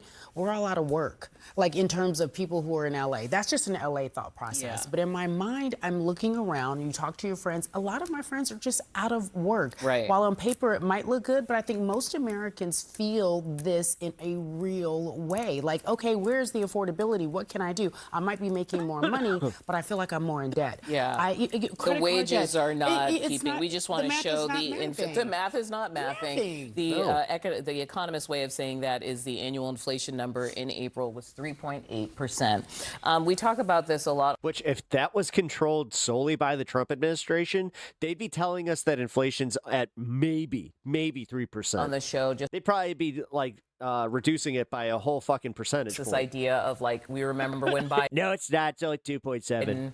We had to defend Bidenomics, and then everyone said it was a vibe session. What's different here is that the public can pinpoint the exact day decisions were made, policy decisions by Trump that affect how they live now. So what is the kind of defense of this by Republicans as they head into midterm? Well, I think Republicans accept that. Even Kevin Hassett basically said as much, right? This is an inflationary pop that's caused by what's happening in the Strait of Hormuz. Now, the How Iranians... long is a pop? Well, look, it's been 1 month. This is based on the April numbers, Yeah. right? Probably will happen a second month. We should probably expect that. But going forward... But like September, October, I think for November? political purpose, we should hope it's happening in September, October. Those numbers are going down. But look, Let me follow up with you, then you can answer at the end of this. Senator Bernie Moreno of Ohio asked about this on Tuesday. The gas price situation is tough, but I don't think that's going to be resolved in the next few weeks. I think this trip to China is going to be instrumental in getting the Chinese to weigh in. If that happens, gas prices will crash just like they did. They said they ain't getting involved. On the way, that was the first thing they did today. Up, they'll come on the way down. So I think by, call it Labor Day, it's all in the rearview mirror. Is that the message? I think that's the likely outcome. I mean, we saw prices drop significantly in Brent and WTI after some progress was made a few weeks back. I think that's the likely outcome when there's a positive announcement. But let's be clear about what Iran's doing. They don't have much leverage. They don't have military leverage. They're not getting the support that they think from their allies, right? So they are trying to work the American press into pressuring Trump through this economic issue. That's why the president's, essentially going on camera saying it's not what we're talking about. It's not what we're worried about. We're worried about the strategic threat of nuclear weapons. That's a pushback on what Iran's trying to do. Look, there's a different conversation on K Street than it is on Main Street and my street. On K Street, Trump and his officials are intellectually being dishonest about what the reality everyday Americans are feeling. The reality is this war of choice and this economy of choice is sponsored and brought to you by Donald Trump and their neighborhood Republican Party. No one asked for this war, and as a direct result of this war, we're now feeling the pain at the pump, but also in the everyday lives of Americans. When you think about health care, when you think about utility prices, when you think about gas, groceries, goods, and mean that the majority party have done absolutely nothing to lower costs for the American people. Let me just underscore what you're saying here. When CNN did its polling, we asked the question, has the war with Iran affected your financial situation? 75% said negatively. So I think they're making it hard to change people's... It's almost like 8% is kind of like the demographic of millionaires we have in our country. Feelings about the economy. And let him answer this. Yeah. Look, the math is the math, right? When the cost of diesel goes up, the cost of groceries and service delivery, all that goes up. That's why the Republicans have been essentially, very solid on this message and consistent on this message, where they're saying this is a temporary pop. This is something that's going to happen. But Joe, it's getting that, it's landing that plane. Guys keep saying temporary, but then you're also moving the goalpost every time that you say temporary. Again, this war was only supposed to last 2 to 3 weeks. I think before, as Senator Moreno said, by Labor Day, by September, by October, you need to do that. The reality is, no, you can tell people anything you want to tell people, but they remember how they're you gonna make them fucking feel. remember And right that. now, Americans don't feel good at all. Yeah, it actually hurt Trump to do this when gas was at its fucking bottom. But dude, he actually did it. He actually got gas down to like a national average of around I think it was like low $2. Or not low $2, like high $2. So it was like $2.90 something. They shouldn't. They lost 10% of their... And then all of a sudden, boom. Purchasing power in a year under Joe Biden. That has still not played out. Okay, let me follow up on this in a little bit. Can I make one quick point? It actually made it a little bit worse for him. It's not just gas. And it's not just the opportunities that Republicans have had since they've had this majority in the presidency. Things have gone up since MAGAnomics has become a failure. MAGAnomics, love it. Donald Trump. MAGAnomics. Oh, that's hit. Oh, all right, guys. We're adopting that today. It's taking over this economy. MAGAnomics. And you mentioned, what Americans are feeling. I call that feelonomics. That's economics you can feel. And you all have failed on the economic front when it comes to my personal We're going to talk more. economy. We're going to have a lawmaker here. We're going to talk about redistricting. All this matters ahead, to your point, about how people feel and how long that lasts. CNN's Matt Egan is with us now. Matt, when we're talking about the war in Iran, what kind of an impact does it have on Americans' financial situation? If you have not already subbed to the channel, please do. There's been a major impact just since the war started, right? We've got inflation at 3-year highs, real wages falling, and prices are rising rapidly. Hitting some goals, so I really, really appreciate it. And honestly, guys, if you have been enjoying the show, on groceries, on airfare, and of course on gasoline. Now the energy. I fell asleep. What's happening? Like that's really ground zero. When did you fall asleep, Tinkerbell? What was the point in the show? I must know so I can correct this. For the hit to consumers. The estimates from Brown University are that the impact from higher gas and diesel, that's costing Americans $38 billion since the war started. They're comparing current prices with a no-war counterfactual. And this really adds up. $38 billion, that translates to almost $300 per household. And one of the big factors here is the fact that diesel, which is just a crucial fuel for farmers, for truckers, and all of us consumers, diesel is going to all-time highs in a number of states just today. According to AAA, we have new all-time highs for diesel in Wisconsin, Michigan, Illinois, and Indiana. All three of those at the bottom, well above $6 a gallon for the first time ever. Now, gasoline prices, they're no longer going straight up, thankfully, right? They actually fell 5 days in a row. It's going to be like a kid with a new toy with this one. But as you can see on the right side of this screen, of this chart, that decline, it's been pretty minor. You almost need a magnifying glass to see it. Gas prices did tick higher today to $4.51 a gallon. That's up from below $3 a gallon before the war started. And even the Energy Department is warning of more trouble ahead. The Energy Department's forecasting arm just yesterday increased its outlook, its projection for gas prices in both this year and next year. They are not projecting a speedy return to those pre-war prices that the president has talked about. They also see Brent crude staying near $106 a barrel this month and next. And while the president sometimes says that the Strait of Hormuz either is open or that the reopening is imminent, the Energy Department's, their forecasters, they're not seeing that at all. They think that the strait will stay effectively closed through late May. They see traffic returning in June, but only gradually and not going back to normal until the end of the year. And so look, this is a race against time to get the Strait of Hormuz reopened. Gas Buddy's Patrick DeHaan just last night, he said that if there is no reopening soon, he thinks gas will go to $5 a gallon nationally very soon, possibly as soon. You're reaching Biden numbers, then what? As soon as next month, and that would just intensify inflation and just put further pressure on all those household budgets. But yeah, they never say it. They never say, hey, yeah, that's reaching those Biden numbers that they're talking about. Up a little bit again today. Matt Egan, thank you very much for that. God, really are useless. We got ground news. Let's fucking update it, see if anything happened. Utah grief author sentenced to life in prison in husband's poisoning. What? Damn. Brian Kemp calls special legislative session to redraw congressional map after Supreme Court ruling. Yeah, of course he does.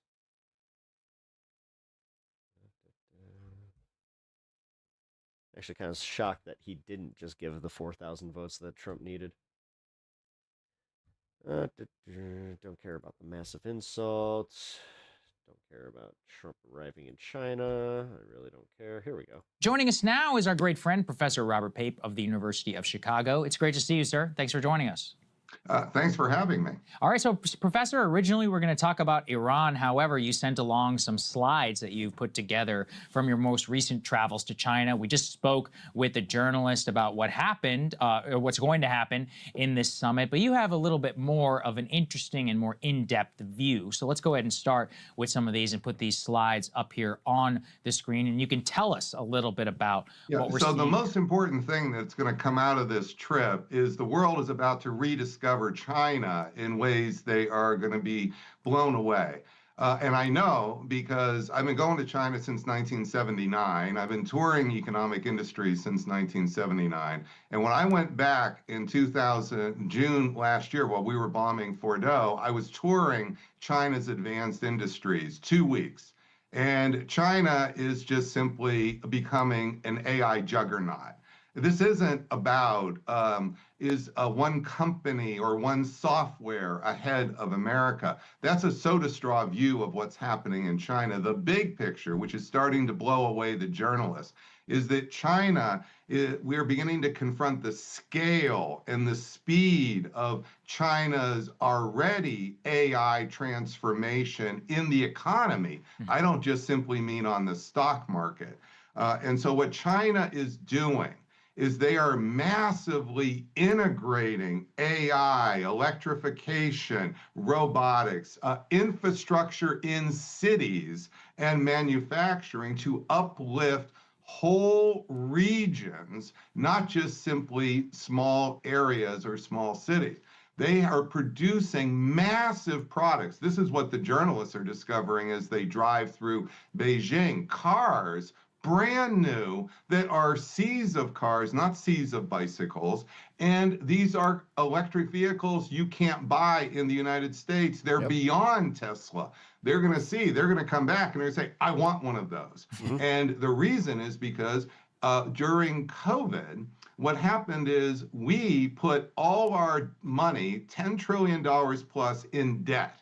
Yeah, and China is making their companies continue to pay employees that were replaced by AI. And that was for good reason, to help our people. But what China did, and China can do this as an authoritarian state, they invested. They didn't give, they invested. And what I saw in China are not just seas of cars, but I visited these advanced cities now that have been uplifted in the last 5 years. Major construction that's occurring. Here's a good example. This is China's Pittsburgh, so to speak. And in 2015, when I was last there, it looks like Pittsburgh. Now, this is like a version of, Wuhan calls it their Optics Valley after Silicon Valley. These are advanced AI-driven laser robotics that are just uplifting the entire city of. Yeah, they're lapping us hard, dude. 10 million people, because it's not just about building a company. They're integrating all this citywide. So there's massive construction going on. This is another good example. I was in Hangzhou in 1979. I was part of the trip I was on, and it was a fishing village. Today, look at this. This is a completely different Hangzhou. There's still some fishing there, by the way, but what you see is this has been uplifted as a city. Just imagine if that was St. Louis. Imagine if this is Shenzhen. Here's another example of what was a fishing village just a couple hours outside of Hong Kong on the Chinese side of the border. Also, I was there in 1979. Now, this is an industry leader. This is where BYD is. But notice the city. It's not just electric manufacturing, electric vehicle manufacturing. Look at the entire city of 10 million people. Brand spanking new airports. This is what we're missing. China, it's not that China's catching up to America. It's that we now need to catch up to China. And it's not about inventing a single product. You see, I think we think that, as long as we have the latest single widget, we are ahead. What China's doing is inventing new widgets and then diffusing them massively across whole sectors and regions. They've uplifted about 50 to 100 million people in the last 6 years. What have we done for our Rust Belt? What have we really done for Erie, Pennsylvania, where I was born, Pittsburgh, St. Louis, Detroit, Baltimore? They look almost exactly the same, and in many ways worse than they did 6 years ago. What has China done? They have invested up, and we're missing the big picture. That's such an important point and important insight. And I wonder what you make of the fact President Trump was bragging about all of these CEOs who made the trip with him. You've got Tim Cook, you've got Jensen Huang, you've got Elon Musk, and over 12 individual CEOs of American companies who decided to go along with him, who he brought along with him. What do you make of that decision, and what do you think that indicates about what he's hoping to get out of this trip? This slideshow you just showed, and I have a lot more, puts everything in a new light. Those tech bros are going because they're falling behind. They want to catch up. Elon Musk is getting beat out by BYD. He's going to try to find how can he get in on the electric panels that are we need for AI, we need massive electricity. What is China doing? Solar. They are producing massive solar power. Yep. And yeah, that will help the planet, but that's not, I'm sorry, that's not why they're doing it. No, literally they're doing it because it powers the AI that they need for the economy. They're not selling it to help the planet. They're selling it to beat America and jettison above America. But I'm also going to go on a limb and say that they're probably not, spiking the energy costs of their citizenry. And those tech bros are going because they're falling behind. They don't want to admit it. They want to pretend, just like Trump victory talk. Same thing's been going on here. We are falling behind, and COVID was the hinge, and hardly anybody has been to China since COVID. I know, because when I used to go to China, I was surrounded by what? Americans. I go last June, there's no Americans. I mean, there are a few, but you could hardly find them. When was the last time a politician went to China? Gavin Newsom went about 18 months ago for 3 days. Okay. Wow. He went to BYD for 3 days, and there's still a video of it. That's it. And I came back. I tried to get a lot of politicians. I'm sorry to say, I tried to get journalists interested. Nobody could find the time because it wasn't on the radar. Well, Trump's You gonna help pay for that trip there, homie? Trip here. This is what the journalists are all talking about. The seas of EVs, the green license plates, brand spanking new, beautiful Porsches EVs. This is not like Tercels. No, right. Okay, this is the leading edge. And they have even more that I got to see. Yeah, and, people think that all the Chinese EVs are like Geo Metros. They think like cheap Chinese crap that we've gotten acclimated to over the last 20-something years. And they won't put it, the robotic assembly lines, you can't find them on Google. Yeah. That's why I had to go. So they are not bragging, talking smack like we do. Yep. What they're doing is staying under the radar. Yeah, under the radar, and then they're just coming out with like this huge innovation. And just eating our lunch. Right. Professor, to link this a little bit to Iran, if we could put F4, for example, up here on the screen. This is from the New York Times.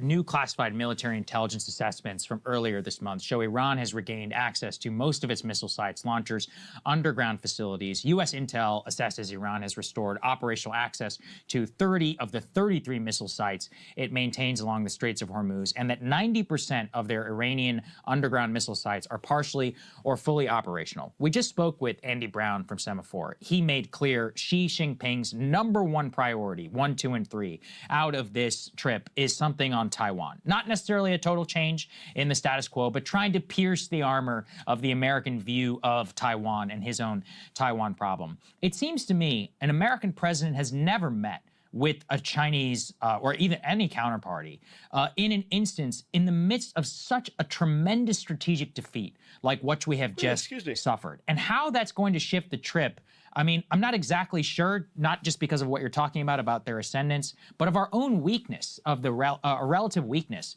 in a moment like this at the time of their meeting. I'm just curious. Let me just make 2 points here, 3. So first, on your show a couple weeks ago, I said this is going to be scary for America because he's about to go in this position of strategic defeat. She's got all the cards. He's going to want concessions on Taiwan. So this was #1, absolutely predictable. #2, if you look at that intel assessment, so what has happened with America's bases? It's not that we didn't refurbish anything. Those are bases basically 30 years old, 20 years old. We're still living in the 90s a lot of the way like we're living in the Rust Belt in the 90s. Point #3, imagine what's going to happen now with this emerging alliance. Remember, I'm talking about China, Iran emerging as the fourth center of world power in concert with Russia and with China. Start to imagine even a trickle of China's AI that we're now seeing diffusing here in the electric vehicles and robotic assemblies, any of that going to Iran. And Iran can take advantage of it. here. So this is the future here that we're going to contend with. We're still basically stuck in equipment, in basing structures that are 20 shit, dude. Look at our trains. years out of date. Yeah. With COVID, there was a hinge, and China used COVID to jettison ahead in AI, not inventing a single product, but in diffusing this and integrating this across whole sectors. This could be Iran in the coming years. Yeah. Wow, that is very fascinating to think about. And Trump tried to our downplay arrogance is insane, and it's gonna be the doom Iran. of America, where it's just like we're gonna be we're number one now, but we're not even gonna move down to number two. Like he was just saying, we're gonna move down to number 3, even 4 or 5. An aspect of what will be discussed with China, saying, "Oh, I don't think that's That going to happens, be and a we're big really part of fucked. it." What do you make of China's view on our attack on Iran, on the Iran war? Trump loves to point out that they get a lot more of their oil through the Strait of Hormuz, which is true, than we do. So they certainly are impacted by it. Of course, China is a nation that does a lot of trade with the world. So anytime that trade flows are impacted, that's going to be something that they pay close attention to. So what do you think will be said and discussed with regard to the Iran war on this trip? Yeah, so a couple points. First, notice that Trump is the master of sleight of hand like a magician. That stat that you just said is not false, but it's out of the larger context he doesn't want you to focus on like a magician. The bigger context is China has been weaning itself off of oil over the last decade. Only 20% of its energy needs now, 20% are met with oil, and only 38% of that we look at this from our situation. Come from the Persian Gulf. So last summer when I was visiting the those advanced industries, the business people were telling me in the dinners that they may suffer 1% or 2% here or there loss of GDP, but the fact of the matter is their whole business plan is built around Asia. It's built around this will create opportunities for them to buy things and get deals on the cheap. They're more likely to jettison ahead as a result of this. Well, America gets sunk here. And what you were seeing is we just keep getting spun by Trump's rhetoric here, and we're missing big pictures. Some of it's because we just don't go to China. We try to get everything from behind our computers. And I know it's ironic that here I am, a professor, spend most of my life behind a computer, and I'm telling journalists and I'm telling politicians, you've got to get out and meet Difficult Truth with a raid. What up, dude? People and see the Everybody should follow Carlos over at a Difficult Truth. Follow this real spacer. world.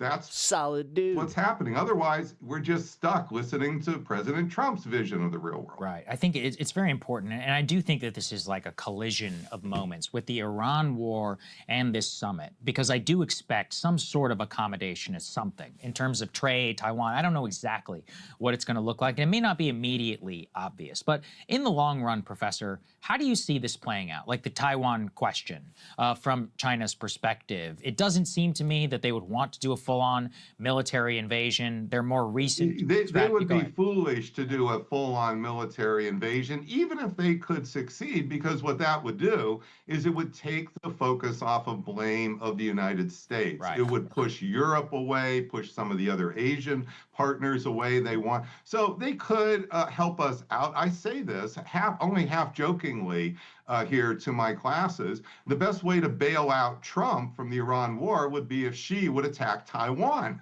because this would fundamentally help Trump. And maybe he's going to try to tickle Xi and say, don't you want to do this? Well, I'm sorry, I don't want to be too facetious, but the fact that President Xi is just going to be like, oh, Donald, I don't like it when you tickle me in the belly. Don't you know that it makes me burst my seams? I'm a little hungry for some honey. The matter is, that's right. Come on, Xi. Come on. Tickle, tickle, tickle, tickle. You know you want to go for Taiwan. Tickle, tickle. What China has done now since the 1996 Taiwan... Oh, fuck it. All right. Let's go bomb Taiwan. Strait crisis. Think about that. 30 years ago, they did some missile gunboat diplomacy. It totally backfired. You've convinced me, Donald. Fail. They haven't done that since. Now they've done some incursions. I know. I've been to Taiwan. I've had the briefings from the National Security Advisor here. So and just like that, PepTalks banned from China. I got some action. I'd go to Taiwan too. Have fun getting our EVs, asshole. And what you're really seeing is China here is just getting stronger and stronger and stronger incrementally. That's true economically. That's true militarily.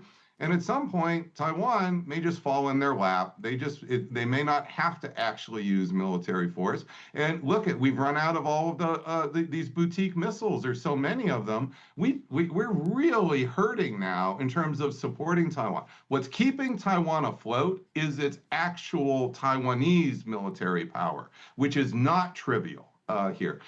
They have months they could hold out against China on its own. But whether America is the cavalry that would come to the rescue after, say, 4 or 5 months of a blockade against Taiwan, that's an open question at this point, and Xi sees it. Yeah. And finally, we can't have you here without asking you a little bit directly about the Iran war. What's your sense of where we are, and are things just nothing funnier than climate change whiners complaining about high gas sort prices? of on pause right now while Trump makes this trip? And do you feel that the pressure is continuing? It's almost like they kind of got us off of EVs there to build on him to take some sort of action.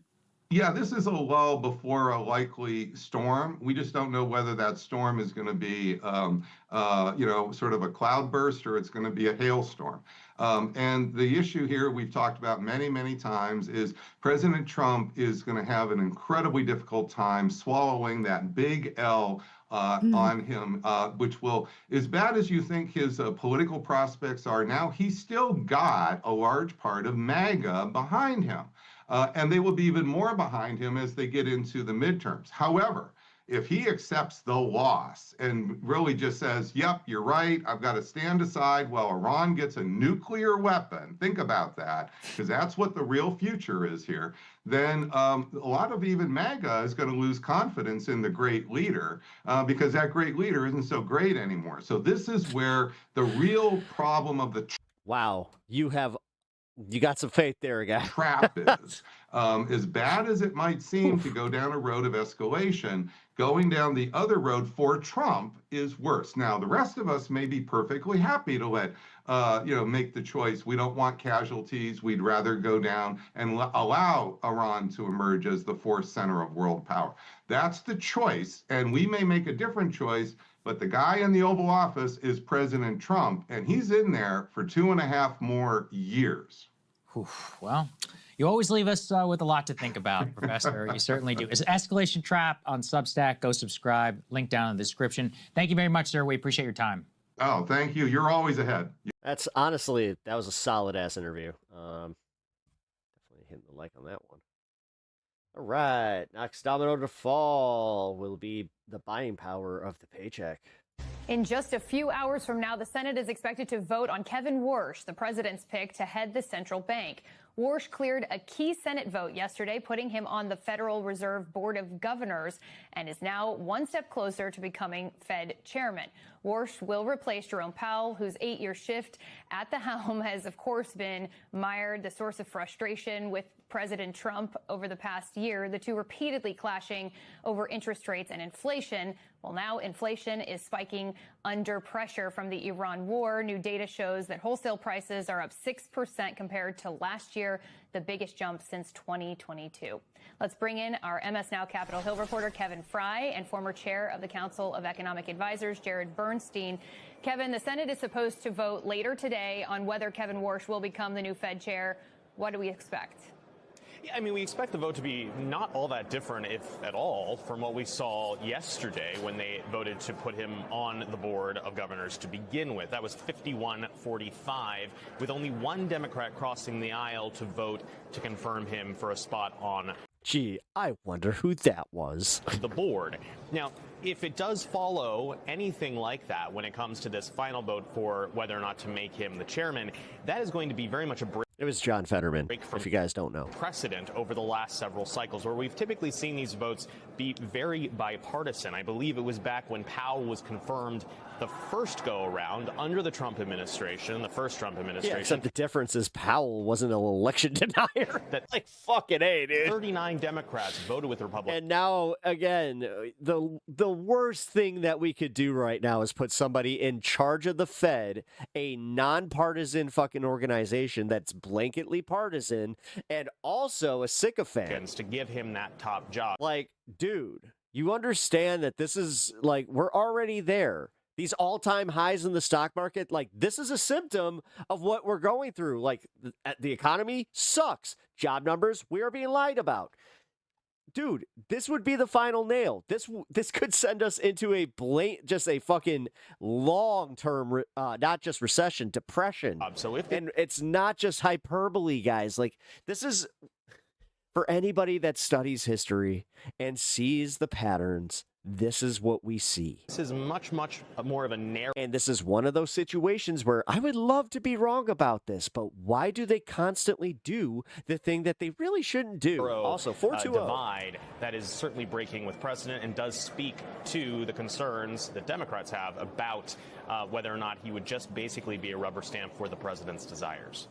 So, Jared, it's hard to overstate sort of the tumult that Warsh will find himself in, the economic tumult, if and when he is confirmed. So he's coming into this during a very challenging time. We mentioned wholesale prices up 6%. Overall inflation numbers from the last month were at the highest level in 3 years. What's behind all of these numbers, and how does that complicate Warsh's role if he is confirmed? Well, certainly. It's funny. He only shows up when we're talking about inflation. The war is playing a really pronounced role in these higher inflation numbers you just cited. The gas price this morning, $4.51 nationally, of course, much higher in states like California, but that's all right. Take care, Stephen. Good night. Up 50%. The oil price over $100 a barrel. Not only is that affecting headline inflation, it's bleeding into other parts of the economy. Airfares are up. Food, groceries.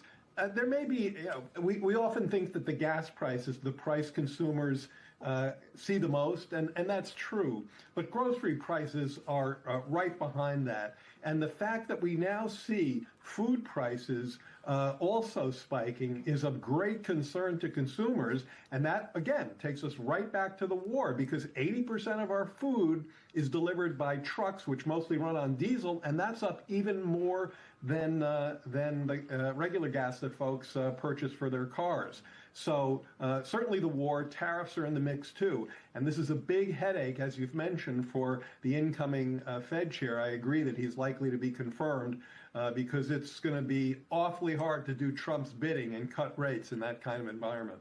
So, Jared, you mentioned gas, you mentioned the price of food. What's the next domino to fall in the line in the fallout from this Iran war? What will consumers see next? Really great question, Ariel. And the next domino to fall, it's actually already fallen, but I'm not sure if people are quite focused on it yet, is the real wage. That is the buying power of the paycheck. We saw yesterday with the release of the Consumer Price Index that prices are rising a little bit faster than wages right now. And that means that buying power is flat. Over the last year, these developments that we just talked about, whether it's consumer prices or wholesale prices, they've essentially wiped out the gains. There's the figure. They've essentially wiped out the gains in wages.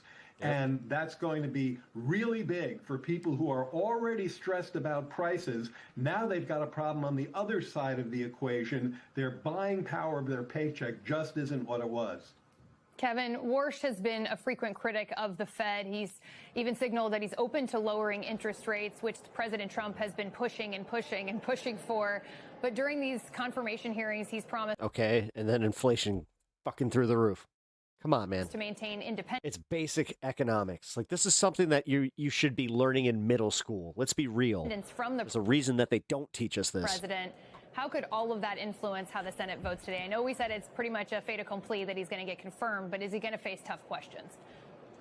Yeah, I mean, look, he is going to continue to face a great deal of scrutiny, particularly from Democrats who are going to be watching every single move he makes. And this is in no small part because Democrats and even some Republicans, most notably Senator Tom Tillis, were very critical of how the Trump administration has interacted with the Fed, in particular Jerome Powell, over the last several months. Of course, the only reason we are even at the point where he got confirmed to the Board of Governors, let alone has a chance of getting confirmed chairman, is because the DOJ relented on this probe of Powell and his handling of the renovations at the Federal Reserve building just across town from here. There was a lot of concern that was purely political pressure. Oh, night, Zach. Campaign that was being put on Powell to do Trump's bidding. And so Democrats are going to be continuing to monitor this to see what Warsh exactly decides to do. And check out You Couldn't Wait by your band Tin Pool. Whether or not he complies with the president wants, or as has been outlined. Hard grunge. Oh, is it like a real thing? You're not joking? Perhaps has to deal with the various economic pressures that are coming as a result of the Iran war. So speaking of those economic pressures, Jared, give us a reality check here. With inflation as high as it is right now, a 3-year high, is lowering rates possible, and is that a wise choice? Well, I wouldn't say it's impossible. It's not looking at all like a wise choice, given everything we've been talking about. And remember, Kevin Warsh is going to be one voting member on a board of 12 people. Now, obviously, the chair has some persuasion behind his title. But as far as the Fed board is concerned, you already have seen in recent notes from them a change in what they call their bias. They no longer have so much of what's called an easing bias, meaning they're looking to lower rates. Their bias at this point, or their kind of vibes on where rates should go, is pretty neutral. And I think with these new reports that we've talked about, we really haven't heard from the Fed on them, that neutral bias is even going to be challenged. Basically, there's no way that Warsh can walk into this Federal Reserve and credibly argue for a rate cut unless there's some very different data things that happen between now and then, which I don't think is the case. Now, it's possible that some of these pressures could unwind if the war were to pull back some, but we just haven't seen that. So I worry that these pressures, including on wages, on workers' paychecks, are going to continue, and that means no, the Fed is going to have a hard time cutting into that kind of climate. Works just fine for them billionaires. Yep, the way it's designed to. Oh, lonely Trump supporters. Republicans face bloodbath in the midterms. Let's do this one. I'm actually more interested in this. So we have some new fairly bombshell reporting from Atlas Intel, which, if I'm not mistaken, Sagar was the most accurate pollster both in 2020 and in 2024. So let's go ahead and put this piece up on the screen here with regard to the midterms. So this is what they call the generic ballot. They say just like, okay, Democrat versus Republican, not putting specific candidates in. Yeah. Who do you prefer? The Democrats are winning here by 14.5 points on the generic ballot. That doesn't surprise me in the slightest. For the House. That's why I was saying to there were a few people in here talking about like Democratic lows in approval. That's where you should be more worried about. Is a shocking margin. Especially all them being so unpopular. Justified concerns about the way maps are being redrawn, et cetera. Like, you are not, if Democrats are winning the national vote by something approaching 14 points, there is no amount of map changes, there is no amount of ice at the polls that is going to truly be too big to rig in terms of taking control of the House. And poll after poll shows it's not that people love the Democrats. The Democrats have a lot of work to do to reclaim any sort of decent brand with the American people. It's just that they are utterly disgusted with the Republicans, with Donald Trump specifically. And Sagar, it does have some credibility given the fact not only Atlas's track record, but given what we've seen in all of these special elections. 15 points is the average, roughly the average shift toward Democrats that we've seen in all of these seats.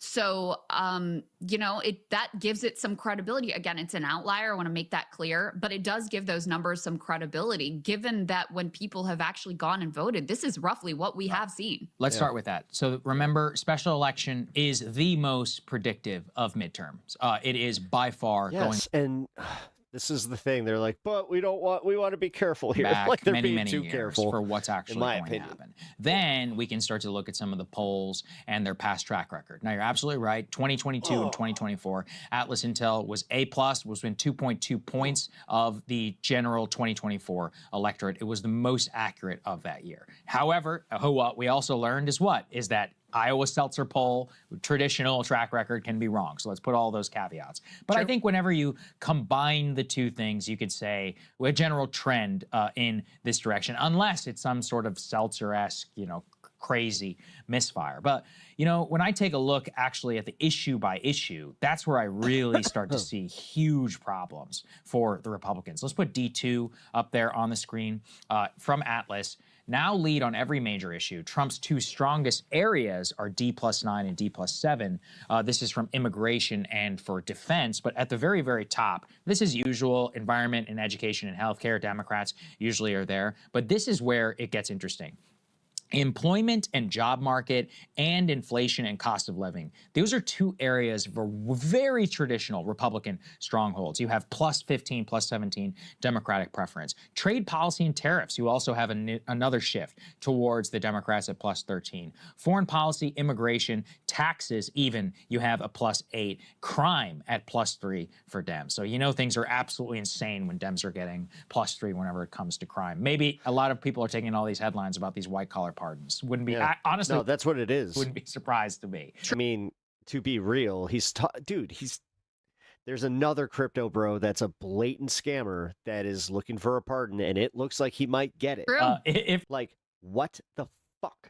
I'm being dead serious in terms of how they're thinking. Honestly, the lowest Democrats number of white-collar prosecutions in history happening right now under the Trump regime. And there has been a massive decline in the murder rate. So if you put those two things together, you're not as worried about violence.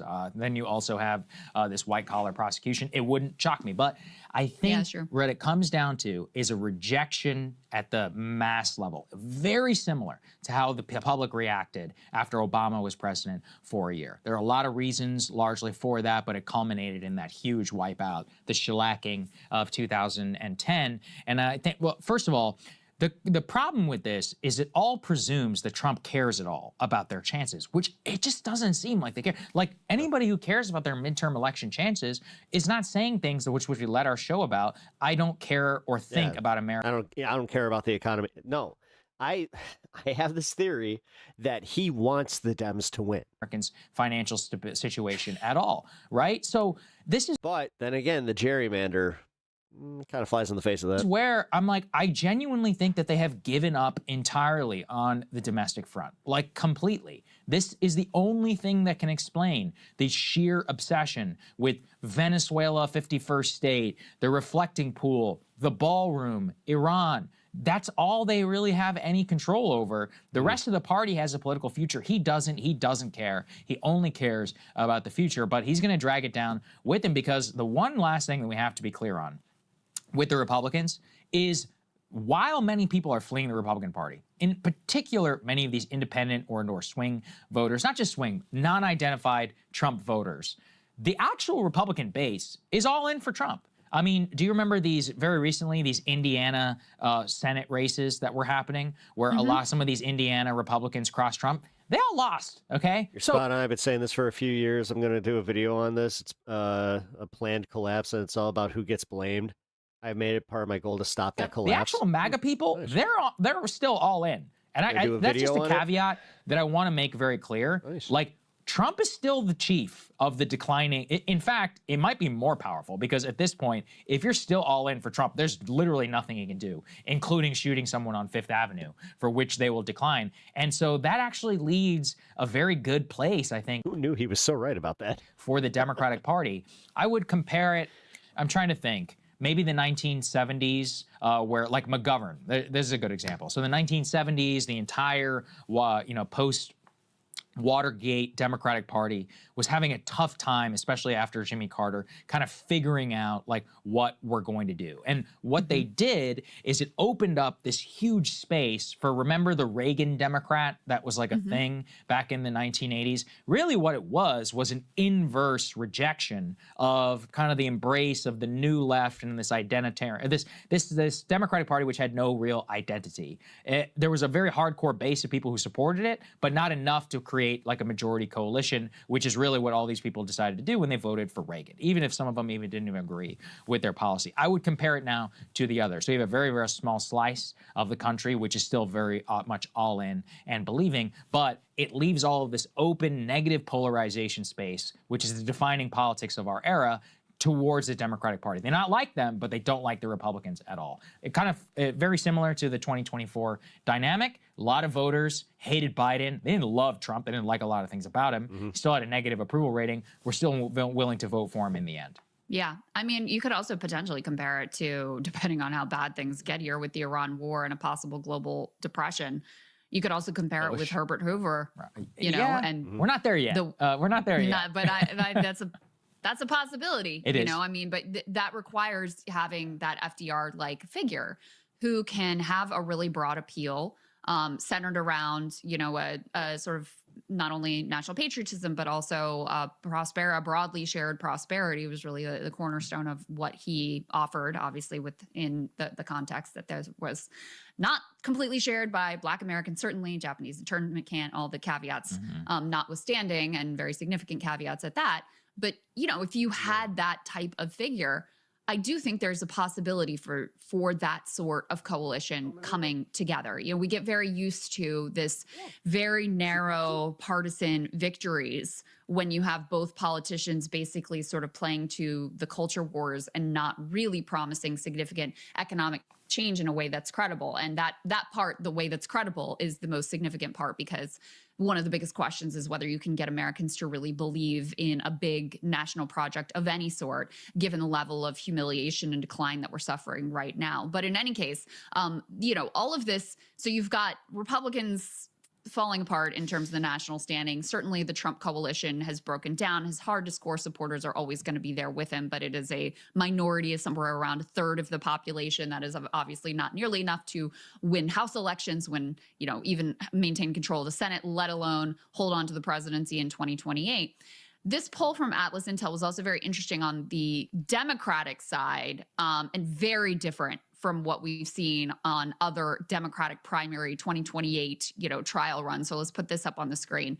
This is the first one that we've seen AOC leading the field with 26% of the vote. Next in line, you've got Pete at 22, Gavin at 21, Kamala down at 13, and then everybody else is pretty far below that. Andy Bashir 4, Cory Booker 4, none of the above 3, Shapiro 2, Whitmer 1, Walz 1, Khanna 1, Rahm Emanuel 0.6, and Westmore 0.4. Rahm Emanuel has nothing good. Look, again, it's an outlier, but it does add an interesting data point.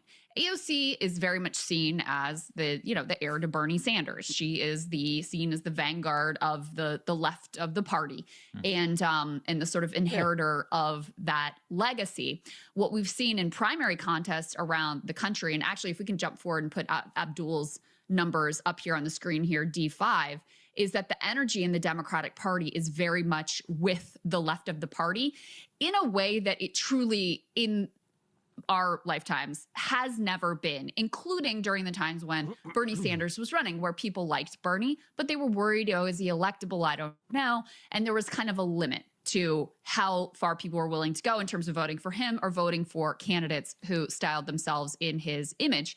That seems to be changing. We now have in the Michigan Senate race, Abdul El-Sayed is really surging here. We've got a new poll that has him emerging as the race's clear frontrunner, 28% support, ahead of Haley Stevens at 18 and State Senator Mallory McMorrow at 17%. So they're basically in a tie for second.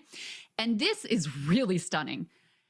They have him getting 80% of the support of voters between the ages of 18 and 44. So Gen Z and millennials, 80% support. That's that's numbers you can't ignore. If Kat had those numbers, I would literally say, like, no, that shit was rigged. Stevens is getting 4%, Like, that's and McMorrow is getting 3%.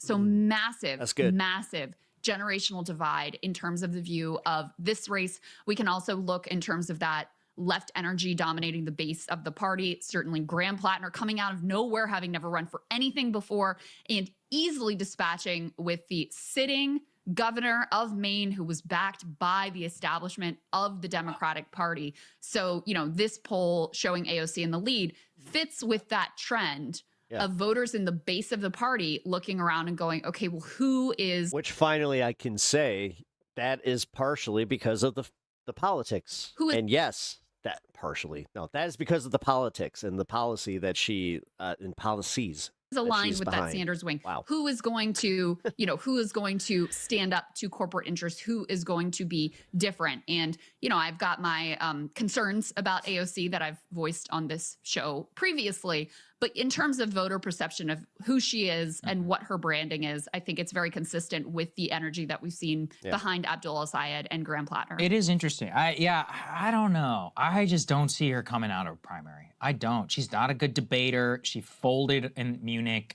She doesn't really, I don't know. What was the analogy you made about how she always seems like she's studying for the test and looking for the right answer as opposed to having an answer that she already, that's really important for a politician. A lot of it right now is the idea of AOC as opposed to AOC, the politician. I agree with that. Right? I can. And that I agree with that. You can't get through a that. primary through something like that. No, especially I disagree with that. If you're going to be that's conjecture. Challenged. You know, the one thing that I think this whole thing presumes is that Kamala's not going to run again, which I am not putting off the table. She very clearly does. They have her in there, and she's led most of the polls. She has led for Democratic primary trial runs. That's why this one is different. Right. But it had her at 13%. So still, yikes, you know, garnering that's not going shit. Some support. But, you know, I'm not that concerned for the same reason you're saying, like, you don't think AOC can come through a primary. I mean, I think Kamala has proven herself to not hold up well under public scrutiny.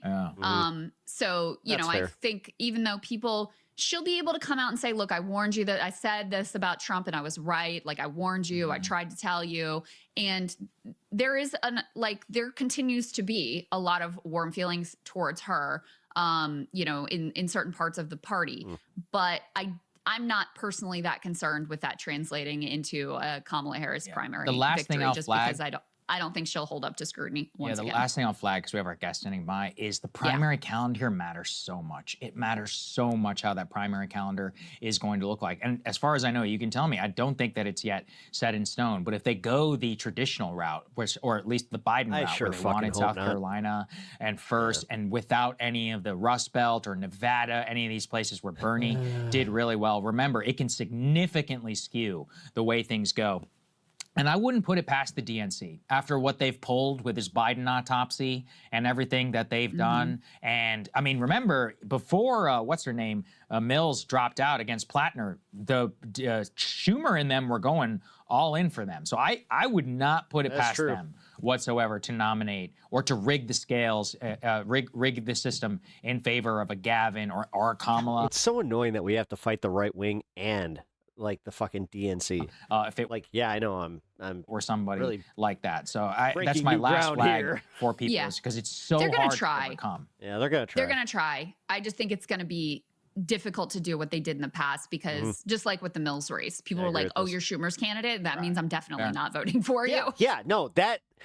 And the ability to and how unpopular AIPAC is within politics right now, like manufacture consent with the media outlets is really severely something to be said degraded about too that. By the rise of big independent shift. media, and also by the degradation of trust in mainstream liberal outlets. Yeah, so good point. All right, I've got our guest standing by. I'm going to do this one solo because he's in studio, and then Crystal's going to be back on whenever we're with Robert Pape. So we'll see you then.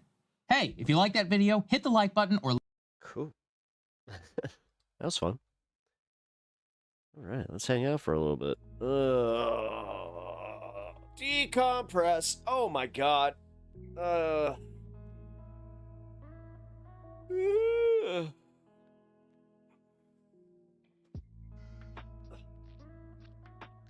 Sometimes I wish like I was saying earlier, that we don't see the shit coming. Like, but we can totally see what's coming down the way here, and I really hope that it's not fucking Newsom. God damn it. Wasn't he number 3 though? So that's kind of like behind Buttigieg. That's kind of, at least, I guess, cool. Yay. The DNC picks whoever the higher ups want. Yeah.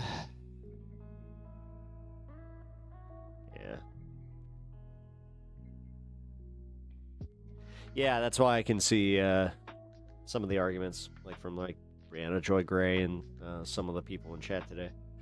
I do get that, but I don't know.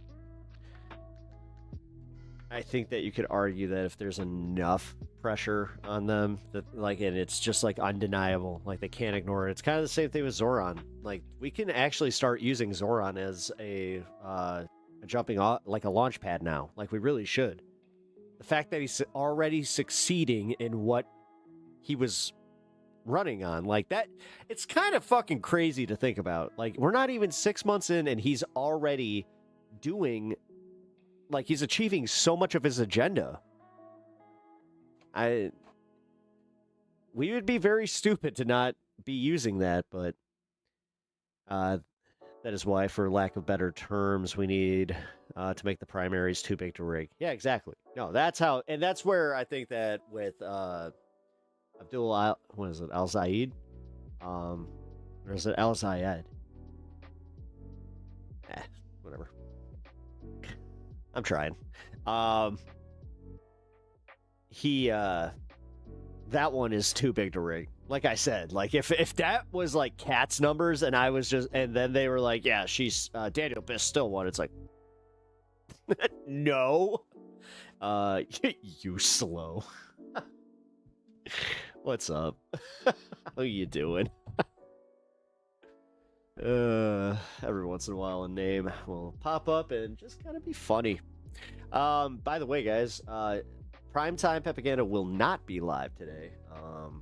It is going to be the hour where I played Operation Epic Furious.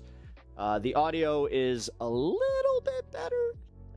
We did like figure out that it was, you know, too loud, but my mic still is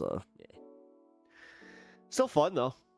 I hope you guys at least enjoy the hour, because like if you guys missed it, especially, check it out.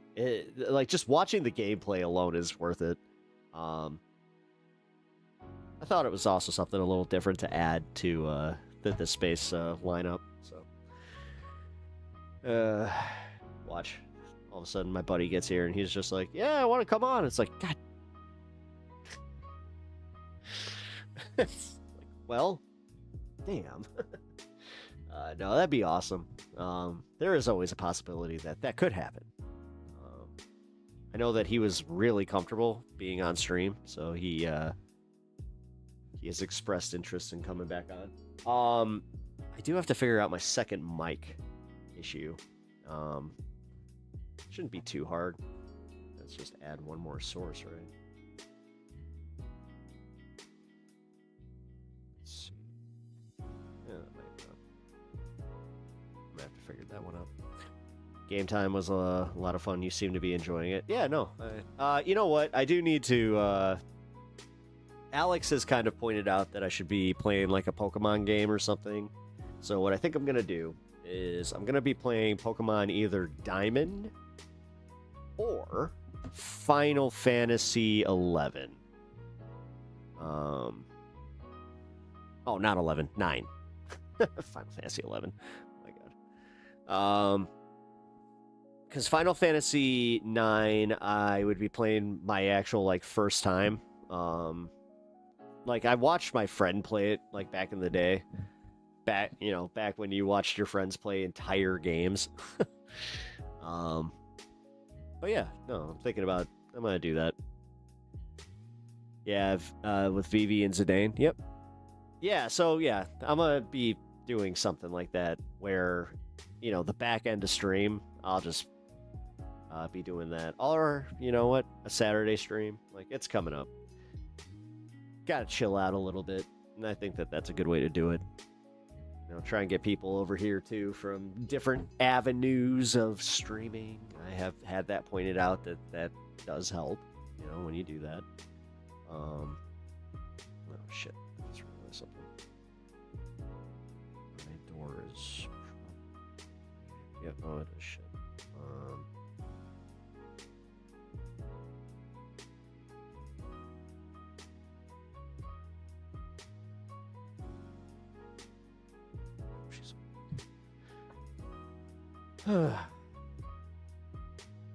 FF9 is one of the best songs in any Final Fantasy game ever. Yeah, no, I'd be streaming them both on YouTube and Twitch. So you can do gaming on YouTube, right? I think. Yeah. I mean, it's a category. Why wouldn't I be able to play a game? Pep the next burnt peanut. No. As much as I like the stream, as far as, or like to stream other stuff. No, I'm not trying to like make that my main thing. Honestly, like, I don't know. I'm all about trying to make this about the personality and also just like my interest in covering news, politics, and all that. But I also, like, today was a great example of how sometimes we have disagreements. Like, me and Sylvie, we were having disagreements. Me and Alirda, we were having some disagreements in chat. And yeah, we can also just go, okay, kind of agree to disagree. Or there's the big one where it's like, I'm willing to, to learn a little bit more. I see a lot of Pokemon with different music. Shit. So you're telling me that Pokemon, they have the music copywritten, and I would have a problem. I thought that, like, most game music couldn't be technically, like, copyright strike or copywritten. Ah, fuck. Well, I guess I have to look that up. That's a side of TOS I really... playing in the background, still do politics. Yeah, no, that's what I was planning on doing. Like, I already have a window for it. I have my game capture. So I could do that. Let's see. Yeah, it would kind of be like this. Oh, I just realized on vertical you guys can't really see. But yeah. We can disagree, elaborate, and come to an understanding. Yeah. That's how it should. That's how most of these conversations should go. Realistically, it'd be nice to even have that. Like, I've had that with a couple right wingers, but god damn, it's like pulling teeth there. I mean, I've had a few people just like say, "Oh, you know what? You got me on that one. You got me to change my mind on that one." I do kind of feel bad. I recently had a. Like when I was shitting on libertarians, I got somebody kind of mad about that.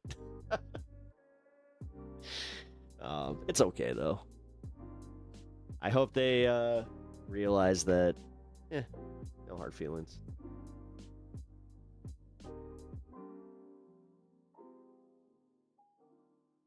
Oh, my buddy just got here. My best friends are the ones who correct me the most. Oh, yeah. Same, actually. I'm gonna open the door for him. Wait, what about left libertarians? Not left libertarians. It was something else. Like, I forgot what I was watching. I think it was Dave Smith. Ah, shit. I gotta let him up. Give me a second. Never mind. Just let him up. But no, it's about libertarians, where it was a Dave Smith thing, and I just kind of made like a blanket statement. Like, it was, I was being a cheeky bastard. That was part of the problem. I think I was making fun of him pretty hard. I'm trying to remember. See, this is part of the problem too, is like, I kind of move on after a little bit, or I'm like, I don't know what their problem was, but I just know that they let me know that they had one. Like I've said before, I appreciate the people in the audience that at least do let me know, where it's like, you had a problem with this, or the weird ones is when somebody reaches out via email, which I've gotten quite a bit of those, where it's just like, really? We need to talk to libertarians more. The libertarian. Yeah, right. Oh, wait a minute. Wasn't that what we were making? I think that was it. I'm pretty sure that was it. I remember making that joke, and that's when it came up. Yeah.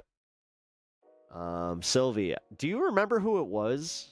Because that was the thing. I'm like trying to remember who was in chat that was freaking out.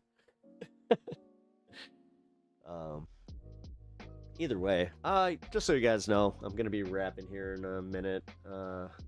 Nothing else to watch, nothing else to go through. It's gonna be a chill night, and then tomorrow I'm 50-50 on whether or not I will be able to stream. Got a pretty busy day ahead of me, so yeah, it's gonna be one of those. Keep the notifications on. If I do stream, it's gonna be a little bit later, like for 6 to 8. I mean, for any of my normal or my regulars, you guys already know what time I stream, but it's the one stream day that's a little bit different. Oh, actually, that's a lie, because today's a stream. I stream it too. Man, I'm all over the place. That's her libertarians, and I made a joke. Oh, you watching The Boys tonight? Ay, shit, that's tonight, isn't it? Fuck, I have to watch that tomorrow. Damn it. Yeah, I want to watch. Yes, I want to watch it, but fuck. I think that my buddy has not caught up to that, and even if he does, I think that it's one of those ones where it's like he watches it with his SO. So yeah, I hate it when that happens, where you're just like, dude, it's like the season finale. You want to watch this? It's like I'm watching that with my my partner. It's like. He is disappointment deferred. So much good stuff to watch already this year. Oh yeah, dude. This is The Boys' final episode, and I gotta say, I hope it's nothing like the comics. The comics ends really fucked up. Like, it's as nihilistic as the book itself, and that's the thing is, the show has kind of ramped up some of the nihilism, so I'm like, oh, no, this is episode 7? Oh, is it? I thought episode 7 was last week. Alright, spoiler alerts coming up. If you guys are not, if you're watching The Boys, and you haven't caught up, I'm just going to ask a question if I can't figure this out right away. It's the one where he gets the V, right? Oh, you're right. Episode 7. Oh, okay. Yeah, so there's one more after this. Episode 8. Oh, okay. Well, technically... Ah, shit. All right, so spoiler alerts for the Boys comic and possibly the series. I'm gonna just say this if you guys are watching the series. So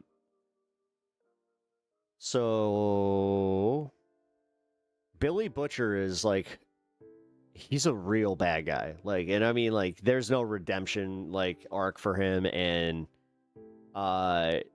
it sucks because he kills the rest of the boys. Like, he kills pretty gruesome, and then he kills Frenchie and what they call the female in the comic. She actually doesn't have a name, but Kimiko. And then yeah, it's this is all after it's revealed that Black Noir is Homelander's doppelganger. But like, this is where it's definitely going to be different, because obviously Black Noir is just a different character, which I'm glad they did. I was kind of like, oh man, saw this twist coming a mile away kind of thing. I just hope but there's like, the whole thing where essentially Huey's the only one left at the end, it's like, oh. I hated the ending of The Boys. I absolutely hated it. I actually started really hating The Boys around like issue 60. I remember getting really pissed where I was just like, oh no, because they started like just, it became Game of Thrones like level of, you know, take out a character that you really enjoy. To the point, and also they made the other characters like kind of hateable, you know, which Huey I got halfway through the comic run and I was just like, I fucking hate Huey. I actually enjoy spoilers completely out of context. It doesn't ruin anything for me personally. I watch content like Billy Pilgrim, Unstuck from Time, and Out of Order. Oh, okay. You kind of remind me of Mitch Hedberg. Oh, that's a compliment. I appreciate that. All right.